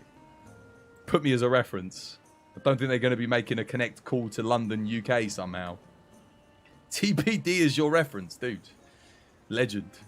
Give them my email. Give them my email. twasbydesign@gmail.com. Dude, I'll big you up. If they email me, Nintendo, asking about you, 100%. I'll give you a shining reference. I'll give you the best reference you've ever had. But not to the point where it sounds fake. Trust me. Got you. You mean Nintendo don't? Nintendo don't do 60 FPS.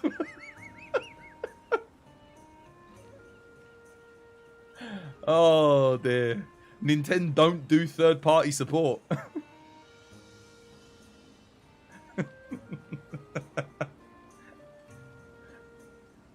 Nintendo don't make anyone over the age of 30 happy anymore. Oh god.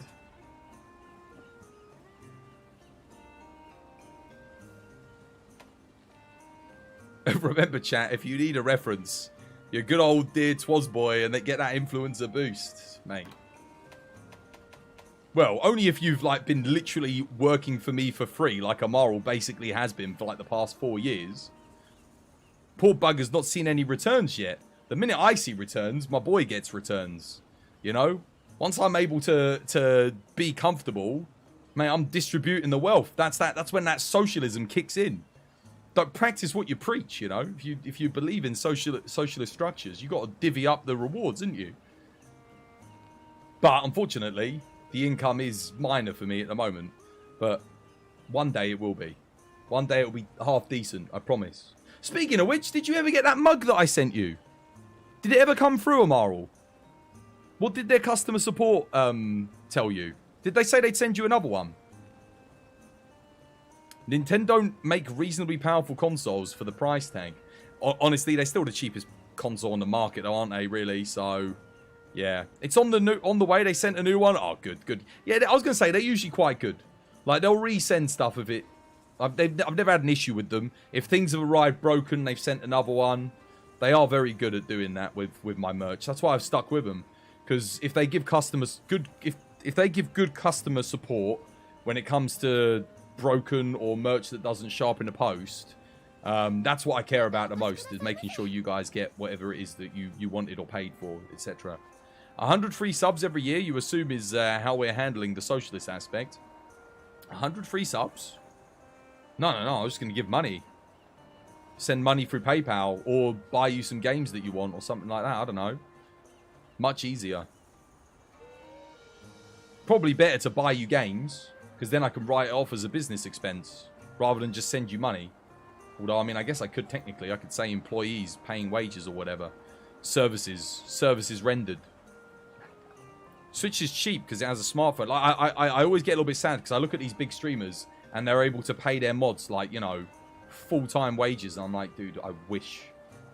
Because I stream as long hours as any of these big streamers. And I do as much work as them and my mods do. It's the ones that show up. Like, yeah. 100%. The Switch is cheap because it has smartphone hardware. It's relatively cheap. Again, I wouldn't say it's cheap. 250, 300 quid ain't cheap. That's still a bit of money, you know, for most people to fork out. But compared to everything else, compared to the PS5, the Xbox, and PC, it is, yeah. But you pay a premium on the games. The games are $70. I mean, crazy. One day, mate. Yeah, we'll get there. We'll get there eventually. For sure. Oh, first things first, we just got to hope this next Monster Hunter update brings people back to the game. But I think they've all been stolen away by Diablo now, so... Oh, it's going to be a rough week until the update comes out, that's for sure. I mean, to be fair, I could just sit here and chat with you guys anyway. I don't mind. I'm happy to talk, discuss things, talk about world things and whatnot. We can be a talk show for a bit. Yeah. Because, I mean, I've done everything I need to do in this game. I've gotten my god rolls for most part, outside of a couple of charms. That's about it. But they're improving the charm and the augment system, so I don't really need to do too much with those things. If they've got Diablo on the PSN, then they can't play it anyway, so it serves them right. Wait, is the PSN Diablo not working? Andro Totems, thank you for the follow. Welcome to the TV family. It's good to have you with us. The trailer is in 6 days, but when will they be the actual update? That's a good point. It's a good point, Briv. Honestly, it could be as soon as that evening. That's what they did last time. Trailer came out that evening. It launched. So, possible. Yeah, welcome to the TBD family, dude. I appreciate the follow. Sorry, Andro. I'm sure you're here expecting to see some gameplay. We're just chilling at the moment because no one's really playing the game. So, we're just chilling and having a chat. Twas, how about during the Monster Hunter drought, we do some of that, that one game that starts with Tower and ends in Fantasy? Mate, that's where Garami disappeared to. I lost him in the void of Tower of Fantasy. I don't know what happened to him. He started playing that game and he never came back. Please, no, I beg. I still haven't even ever seen gameplay for it. Seen nothing. I don't even know what the game looks like. I know it was popular for about a week and it stole some, like, a portion of my audience away. Aravir, Jarl, Garami, bunch of other people. Never came back again. You played it, it was immensely average. Mate, it was better than watching and playing with Twas by Design, so it must have... Don't tell me that. That means I'm below average, mate. I'm I'm not below average in many things. I don't want to be below average in that as well. You played it. You personally found it awful. Really? It was bad? What, Tower of Fantasy? I only heard good things about it. But then again, that was, you know, the honeymoon period when the game first came out. I don't have boobas. I need some waifu boobas. Make up for it. Garami's now deep in the trench of the D-tier waifus. Somebody go rescue him. Someone go dig him up. Dig him up out of the trench. Plop him back onto Monster Hunter. Dude, he must like it a lot because he didn't even come back to play TU5. Not once. That was like midway through TU4. Man's been gone. Mate, it might have even been at the end of TU3.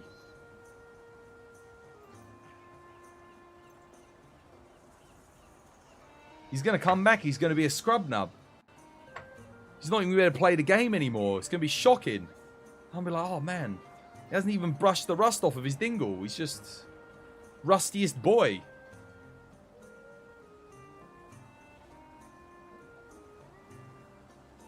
Oh, well, we got one new follower today. That's good. We got Andro Totems. Nice. Good stuff. I think that's almost as good as yesterday where we got one as well. Progress.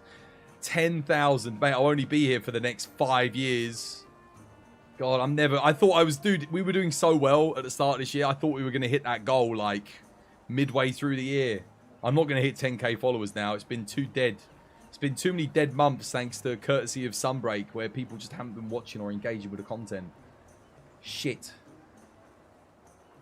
And I hate that feeling of not achieving a goal. It always gets me depressed towards the end of the year. I got so depressed last year. We were trying to hit 5,000 followers by the end of the year. No, sorry, 6,000. That's what we were trying to hit. And we didn't make 6k. I was like, oh my god, we couldn't even hit 6k. Damn. And we're now like halfway through the year. We're at 6,900. I guess 10,000 is pure optimism, but it's been a bit of a shit year in terms of like growth so far. It's a shame. Because you gotta, I mean, dude, getting that many followers in a period of almost half a year is not good. It's not good. Not good for me anyway. Not when I've been around this long. I'm way off of where I should be on my plan. Whose gooch do we need to tickle to get 10,000 followers?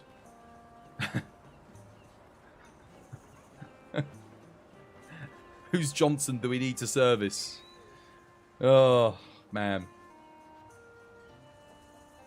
Oh, that's probably enough for this evening. I've sat here and talked for like 2.5 hours straight with no one to join the lobby. But we'll call it there. I'm gonna go bed.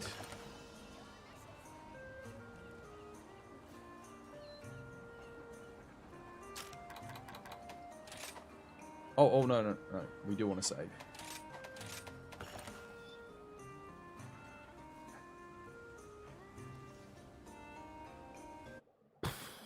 Oh, man. What a slog. What a slog this is going to be. Oh, man. With a bit of luck, the update will bring some people back, hopefully. But my God, this game doesn't half feel dead at the moment. Oh,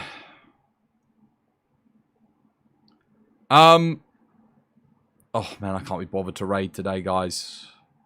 I really can't. Good luck on Monster Hunter World 2. You'll surely be there, mate, dude. I don't even know if I can last financially until Monster Hunter 2 comes out. It's probably not going to be until next year. And I don't think it would be early next year. I mean, I'd love to be wrong on that. I'd love for it to come out like January. That'd be a perfect way to start the new year off. But the other thing is I hope it doesn't come out too early because I want to take holiday at the end of the year. You know, time off for Christmas, be with the family. Because you never do good viewership at Christmas. But this is the summer holidays. This is usually peak viewership. 30 viewers. Oh, God, this is usually when you get the most. Because everyone's off. And it's like, oh, man, no one. That's rough. Compared to last year at this same time of year, it's kind of a worrying metric that the viewership is as dead as it is. It is concerning. But I don't know what to do about it. I don't know when we get